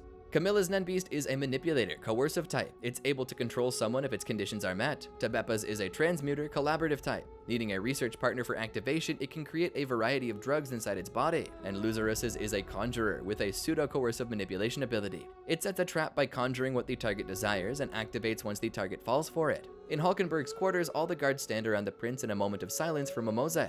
Shikaku, Benjamin's soldier stationed there, notices that each guard's aura has risen now that they're all gathered together. It's revealed that Hulkenberg's Nen beast is an enhancer, symbiotic type. The more people with the mark of the feather that gather under the prince, the higher their potential. Once the group assembles and activates its ability, it's among the top tier of Nen abilities. Panicked by this, Shikaku thinks that they should kill Hulkenberg right after the moment of silence, but notices that the Nen beast is watching him carefully. He deduces the memory revision aspect and worries that it could force him to attack Benjamin. Right as Shikaku backs off and realizes it's best to wait for backup, Benjamin radios to him after he feels the spike in aura. Shikaku explains the situation, and Benjamin now has Hulkenberg to focus in on, in addition to Serednig and the assassin in Wobble's quarters. Not wanting to see any more of his siblings killed, Hulkenberg prepares to go see his father again, which is forbidden outside of banquets. Back in her room, Fugetsu tries to make the door appear again, but it does not work. Biscuit wakes up Hanzo and he returns to his body, informing her about what's going on in the room with Miriam's Nen beast. They're both worried about Verge, who doesn't want to let Bellaraint go back to Kurapika's classes after Berrygen's death.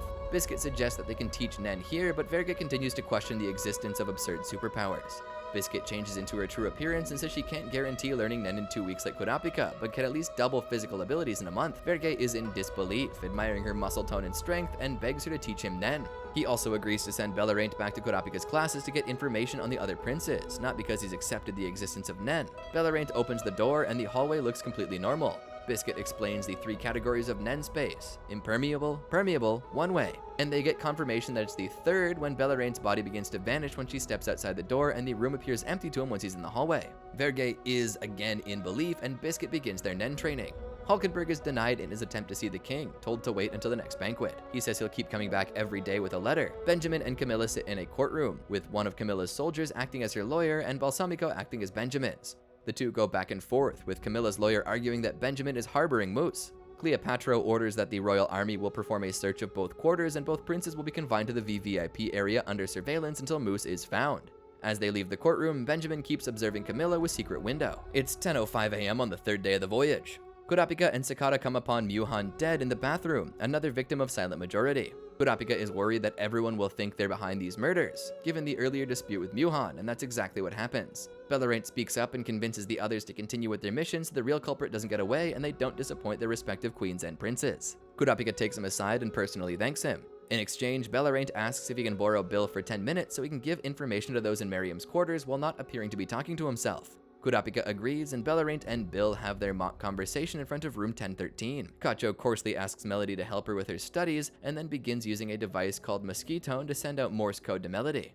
She directs her to a cupboard in the kitchen where she finds another Mosquitone device. Melody realizes that Kacho is doing everything she can to survive and swears she'll protect her. In Zhang-Lei's quarters, the prince finds another coin with a 1 on it, wondering if it's from his Nen beast and what effect it has. Koventoba provides some information about the conjured objects and surmises that the coins must have an effect that's unique to Nen. It's revealed that Zhang-Lei's Nen beast is a conjurer, compound type. Someone who possesses a coin will obtain various abilities after fulfilling specific conditions. Late at night on the 4th day of the voyage, Fugetsu stays awake, still trying to figure out how exactly the door works, saying she'll save Kacho with her magic. In room 1004, Serednig continues his Nen training with Theta. Danjin informs him that Myuhan has been killed, and it involved Nen. He surmises that they're teaching Nen to create a stalemate among the various groups. Serednig agrees, but wonders what if the act of teaching is a condition to manipulate people with a Nen ability. Theta is terrified by how quickly the prince can consider the complexities of Nen. She has a covered wound on her face, previously inflicted by his Nen beast, and guesses that it must be a requirement of the creature. Serednig tells Danjin that if he continues, he'll need to bring something back to prove his innocence once the classes end. Regardless of whether or not the Nen training is successful, Theta thinks to herself that she should have enough time to teach him Zetsu in the 11 days remaining before Kurapika's Nen classes end. Serednig thinks he's ready for water divination, and Theta eventually gives in, realizing it would be beneficial to know his Nen type. After the prince uses his aura on the water, it begins to darken and bubble, emitting a foul smell and breaking up the leaf in the center. Theta has never seen anything like it, confirming that he's a specialist and a sinister one at that. Kacho asks her mother about Fugetsu and her putting on a music show at the banquet. Their mother Seiko thinks that's wonderful and will make another appeal to their father, but Kacho assures her that she's willing to fight in this battle to determine the king of Kakin, bringing her mother to tears. Seiko leaves, and Kacho then starts badmouthing her mother behind her back in front of the investigator, putting up a front. During this, she starts sending codes to Melody about the arrangements for the banquet next Sunday, where they plan to play the performance over the speakers across Tier 1 and for the king to keep it a surprise. As Melody hopes that the two will be able to escape from the ship, a fellow guard and hunter, Kini, approaches Melody and informs her that with his N, he detected a head pop out from Kacho's bed earlier. The two agree that it's most likely Fugetsu, and Kini is worried that if anyone finds out that the two lack a combat ability, they become targets. Melody focuses on securing the route and timing for the escape, but is concerned that they haven't seen Kacho's Nen beast even once. Mafia tension, hunting for Hisoka. In the central dining hall on Tier 5, the 10 current members of the Phantom Troupe have assembled. Crollo says they still don't know which tier Hisoka is in, but discovered that the Mafia limited the movement between Tiers 3 and 5, with the 3 main families controlling a tier each. Multiple men with rose tattoos approach the troupe as Crollo asks Illumi to introduce himself to the others and tell them what he thinks Hisoka may be doing. Illumi gives a quick introduction and says he joined the spiders on Hisoka's commission since both knew that they would end up killing each other. Illumi's commission target is Hisoka himself, so the two have a prenup where Illumi will be paid once Hisoka dies. They both take this seriously, so Illumi doesn't know where he is. One of the men with tattoos tells Crollo to leave the table.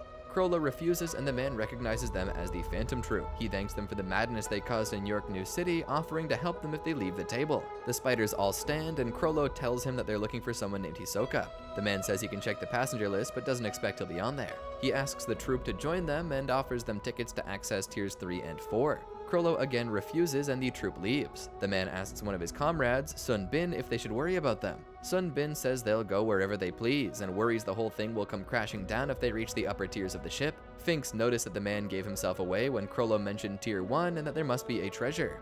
Crollo says their first priority is finding Hisoka, telling them to do as they please to bring him Hisoka's head. The spiders go their separate ways, but Shizuku and Bonolanov ask Crollo if they can team up with him since their abilities don't work well against bungee gum. Crollo agrees, but his condition is that he gets to kill Hisoka himself. Shizuku plans to look for Hisoka in disguise, and Bonolanov tells Crollo that he can take many forms using Battle Cantabile, Metamorphosen, but isn't sure how to best utilize it. Crollo tells him there's something he wants him to do. Shizuku then asks if Crollo can read their fortunes again, and Crollo says the ability disappeared from his book, insinuating that Neon Nostrade is dead. The head of the Shiyu family, Oniar Longbao, and the head of the Cha'ar family, Brocco Lee, both half-brothers of King Nasabi, are discussing the situation with the spiders and how to keep them under control. They order their respective underbosses, Henry Big and Duffno for the Shiyu and Kenny Wang for the Cha'ar, to find Hisoka before the troupe does. Henry and Kenny both brief their subordinates on the mission and say they'll take care of things once this Hisoka is found. Morena Prudo, the boss of the Heil-Ly family and illegitimate daughter of Nasabi, addresses her 22 subordinates, who were forced to kill their other comrades until only this number remained. She asks each of them to come forward so she can grant them ability. A young woman approaches and Morena kisses her on the lips. Through her ability, Contagion, Morena uses her saliva to affect up to a maximum of 23 individuals, including herself. Each infected levels up as they kill, increasing their aura and power. They gain a unique ability upon reaching level 20 and can create their own community of infected at level 100. Herself at level 45, Morena informs them that killing a civilian is worth 1 level, those with Nen abilities 10, and a prince 50. The 3 Mafia bosses all have scars of 2 slashes somewhere on their faces, and it's explained that this marks them as illegitimate children of the king, unable to become rightful heirs. This scarring is done at birth, and they're only allowed to live as long as they agree to do so in the shadows. But Morena likes her scar, and it's what keeps her going so she can tear down the cruel world around her. Nobunaga, Finks, and Phaeton plan to head to Tier 4, leaving the bottom tier to the Boar family. Nobunaga explains that the Cha'ar controls all commodities in Tier 5, the Shiyu trafficking humans and goods in Tier 4, and the Heil-Ly acts as go-betweens for the upper and lower tiers in Tier 3. But before going up, Nobunaga needs to get his katana from the warehouse. Finks says he also needs something, and Phaeton needs his umbrella, which was hidden in smuggled goods. Finks and Phaeton say they need to stay together, so Hisoka has absolutely no chance if they find him. They're let in by a group of thugs, and one leads them through the warehouse to their weapons. But as the thug turns a corner, he completely vanishes from Nobunaga's end. They look around the corner and see no one. Turning back, they find the thug with his throat slit. Finks and Phaeton move on since a corpse can't help them, and Nobunaga feels out of place. Someone's hands begin making an opening as the focus shifts to the general passenger area in Tier 3. Mizai comes upon a crime scene with 20 victims. A man disguised himself as a soldier and killed them with a blade. There was one witness who said the attacker was 185 to 190 centimeters tall with a crescent scar on the left side of his face. Mizai plans to talk to the witness as the focus shifts back to the warehouse, where the man with the crescent scar watches 3 spiders from an opening he's created in the ceiling. A member of the Heil-Ly family and currently level 21 after his killing spree, Luini hopes that he and the Troupe members can destroy the world together. Mizai interviews the witness, who details her encounter with the killer. The man let her go and somehow escaped from a bathroom which was still locked from the outside. Given this, and the fact that he was talking about levels and numbers of people, Mizai surmises that this must involve Nen. The woman gets emotional over the deaths of one of the victims, and Mizai tells her to go rest before they talk to her again. It's revealed that the woman, Kashu, is a member of the Heil-Ly family, still level 1. And she planned this whole stunt with Luini because the latter wanted to find out how good the officials were at investigation. Kashu says she'll take things slowly when it comes to leveling up. Talking to himself, Luini says if he's in a closed room with one door and impenetrable walls, he can make an opening in the walls or floor, only able to go somewhere he's been before. He can return to the original room at any time, but if the door to the room is open, his ability resets and he can never use that room again. He's unsure if he can use it to go outside the ship, concerned that the ability could get reset while he's out there. 3 spiders return to the warehouse entrance and all find the thugs following a blood trail leading down the hallway. The 3 carefully consider the situation, with Finks determining that the person doing all this wants a confrontation with the Cha'ar. The blood trail ends at a locked door with security cameras. At the end of the hallway, Kenny Wang and 4 Cha'ar members with machine guns block the exit. He asks them if they attacked the guards at the warehouse. At the Tier 5 cafeteria, Franklin sits alone while eating a meal. He's approached by 5 men, one sitting across from him at the table. Itoku, the consigliere of the Cha'ar family, asks why he's not looking out for Hisoka. Franklin says that Hisoka's also looking for them, so if he waits, Hisoka will come to him. Itoku tells him about the dead warehouse guards, but Franklin says they had nothing to do with that unless the guards themselves stated it. Before leaving, Itoku asks if the Troupe came on board just for Hisoka, and Franklin says they are still thieves, but their focus is on Hisoka first. Back with the 3 spiders, Kenny realizes they weren't involved and says that someone in the base let in a man carrying a bloody guard, the man's face too bloody to recognize, and saying that the spiders did it. Kenny guesses it's a hitman from another family who desires conflict. Finks adds that maybe he needed to get inside the room to market for a teleportation ability, explicitly mentioning Nen. Kenny asks if they'd like to work together while also thinking to himself that these spiders can't be controlled and need to be eliminated. Speaking to a large group of cocky military officials, Mizai brings up the recent murders on Tier 3, stressing that it seems to be the work of multiple serial killers and is connected to the seed urn ceremony. The officials are outraged that he would suggest that a prince is involved, but Mizai explains that if a prince were actually behind these murders, it wouldn't be a problem since the princes are exempt from all repercussions for their actions, besides directly killing another prince. He and the Kakin officials would only need to set up someone as the true culprit. Since the princes are well protected, others may be driven to kill in order to gain favor from them. Given the ancient nature of the seed urn ceremony, it's only natural that they would believe that they could gain supernatural power through ritual sacrifice, and the killers aboard the ship may hope to gain powers this way as well. Mizai stresses that the crimes will only increase, causing the 200,000 passengers to panic and riot out of fear. He suggests sending 800 soldiers to the lower tiers to stop the killings and calm down any panic from the passengers. The officials quickly object, but Mizai reminds them that Benjamin is the head of the national defense and would agree with him, and if they don't report this to him and he sees the issue mentioned in the minutes of the meeting, they'll all be punished. The meeting ends and Mizai feels bad about having to phrase things the way he did, but Botobai assures him it was the best option without explaining Nen. Botobai plans to get in contact with various hunters on the ship, as well as to issue a gag order for the Kakin officials. In the Cha'ar's base on Tier 5, Kenny leads the 3 spiders inside and shows them the security footage of the culprit, who made sure his face was kept hidden. There's an ominous door in the base which the culprit tried to enter in the footage. Kenny asks the spiders if they want to see what's inside, and Nobunaga offers to kill the culprit in exchange. Kenny agrees and introduces them to some Cha'ar members. The supervisor, Sudanka, tells them that there are about 250 total Cha'ar members on board, secretly hoping to chat with them one at a time since he's a big fan of the spiders.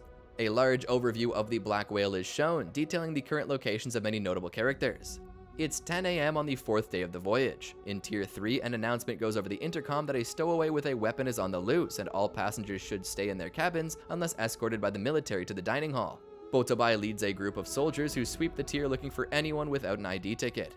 On the observation deck, they come across two individuals holding them at gunpoint. It's Illumi and Kalito Zoldyck. Kalito says they were asleep and didn't hear the announcement. Illumi offers his ticket, and the soldier wonders why a VVIP is down in this tier. Illumi says he has business down here. The soldier informs him that the passage between tiers 2 and 3 may be closed for the duration of the voyage, but Illumi is adamant about staying in tier 3. Mizai-Stam and Botobai take it from here, as the former asks if the spiders are on the ship. Illumi says they're all on board, and Kalito wonders why he told him that. Illumi says he'll stay quiet from now on, and Mizai offers the two a room at the central police station. Mizai-Stam had known that Kalito had joined the spiders, but didn't know about Illumi, and wondered what they could be plotting. He remembers their connection to Kurapika and worries that the troupe may be here to exact revenge. As Mizai considers whether he should tell Kurapika about the troupe, an official approaches him and says they found someone without a ticket. Mizai-Stam is startled and quickly returns to HQ, leaving the Zoldicks with Botobai and Ginta. The female passenger without a ticket is mentioned, one that several soldiers recognized. Mizai-Stam orders a gag order imposed on these soldiers and that they're to be put into custody for now. Mizai-Stam approaches the person and it's revealed to be Prince Fugetsu. In the central police station on Tier 3, they confirm with those in her quarters that Fugetsu isn't there, discussing how she got here through no existing corridors. Mizai-Stam tries to question her, assuring her of confidentiality and that they're there to help her, but Fugetsu says she'll only talk to Kacho. The hunter working with Mizai-Stam contacts Melody and informs her about the situation, telling her the twins are most likely plotting an escape and to continue assisting Kini in preventing this. An exchange is shown between Melody and Kini, with no words given. Melody seems startled, but after Kini walks away, she says to herself that they still have to proceed. As Mizai-Stam escorts Fugetsu back to her quarters, she thinks to herself about her ability. She creates the initial door, and once she reaches her destination, the return door appears, which only Kacho can open. As long as they close the door, they can use the return door to go somewhere else, resembling one of their favorite games when they were younger. The investigator tells Fugetsu she'll have an escort for 72 hours and can still attend the Sunday banquet. In Kacho's quarters, Melody plays a piece on the flute for Saiko and the investigator. Saiko hopes to hear more of her playing at the banquet and says she'll arrange for the broadcast they discussed earlier. Melody and the investigator walk off together, the latter offering to protect Kacho until landing. Melody says it could draw suspicion and the investigator agrees. However, he continues to offer his support in keeping both Kacho and Melody safe, saying he feels that he has to do something. As he leaves, Melody reads his heartbeat, describing it as if he's trying to suppress his emotions while on the job and not ruling out the possibility of him being manipulated. She says 76 hours are left until the banquet. In Saleh Saleh's quarters, Rihan notices that Koro Abdi has become a supporter of the prince, now affected by the Nen Beast. Rihan has all the information he needs, describing the Nen Beast and how it works in thorough detail, the necessary conditions for its ability. He calls forth the Predator, and a four-legged creature with long black hair and a giant mouth full of razor-sharp teeth appears. It first destroys the clone above Koro Abdi's head, ending his infatuation with the prince. As Saleh Saleh lies in bed with two women, his Nen Beast floating above them, the Predator leaps towards it and devours it whole. Once his Predator finishes a mission, Rihan is unable to use any Nen for 48 hours. He radios to Benjamin's quarters that he's disposed of the Nen Beast, requesting to sub out for Yushohi. Rihan will now go to Fugetsu's quarters. Yushohi's ability is the best among Benjamin's soldiers for assassination, as it should be easy for him to take out Saleh Saleh without his Nen Beast. Yushohi radios to Rihan, informing him of Fugetsu's translocation ability and telling him that she may be able to become invisible as well. Rihan is slightly upset since his ability is predicated on he himself finding out the information on another's ability, worrying that Predator could get neutralized. Yushohi's ability, How to Get Away with Murder, involves the use of a stinger ball that must go unnoticed by the target, taking longer on those who aren't Nen users, while Yushohi remains close, within 20 meters. If the ball is found and removed, it will never work on that target again. It's also a good way of detecting Nen users since they'll react to the buzzing near their ear. Yushohi is contacted about switching with Rihan now that Saleh Saleh's Nen Beast is gone. He enjoys taking his time, but enjoys the moment his target dies even more. It's announced over the intercom that they have caught the stowaway and the lockdown order is lifted, allowing the passengers to move about the ship again. It's 8 p.m. on the 5th day of the voyage. There are 72 hours left until the Sunday banquet. Hulkenberg once again attempts to see the king, with the soldiers expecting yet another letter. But he and his 5 guards draw their guns, holding the soldiers at gunpoint as the prince makes his way, guns still drawn, into his father's chamber. Nasabi says it's too late since he's already consented to the ritual, but Hulkenberg was never told the siblings were going to kill each other. He orders him to suspend the contest or he'll shoot, but Nasabi refuses, saying that Hulkenberg needs to participate and take action. Hulkenberg fires one shot at Nasabi and a bullet appears suspended in midair inches from his face. Nasabi says that one must fire 3 shots when trying to kill, telling him that he can't die until the ritual ends. Nasabi's butler enters, informing Hulkenberg that he and his guards won't be punished for their actions since this was all expected, but suddenly Hulkenberg turns his gun on himself, firing 1 shot. His Nen beast stops the bullet inches from his head, and Nasabi asks him if he's awake now, bringing up the prisoner's trolley problem. Hulkenberg wonders if he means that he has to choose either the citizens of Kakin or his siblings. His binary way of thinking disappoints Nasabi, who stresses that the country and its people are what matters most, with the question being who pulls the lever. The only way for him to change the country is to become king, and Nasabi challenges Hulkenberg to tell him why he doesn't need a king after he becomes one. In Hulkenberg's quarters, Benjamin radios over to Shikaku about the situation with Hulkenberg and the king. Shikaku normally wouldn't be sleeping when Hulkenberg's away, so he thinks the Nen beast must have attacked. Benjamin tells him that Hulkenberg failed to kill the king, so he's now resolved to go all out in the contest. Hulkenberg and his guards return, and Benjamin orders Shikaku to obtain his ability. Aura swells around Hulkenberg, and it's revealed that his followers' aura turns into armor for the prince as well as an arrow. Hulkenberg's own aura becomes a bow to fire the arrow. When the arrow is shot, it pierces any manner of defense and steals the enemy's will in exchange for the body of one of his followers. During the shot, Shikaku attempted to use his own ability, called Sep, which apparently turns another's ability into a card to use, but since the arrow is unblockable, it broke the card and pierced Shikaku. Benjamin's soldier rises from the floor, addressing Hulkenberg as Your Highness, and asking for his orders. Behind Shikaku, there stands a specter of Hulkenberg's sacrificed guard, insinuating that this guard's consciousness now inhabits Shikaku's body. Kurapika feels this second spike and rumbling of aura. The first was when Hulkenberg and his guards had their moment of silence for Momose's death. The assassin hasn't attacked in a while, but Kurapika worries about this new threat, especially if it's only one person with that much power. In Sale's quarters, the prince lies asphyxiating in bed, with one of his girls attempting CPR as Yushohi looks on and radios Benjamin. It's now 8 p.m. on the 8th day. Nasabi, Melody, Kacho, and Fugetsu are all shown in a large ballroom as the Sunday banquet begins. As the attendees take their seats and pick up refreshments, it's announced that the first Sunday banquet will feature a concert hosted by the royal family. But Prince Sale isn't feeling well and will not perform. Kacho and Fugetsu are told about the program changes, but it doesn't change the order of performances. Melody is confident about their plan, glad that Benjamin and Camilla are not present since both are probably Nen users. As various groups perform on stage, the focus shifts to Miriam's quarters, where an unnamed hunter is worried that the servants at the banquet won't be able to return to the Nen space. Verge assures them that it's for the best and thinks that the prince and others will be able to stay safe in the fake room 1013 until they land. Biscuit agrees, though suggests sending the hunters assigned to Miriam to the real 1013 in order to lessen any suspicions. She says that she'll stay there since the prince has taken a liking to her. Verge watches on as Miriam plays on Biscuit's shoulders. Back at the banquet, Kini finishes up his piano solo and Melody bows in front of the king before her flute solo. Both Kacho and Fugetsu put their earbuds in, telling a soldier that they were preparing for their act. Melody says that for 3 minutes she can entrance everyone who listens. She begins playing the flute, and a wide vista of mountains, flowers, and butterflies surrounds everyone. The music plays over the speakers, and even the guards outside the banquet hall are entranced. Kini leads the twins to the lifeboats, explaining to them that they should only use their ability when they think they're going to get caught. The ability should work on the lifeboat, and he tells them to imagine Kakin. But if the door doesn't appear, they should go back to their bedroom, assuring them that they'll find another way. Once the twins are aboard the boat, Kini cocks a handgun, and the missing dialogue from the earlier exchange between him and Melody is given. Kini had a wife and daughter who died 2 years ago in an accident. He'd been looking for a place to die, saying that if it's found out that a hunter helped 2 princes escape, the entire association would be affected. He hopes to see his family again, glad that he can help save the twins' lives. Melody continues playing, saying she couldn't stop him once she heard his heartbeat, and Kini shoots himself in the head. The lifeboat races down the escape tunnel, and right as it nears the exit, a swarm of shadowy hands surround the two. Kacho realizes that for the princes, trying to escape from the ship only leads to death. They hurry away from the hands, and Fugetsu summons a door to return to the ship. They race toward it, the door slamming shut, and Fugetsu finds herself alone in the tunnel crying for her sister. But the door suddenly opens and Kacho appears, the two embracing and deciding to lay low before trying another plan.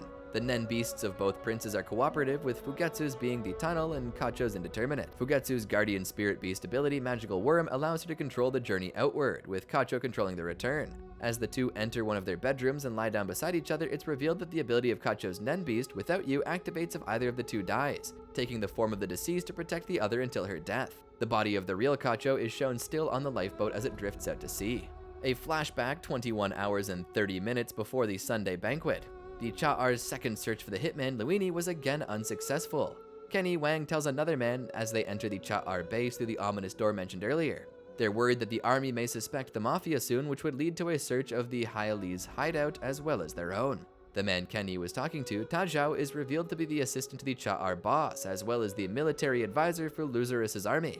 They describe the situation to him. The Heil-Ly hitman used something called Nen, 8 members of the Cha'ar and Shiyu families have gone missing, and 300 workers are missing in total. Kenny thinks the man who went on a killing spree in Tier 3 has come down to Tier 5 with accomplices to continue the murders. Tajao wonders how that involves the spiders, and Finks tells him about their search for Hisoka, and that they want to search for him on the higher tiers. If the Cha'ar can get the Shiyu in Tier 4 to let the Troupe search there, they'll eliminate the hitman for them. Finks tells him about the likely Nen ability that the culprit is using, and he probably wants access to the ominous door, which he guesses is a shortcut to the upper tiers. Tajao says the Heil-Ly have their own door through Serednik, but Finks says that maybe the hitman wants to kill the Cha'ar's boss. Kenny asks Tajao to check with Boss Lee to see if Morena is in Tier 1. Tajao then tells the Troupe that if Morena isn't up there, it will be an all-out war. Kenny explains that the Kakin Mafia has a code. If a member wishes to make a hit or raid on another family, they have to inform their boss before doing so, who then contacts the boss of the other family within 24 hours to make a deal. Tajao adds that it's key that the boss was away from their turf when the initial incident occurred.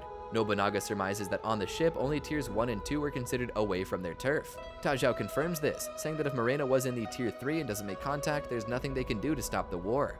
And if the Troupe were to take out the hitman, they would also be at war with the Heil-Ly. Upon hearing this, Nobunaga decides it makes the most sense to go after Morena herself as well. Finks asks them about verifying her location, saying they'll contact the rest of the Troupe and hunt down the hitman first. Both Kenny and Tajao realize how dangerous the spiders are. The boss of the Shiyu and Cha'ar are shown in their respective quarters on Tier 1, but Morena's room has no one in it. All 3 are known as second-track fakers, having lavish accommodations, but this is only allowed if they maintain absolute obedience to the Kakin monarchy system. Rapid development of the 4th and 9th princes. Someone calls Serednik about Morena's location, and he confirms she's not in the VVIP area.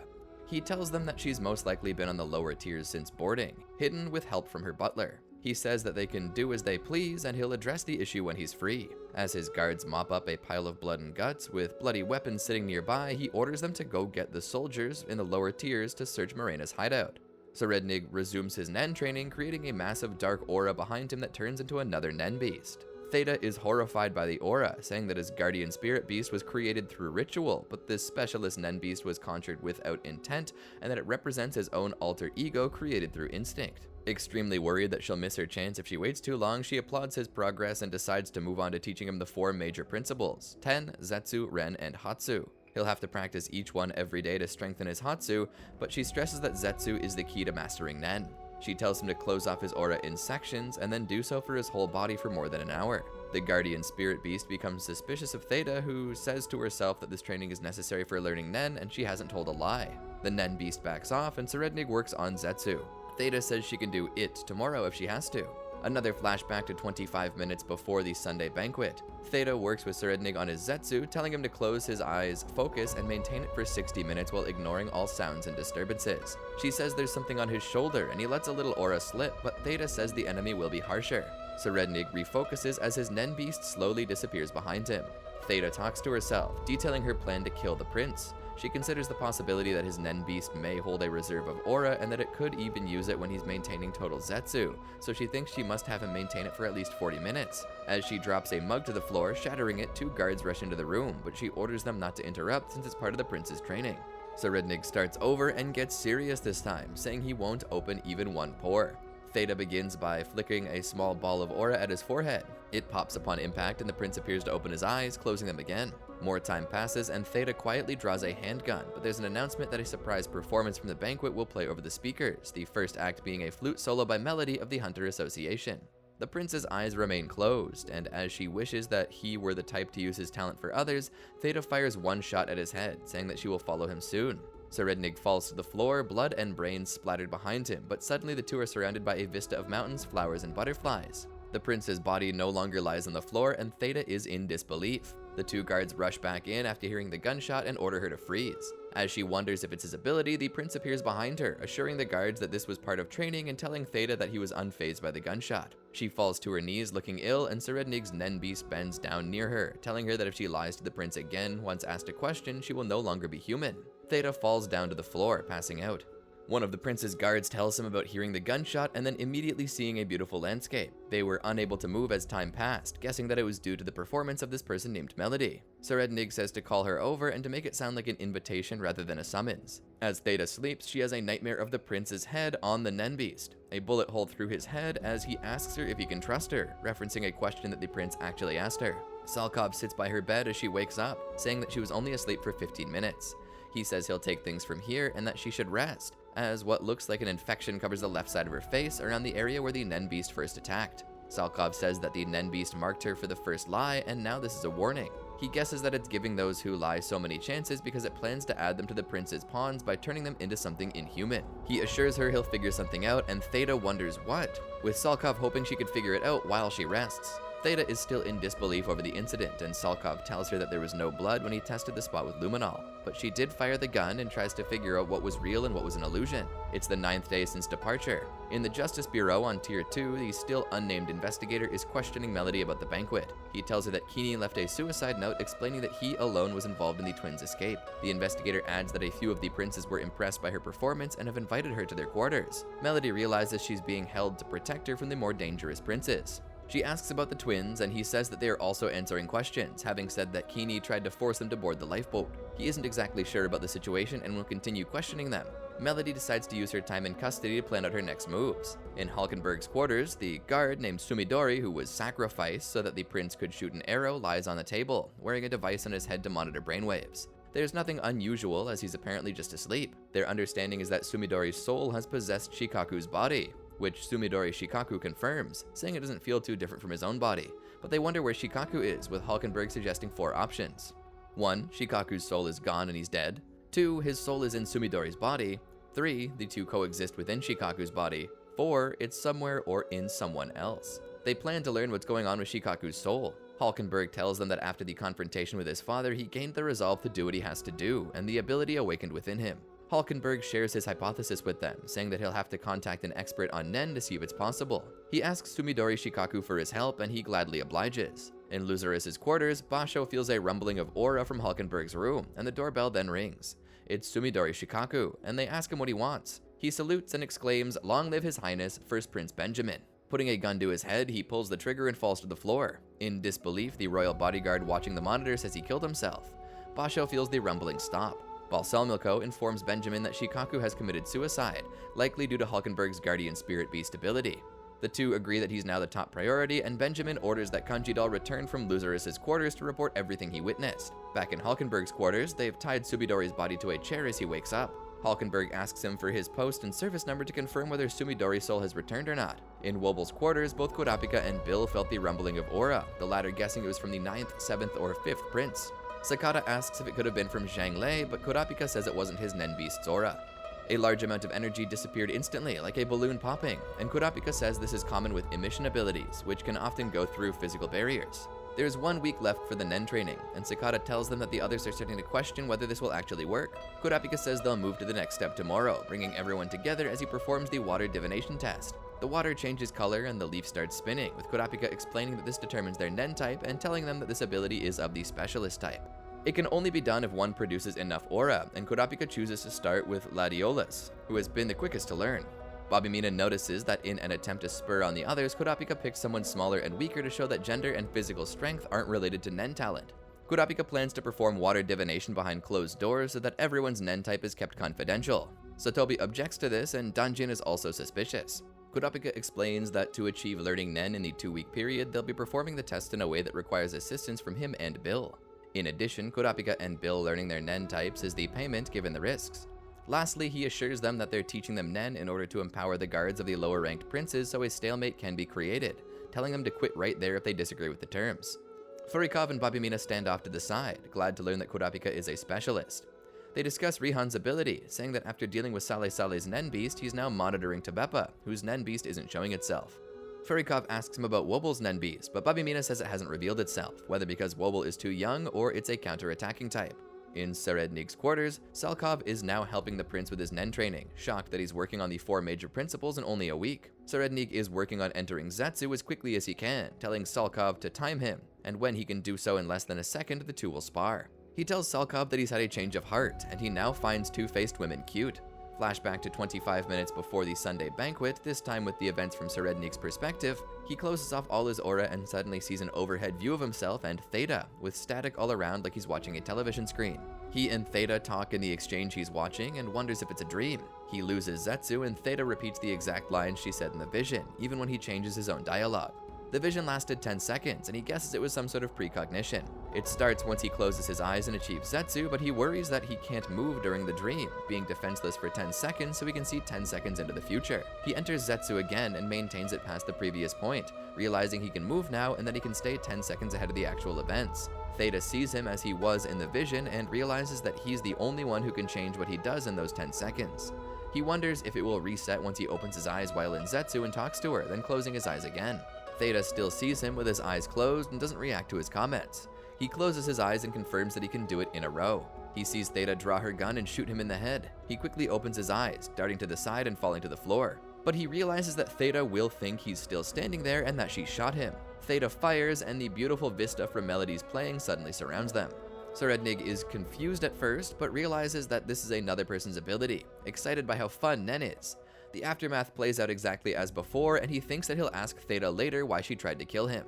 After she's led away, he goes over in great detail how he thinks his ability works, and that he needs to test it more before addressing the issue with Theta. In addition, he realizes that the time it takes to enter Zetsu and being able to maintain it will prove essential to perfecting the ability. Once he can control Zetsu at will, he declares that he'll dominate not only the contest for succession, but the world itself. At Kurapika's Nen training, the guards still worry about the test being conducted behind closed doors, but Furikov assures them that he and Babimina can tell if anything suspicious is going on, like manipulation, once Ladiolis comes back out. Babimina thinks it's possible for Kurapika to semi-coercively open nodes, but then Kurapika's aura would be mixed in, and Furikov would be able to tell if someone is being controlled by it. They also worry that Bill's ability could be a factor, impressed by how intelligent Kurapika is. Ladiolis comes back out, and Furikov can't believe the volume of aura around her, as if she'd been practicing the basic for 3 hours every day for a year. He can't be entirely sure with just one case, but he doesn't think she's being controlled. Kurapika informs them that there will be a gag order on all their results until everyone's taken the test.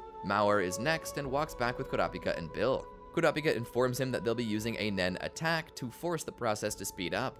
Mauer is rightly cautious, but Kurapika assures him he won't be harmed at all. Bill then puts his hands around the glass of water which has a seed in it, causing the seed to sprout. Kurapika says he's an enhancer, whose ability allows him to cause the growth of his target. Mauer asks if that ability will be used on him to awaken his own, but Kurapika says he will borrow Bill's ability and then lend it to him, which will semi-coercively awaken Nen in someone, just as he did with Hoito. Mauer exits with aura surrounding him, and Furikov again confirms that there's no manipulation here. Babimina is now convinced that Kurapika is using his specialist ability to awaken Nen, and that this is likely only one of his abilities, possibly having one for each of his chains. Mauer tells Longhi that everything Kurapika said was true, and he can feel himself brimming with vitality, as he focuses on his breathing and works on maintaining it.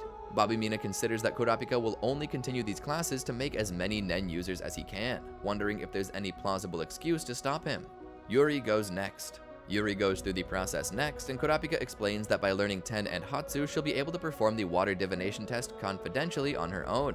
He also tells her that they're planning more classes, asking her if she can talk to Kacho and Saiko about sending more people. Bill thinks to himself about the benefits and risks of Kurapika's stalemate strategy, worrying that some could become power-hungry and use the Nen offensively. But he knows Kurapika inevitably has more to his plan to counteract this. Kurapika thanks him for allowing his ability to be disclosed, especially since it's rare for male enhancers to have a supportive ability. He asks Bill if he's sure he wants to continue. He says maybe, explaining that Beyond ordered him on board to travel to the new continent, but he's the one who chose to be a guard for Wobble since he thought there wouldn't be much combat protecting a baby.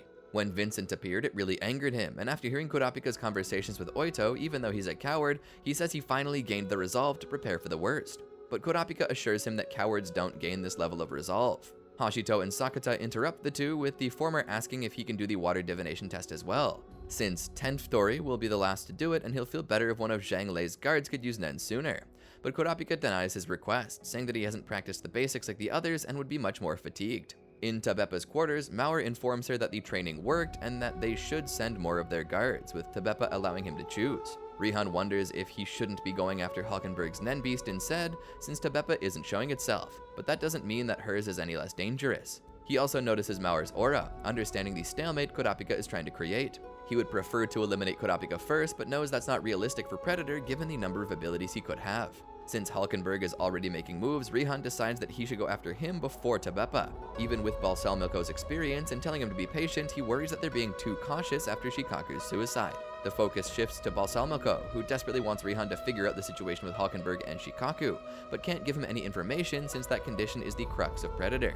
He wonders if Shikaku committed suicide in an attempt to guarantee Benjamin's safety, given the power of Hulkenberg's ability, but realizes that Shikaku knows Benjamin despises begging for one's life the most. Now, from Tabeppa's perspective, she says that Saleh Saleh wouldn't have backed out of the concert just before he was sick, guessing that he was killed by Benjamin's men since they've started changing their shifts. She focuses on finding out Saleh Saleh's cause of death and whether Nen was involved so she can develop countermeasures. She gives a flash drive to one of her researchers, Hysen, hoping that the emission will in some way affect any emerging abilities, which was a concern of Rihan's. Tabeppa tries to come up with numerous ways to access the shift logs and find out what happened in Saleh Saleh's room, but realize it would draw heavy suspicion.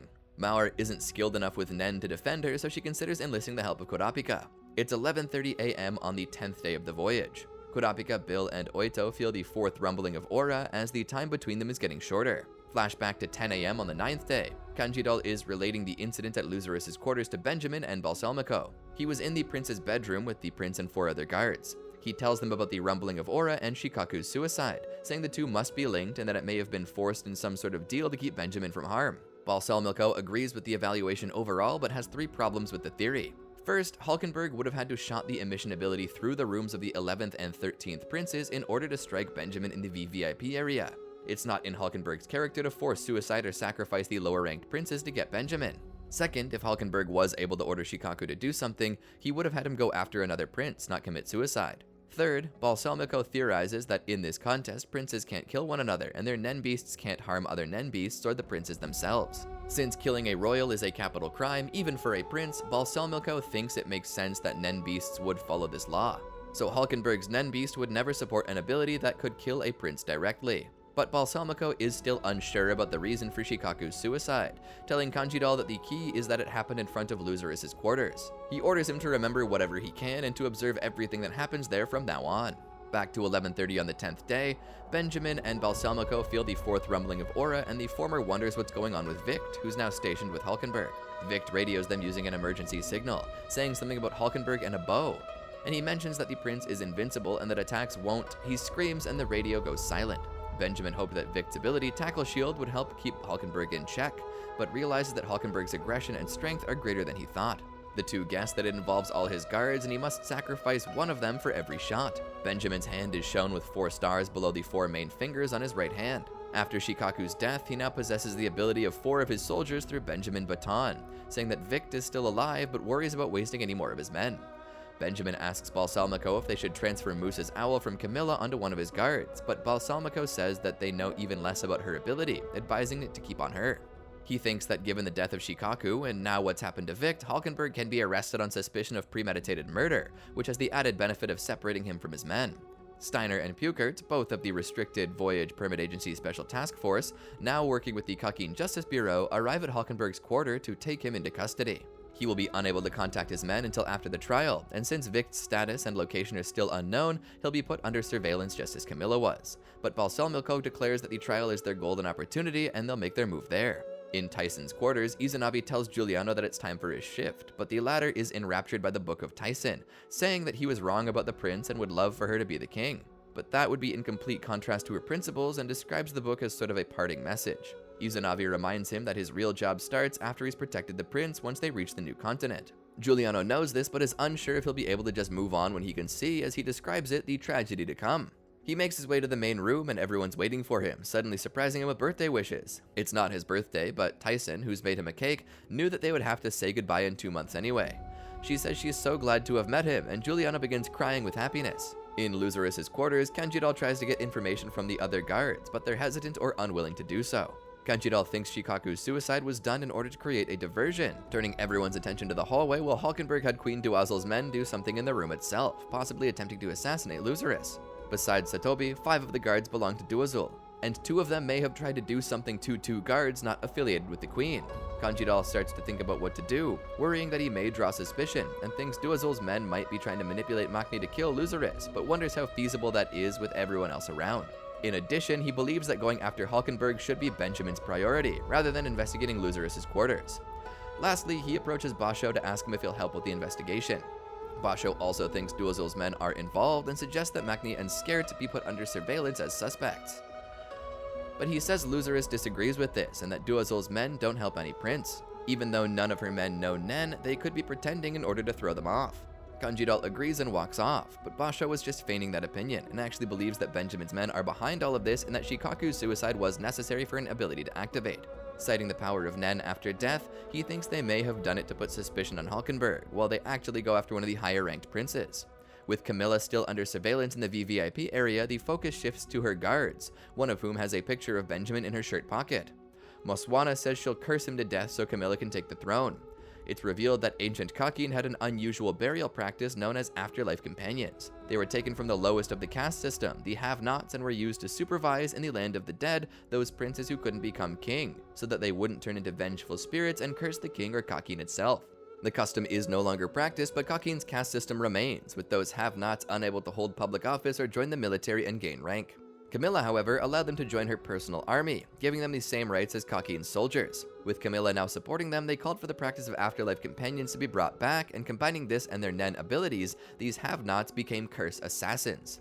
These are soldiers assigned to curse each of the remaining princes. They must carry their target's name, a picture of them, a piece of clothing, or something from their body at all times, and curse them as much as they can. The longer this goes on and the closer they are to the target when they themselves die, the stronger the curse becomes, with the strongest being committing suicide right in front of the target. Sarahel, Camilla's captain, and assigned to curse Prince Wobble, says that Shikaku wasn't a have-not, but that he could have used a similar curse. If this affects Camilla, they have their own exorcist ready to deal with it. The soldiers formerly assigned to curse Momose and Sale Sale will now investigate whether the enemy has any exorcists. The ability of the have-nots, Yomatsu Hegui, is explained in further detail. One carries a dagger and something connected to the target. After cursing the target every day on the day of the curse, they burn the object and drink a tonic of the ashes, then commit suicide with the dagger to activate the curse. The curse puts the target into a state of forced zetsu, and the strongest of curses can take effect and be fatal within a couple hours.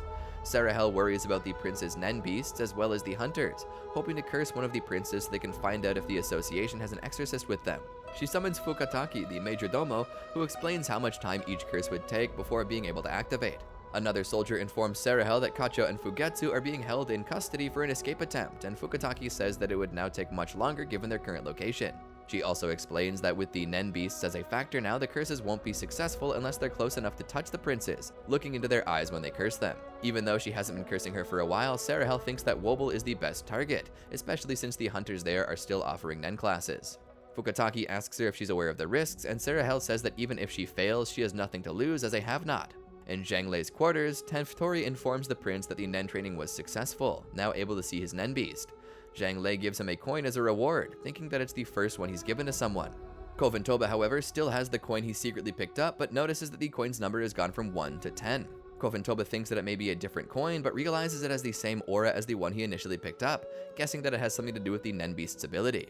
He asks to see Tenftori's coin, and it also has a 10 on it. Zhang Lei thinks to himself about the ability, saying that the Nen beast drops 1 coin a day and that it would be pointless to keep them himself. He's unsure about the purpose of the coins and thinks they will become more useful after he becomes king than for the contest itself. Now with renewed resolve to win the throne, Zhang Lei goes to meet with the boss of the Shiyu family, telling him that the 3 siblings of his are already dead. He asks Oniar about Nen beasts and Nen, with Oniar oblivious to both, but he does know that some of his younger members have weird powers. Oniar tells Zhang Lei that Nasabi won his succession contest by being patient and waiting, saying that he'll look back into what happened then. Zhang Lei leaves, saying to himself, "I'm counting on you, father." Mafia War, hunting the Heil-Ly. Hinrig contacts Oniar about the worsening situation with Morena and the Heil-Ly, and the killing of several members of both the Cha'ar and their own family. Oniar gives the Troupe permission to search Tier 4 and instructs Hinrig to kill Morena and crush the Heil-Ly as Hinrig searches for Hisoka on Tier 3. Hinrig meets up with Zakuro Custard and Lynch Fulbako and updates them on their new goals. Hinrig bribes a soldier to let them up to Tier 3, where a Heil-Ly man and woman notice the trio arriving. The woman leaves to let Morena know of their arrival, but is spotted by Hinrig, who tails her after directing Zakuro and Lynch to confront the man. Hinrig is forced to stop after she crosses into a civilian zone protected by the military and realizes that the Heil-Ly's intentions on the boat, having never listed their members as Mafia members and so breaking the unspoken rules between the families. Zakuro and Lynch appear and begin to question the man, but a third Heil-Ly member arrives behind them and cuts Zakuro's neck. The first Heil-Ly man kicks Lynch to the ground and starts to question her, but realizes his partner is caught up in Zakuro's Bloody Mary. Zakuro slams his opponent to the ground, distracting Lynch's opponent, and Lynch uses the opportunity to use body and soul to learn about the Heil-Ly's manpower and powers. Hinrig splits off from Zakuro and Lynch and lets the two continue searching for Hisoka, while Hinrig tries to find some more Heil-Ly men, and tracks the Heil-Ly woman that he was forced to stop following. He returns to the crowded general passenger area and checks the camera rolls of people taking photos in the area for signs of her, managing to find a picture of her walking into a C-31 corridor on an elderly couple's camcorder. He seizes the camcorder from the couple and uses biohazard to turn it into a cat to record people using the corridor. As Hinrig walks away to search other areas for more signs of the Heil-Ly, he mentally prepares for the possibilities of what the Heil-Ly could be planning, especially with Serednik not being around to monitor them. In Area E, Hinrig is spotted from a distance by 3 Heil-Ly members: Padial, Quarrel, and Tevaleris. They make a loose plan to have Padial go in first and make an opening for Quarrel and Tevaleris to kill Hinrig. Padial uses Fistful of Weapons to turn his right hand into an armor while approaching Hinrig from behind. But he himself is caught by a set of handcuffs Hinrig reinforced with Nen and turned into pigeons with biohazard that he had follow him in case of attacks. Quarrel and Tevaleris shoot at the pigeons to no avail due to the Nen reinforcement, getting Hinrig's attention, and Padial takes his chance to attack Hinrig, having changed his arm into a drill bit to free his right hand from his handcuffs. Padial manages to stab Hinrig's hand, but Hinrig manages to kick him away and handcuff his left hand to his left ankle with another pigeon handcuff. Desperate, Padial turns his right hand into an axe, but Hinrig catches his arm and pushes it into the back of his head, killing him. Quarrel and Tevaleris abandon Padial over fears of being captured and tortured into revealing the location of their hideout and decide to report back to Morena. A crowd gathers around Hinrig and Padial, and several military members approach them to manage the situation. Misha Hao appears and uses Zombie Girl to possess Padial, answering the military's questioning to cover for Hinrig. Corporal Maizan comes to check on Padial and has his corpse disposed of after confirming he was a civilian. Maizan walks close to Hinrig and gives him a warning to not draw attention and attack civilians as a guise to offer up information about Morena's location. Hinrig offers 50 million Jenny and agrees to the 30 million upfront payment after confirming the source of this information. He leaves to fetch the money. Zakuro and Lynch continue their search for Hisoka, Zakuro using Bloody Mary to spot passengers matching their given information about Hisoka, and Lynch using Body and Soul to confirm their identities. They find Hisoka, but Hisoka reflexively knocks Lynch out as she uses Body and Soul. Intimidated by his aura, Zakuro explains the family's search for Hisoka and asks Hisoka to follow him back to Hinrig for a better explanation.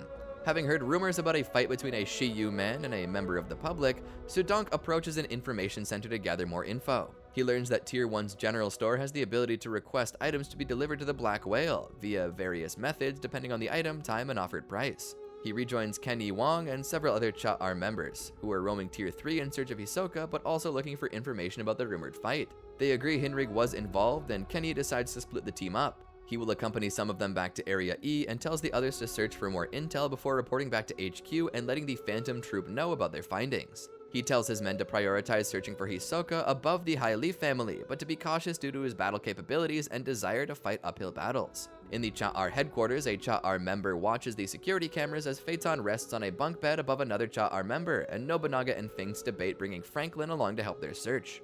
A knock comes at the main door, and Vic, another Cha-R member, opens the door, expecting the return of the Tier 3 search team, but is stopped by one watching the security camera. The Spiders and Cha-R members go to the computer monitors and see Luini's arm knocking on the door through a gap in the wall from his Nen space. Finks looks back and sees the resting Cha-R members missing. The Cha-R member watching the camera comes in to take a look as well, but is told by Nobunaga to bolt himself in the monitor room and to let them know if anything happens to the search team. Luini pulls open from his Nen space into the door and jokingly chastises the Spiders for betraying his expectations by working with the Cha-R instead of attacking them as he earlier tried to engineer. Luini, realizing he has unintentionally angered the Spiders, peeks the top half of his body into the Cha-R headquarters and proposes to work together with the Spiders to destroy the world, but is quickly stabbed through the forehead by Nobunaga before he can react. The Tier 3 search team returns to find their underlings missing, and Nobunaga explains that Luini had killed them, pointing to Luini's dismembered body right behind them. Nobunaga formally announces their intent to crush the Heil-Ly while they look for Hisoka, while Finks and Phaeton thank the Cha-R for their hospitality and make plans to return in the future. Back at the Heil-Ly hideout, several Heil-Ly members discuss how to proceed with the loss of Luini, while standing in a closed room around Luini's lower half and several corpses. Damon, Gelato, Perigord, Bill, and Matver, all about to reach level 21, debate the best way to continue hunting for prey, having lost access to the strategy of simply capturing and transporting victims to level up through Luini's ability. Vokant proposes using his Nen ability as an alternate way to proceed, but mentions that they will have to wait for victims as opposed to forcing them to be transported. A voice asks if the door can be opened, and Quarrel and Televeris step in. asking about the possibility of anyone being an emitter or having firearms in order to defeat Hinrik. Gelato, Corol, and Televeres head to Morena and ask her for her opinion on the proposals on how to deal with Hinrik. Morena highlights the many possible ways to deal with the situation and offers to let Gelato know her Nen type, but Gelato declines, preferring to keep the surprise. In a dumpster, Zakuro, having been knocked out by Hisoka, is woken up by Lynch, who asks if he had spoken with Hisoka after she was knocked out. They decide to let Hinrik know that Hisoka was on his way to see a movie.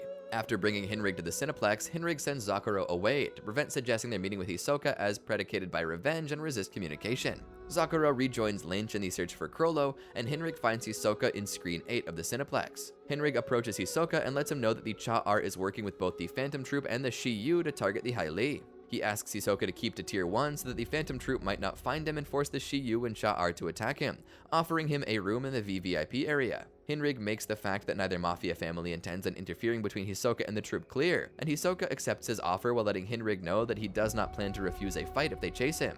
In Area E, Kenny observes Corporal Maizan waiting around for Hinrik to bring him to the agreed money, and Maizan offers to cut Kenny into the location of the secret base. Connolly, a Shi-Yu lieutenant, returns with the money for Maizan, and they wait for Hinrik to return.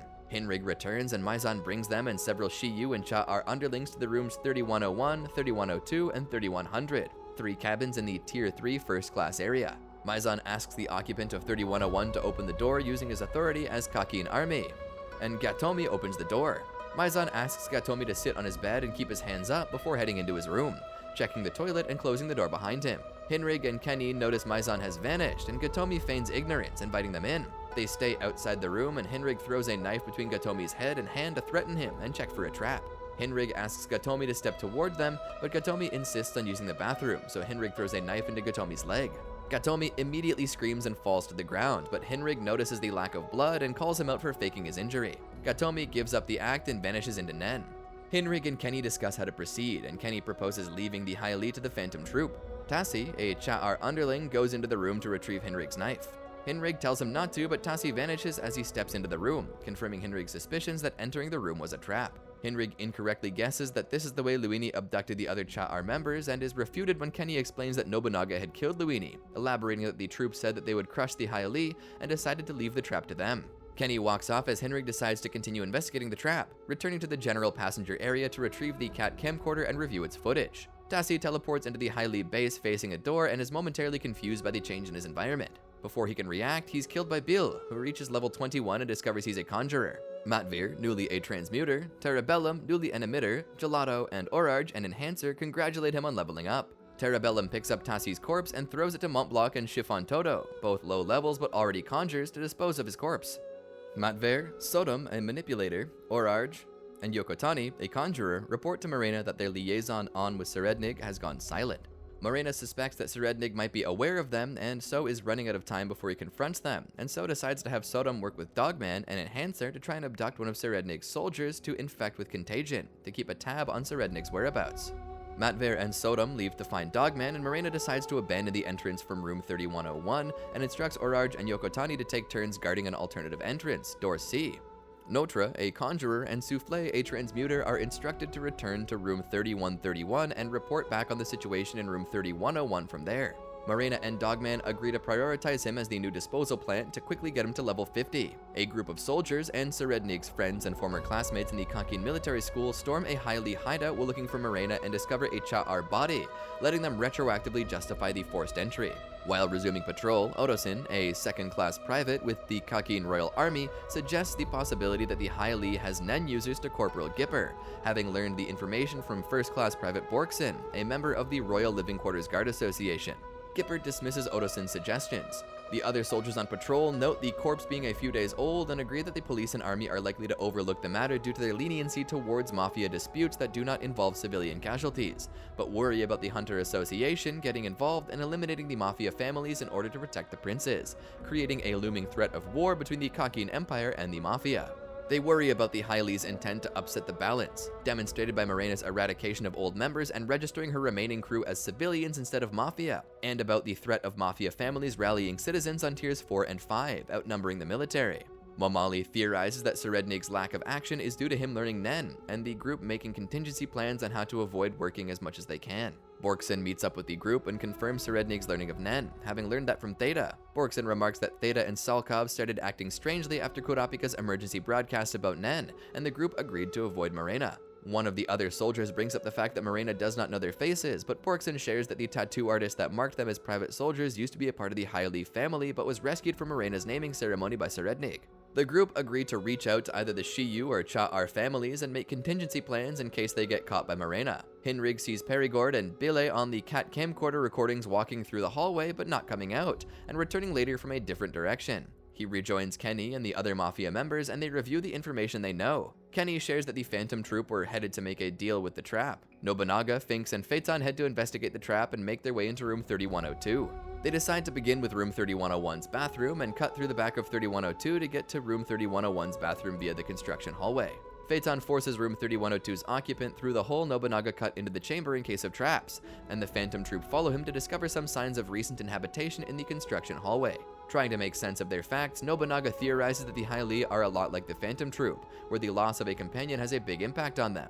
He has a flashback to his younger days in Meteor City before the Phantom Troupe existed. Running through mountains of rubbish, a young Franklin catches a cassette tape, and together with a young Shellnark and a young Krollo, run away from a young Uvogin, who'd been spotted by a young Machi.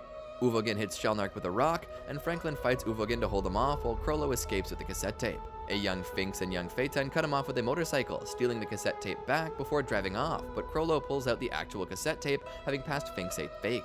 Back at the local church, Lysores, a Meteor City elder, welcomes Krollo back, but warns him against visiting the city outskirts alone due to the raiding parties in the inner city neighborhoods. Krollo takes the cassette tape to the screening room, where he finds a young Pakonoda, and the two try to watch it, only to be greeted by static.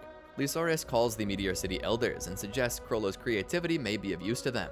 The next day, Krollo shows the cassette tape recording of the cleanup rangers in a foreign language to Pakonoda, having simply forwarded through the static previously seen. Pakonoda offers to get everybody in, but is stopped by Krollo, who suggests dubbing the recording instead. Pakonoda calls Sheila and Sarasa over to help record the dubbing, and return to find Krollo already finished with the translation. As Meteor City residents get abducted in another part of the city, the four begin recording their dubbing. A few days later, an announcement of Krollo's dubbing is to be shown at the day's congregation. Krollo helps Lunoris distribute snacks to the other children in Meteor City, while Uvogin comes in and intimidates him for stealing the recording and showing it. Finks and Phaeton come by and invite Krollo to play soccer after his meeting with Uvogin, but Sarasa convinces them to help give out snacks instead. During the screening, the children are amazed to hear the show in their language, but Shellnark recognizes the voices of Krollo and Pakonoda. Suddenly, the audio cuts out, and Krollo quickly begins a live dubbing, pretending that the audio was delivered live from the very beginning. The audience realizes that Krollo has been voicing all the main characters, and Krollo resumes the dubbing with Pakonoda, Sheila, and Sarasa, entrancing the audience with his intensity and realism. After the screening, Krollo and his friends see Uvogin waiting for them, ready to confront them for stealing the tape, but Sarasa dubs Uvogin and gives Krollo his approval, denying Uvogin the chance to pretend otherwise. Uvogin, Nobunaga, Phaeton, Finks, Shellnark, and Franklin ask to be in the next recording, and Uvogin gives Krollo his real approval, shaking his hand. While searching for more people to dub the recordings, the group asks Machi to voice a character, but she refuses. As the group begins considering recruiting more people, Pakonoda suggests they're more of a troupe than a group. Uvogin expresses his desire to perform elsewhere, to be the world's greatest villain. Krollo notices Sarasa missing, but Finks dismisses Krollo's fears, explaining that it was Sarasa's turn to sort the trash. Unbeknownst to them, Sarasa was running off by herself to search for more tapes in a new dump that the others had not learned about. Sarasa is uncharacteristically late for their next showing, so Sheila brings Krollo to Sarasa's nannies in search of her. The troupe searches for her to no avail and reconvene before the showing begins. Krollo steps onto the stage and apologizes to the gathered children, explaining and taking responsibility for Sarasa's disappearance and the show's postponement as a result. The crowd eagerly volunteers to help, cheered on by Uvogin and Finks, and Krollo is moved to tears. Having searched through the city, the troupe decide to search the city's outskirts, where they unknowingly come across the forest where Sarasa ran off. They see a black garbage bag hanging from a tree with a note pinned to it. Uvogin asks Krollo to read the note, not being able to read it himself, and cuts down the bag for Krollo to catch. Krollo opens the bag to find Sarasa's dismembered body and another note nailed to her forehead. Krollo refuses to reveal the note's contents, and the troupe brings Sarasa's body back to Morin. At Sarasa's funeral, Machi is impressed by how well Sarasa is presented, and Lysoris explains that Renko had embalmed her. Machi asks Renko to teach her embalming, and Renko agrees after realizing Machi can see her aura, giving her directions to meet her at the Misty Forest Valley. The troupe leaves Sarasa gifts in her casket. At her gravesite, Uvogin sets out for revenge, but Krollo asks him to wait for 3 years for Krollo to turn 14, by which time Krollo plans to sort a proper system for the city and his own power out. He convinces Uvogin to wait by sharing his expectations that Sarasa's murders have done so for enjoyment, and were likely to post a recording of the murder, which Krollo could then use to track them down. Krollo explains his desire to make Meteor City a safe haven for criminals given his expectation of new borders and regulations in the near future, and Shalnak explains that this is so that the criminals could easily be found by them. The rest of the troupe join them, but Sheila quietly leaves, and Krollo explains his desire to become a villain that makes the world tremble with fear so that no criminal would want to approach Meteor City. Krollo asks Uvogin to lead the troupe, but Uvogin refuses, insisting that Krollo be the leader and promises to follow him till his death. The flashback ends when the troupe reconvenes several years later, now as the Spiders. Phaeton forces the resident of room 3102 to unlock 3101's back door and step into its bathroom. He safely steps through the bathroom, and Phaeton, Finks, and Nobunaga follow him through. They theorize that the bathroom door doesn't activate the trap and force the resident through, confirming their hypothesis. They then ask him to leave room 3101 through the back of the main door, and the resident safely does so, but runs off without coming back. He's quickly chased down by Phaeton, but vanishes as soon as he steps through the door. Phaeton chases another resident through the door to test the trap's workings, and the troupe confirms that their trap can be used multiple times without needing to be reset. Hinrig and Kenny approach Phaeton from the corridor as they prepare to enter the trap, and Hinrig proposes bringing along a new location transmitter before they do so, using biohazard to transform it into a raw oyster. Nobunaga and Phaeton refuse to swallow it, but Hinrig does, never expecting the Phantom Troupe to do so themselves, and hands the receiver to Finks before stepping through the trap himself. Hinrig finds himself teleported to the same position Tasi was, but quickly drops to the ground in anticipation of attack. The base appears to be abandoned, and Hinrig plans his next course of action when he senses a malicious aura behind him. He jumps forward and turns around to see Nobunaga behind him, having chosen to teleport as well to assist him. Nobunaga confirms that they're in the hideout by slashing at the walls, which resists his attack, having been reinforced by Nen. Opening the door, they see a washing machine whirring, indicating the recent presence of another party. Nobunaga realizes that their methods of testing the trap by sending civilians through may have given the Heil-Ly a heads up when Hinrig opens the door to reveal 8 Heil-Ly members sitting around, continuing their conversation as though Hinrig and Nobunaga are not there. Hesitant about the other doorway traps, Hinrig throws a knife at Terrabellum's head, but he uses Sweet Home to transfer the blade out through his left hand into his drink can.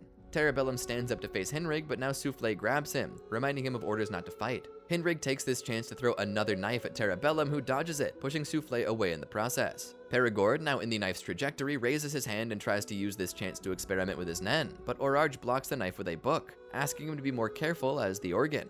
Yokotani stands up, far enough from the door to avoid any slashes from Nobunaga, but is caught off guard when Nobunaga unexpectedly throws his katana through his forehead, but he is saved by Terrabellum's Sweet Home. Yokotani uses LSDF to conjure Nen puppets, which capture Nobunaga and force him through the doorway, teleporting him back to 3101. Hinrig quickly runs away, regurgitating and hides the oyster before being forced through himself. Hinrig decides to regroup, having run out of resources for the day, and Nobunaga searches for Phaeton and Finks to search for the transmitter. Nobunaga rejoins Phaeton and Finks as they debate whether their hideout is on Tier 2 or Tier 4. They head to the passageway between Tiers 3 and 4 and are let through without any resistance by the guards, having received notice from the Cha'ar and Shiyu families to let them through. As they descend, Phaeton notices that the transmitter is getting further from them, confirming that the Heil-Ly base is on Tier 2. Nobunaga realizes the source of his uneasiness. The Heil-Ly are instigating a fight without just cause, breaking the rules of conflict between the family. Once they again debated whether to find Franklin before continuing their search for the Heil-Ly. In room 1006, Izanagi observes Tyson's guard's changes in behavior after reading Tyson's Bible. He theorizes that Tyson's guardian spirit beast's power is linked to Tyson's Bible and propagates devotion, and that it might be possible to get King Nasabi to read it and call off the war, and asks if Tyson has given copies of his book to other princes. Tyson reveals that her mother, Queen Katrono, has been the one to give copies of the book to the other queens and princes, Tyson having made distributing the books as a condition for her to join the succession war. Izanagi encourages Tyson to get her mother to get King Nasabi to read the book. In room 1010, Queen Seiko demands to be let off her observation, demanding to meet her daughter, 11th Prince Fugetsu. She makes a scene and offers to talk if she's allowed to see Fugetsu, but simultaneously tries to think of a way to convince the others that Kacho is not dead and to make up for the fact that Fugetsu is not strong enough to win the war. In an interrogation room in the Ministry of Justice, Melody starts to panic, having been an accomplice in Kacho's death, but is consoled by Without You in the form of Kacho, hereon referred to as Kacho. Kacho plans to make Fugetsu the victor, capitalizing on the fact that she is presumed dead but still appears among them but does not want to yet reveal her death to Fugetsu. Kaiser, an investigator from the Ministry of Justice, agrees with Kacho and encourages Melody to help Kacho. Kaiser reveals that 3rd Prince Zhang-Lei and 4th Prince Serednig have invited her to perform in their private quarters, and 1st Prince Benjamin, 5th Prince Tabepa, and 7th Prince Luzerus have offered amnesty in exchange for another show. Kaiser mentions that these Nanoware princes have caught on to Melody's involvement in Kacho's escape and are trying to get Melody's help for their various schemes. Lowering the amount of princes sounds ideal to Kacho, but Kaiser points out the risk of acting while many higher-ranking princes remain, leaving a high chance for making a mistake by acting without knowing who's targeting who. Kaiser proposes fooling all the princes who have made requests to Melody and removing them by poisoning them while unconscious. Melody wonders why Kaiser would help them, and Kaiser confesses his infatuation with Melody, but Melody hears his heartbeat betraying his true workmanlike intents and wonders about the possibility of him being manipulated and having a hidden benefactor. Kacho returns secretly through the walls, and Kaiser joins her, letting her return to the prince's residential area after a short courtesy meeting. Kaiser calls Steiner over and hands him a memory stick containing a contingency plan in case martial law is declared. Kacho makes her way to room 1011 and discovers Fugetsu missing. She pulls the blanket from Fugetsu's bed away to reveal Magical Worm's door. Right as she wondered where Fugetsu went, Fugetsu pops up through the door, pale and delirious, acting in contrast to her usual meek manner. Fugetsu tells Kacho of her discovery that she can now use Magical Worm multiple times a day and expresses feeling overwhelming with power. Kacho convinces her to rest and lets Melody know about Fugetsu's state, who contacts Kaiser to organize a situation where Melody can hear Fugetsu's heartbeat. On her way to a meeting with 3rd Prince Zhang-Lei, Melody walks past Fugetsu in a state of near Zetsu, sees evil spirits hovering around her, clinging to her body, and decides that Fugetsu needs an exorcist. 3rd Prince Zhang-Lei compliments Melody's performance and asks her for 2 requests, to perform again and to hold onto a coin from his guardian spirit beast. Vantane, captain of the 4th Prince's private guard, invites Melody to Serednik's room. Melody declines, citing her contract as a bodyguard for Kacho, but expresses her willingness to perform for anyone given enough time to prepare. Melody tests Vantane's intentions by hinting at negotiations and rules out both Zhang-Lei and Serednig as the person behind Kaiser's possible manipulation. In her next meeting with Kaiser, Melody informs him about Fugetsu's condition and suggests holding off until the performance. Melody asks for herself to be bailed out, but Kaiser refuses, explaining that it would mean their inability to refuse a prince's summons. Melody asks Kaiser to inform Kurapika of their findings and wonders who is behind her situation, not having discerned any of the princes as being behind the situation during her conversations with the representatives. Back in room 1014, Longhee reveals their ability to use Nen prior to Kurapika's lessons, and explains the details of 5th Prince Tabepa's proposed contract. Kurapika agrees to ally with 5th Prince Tabepa. And that, my friends, is the complete Hunter x Hunter recap so far. We're not exactly sure when we'll get more of this story, but keep an eye out, and we'll keep an eye out too. Did you enjoy our video? Be sure to check out these other great videos from the Amagi, and make sure to subscribe and ring the bell to be notified about our latest videos. Thanks for watching.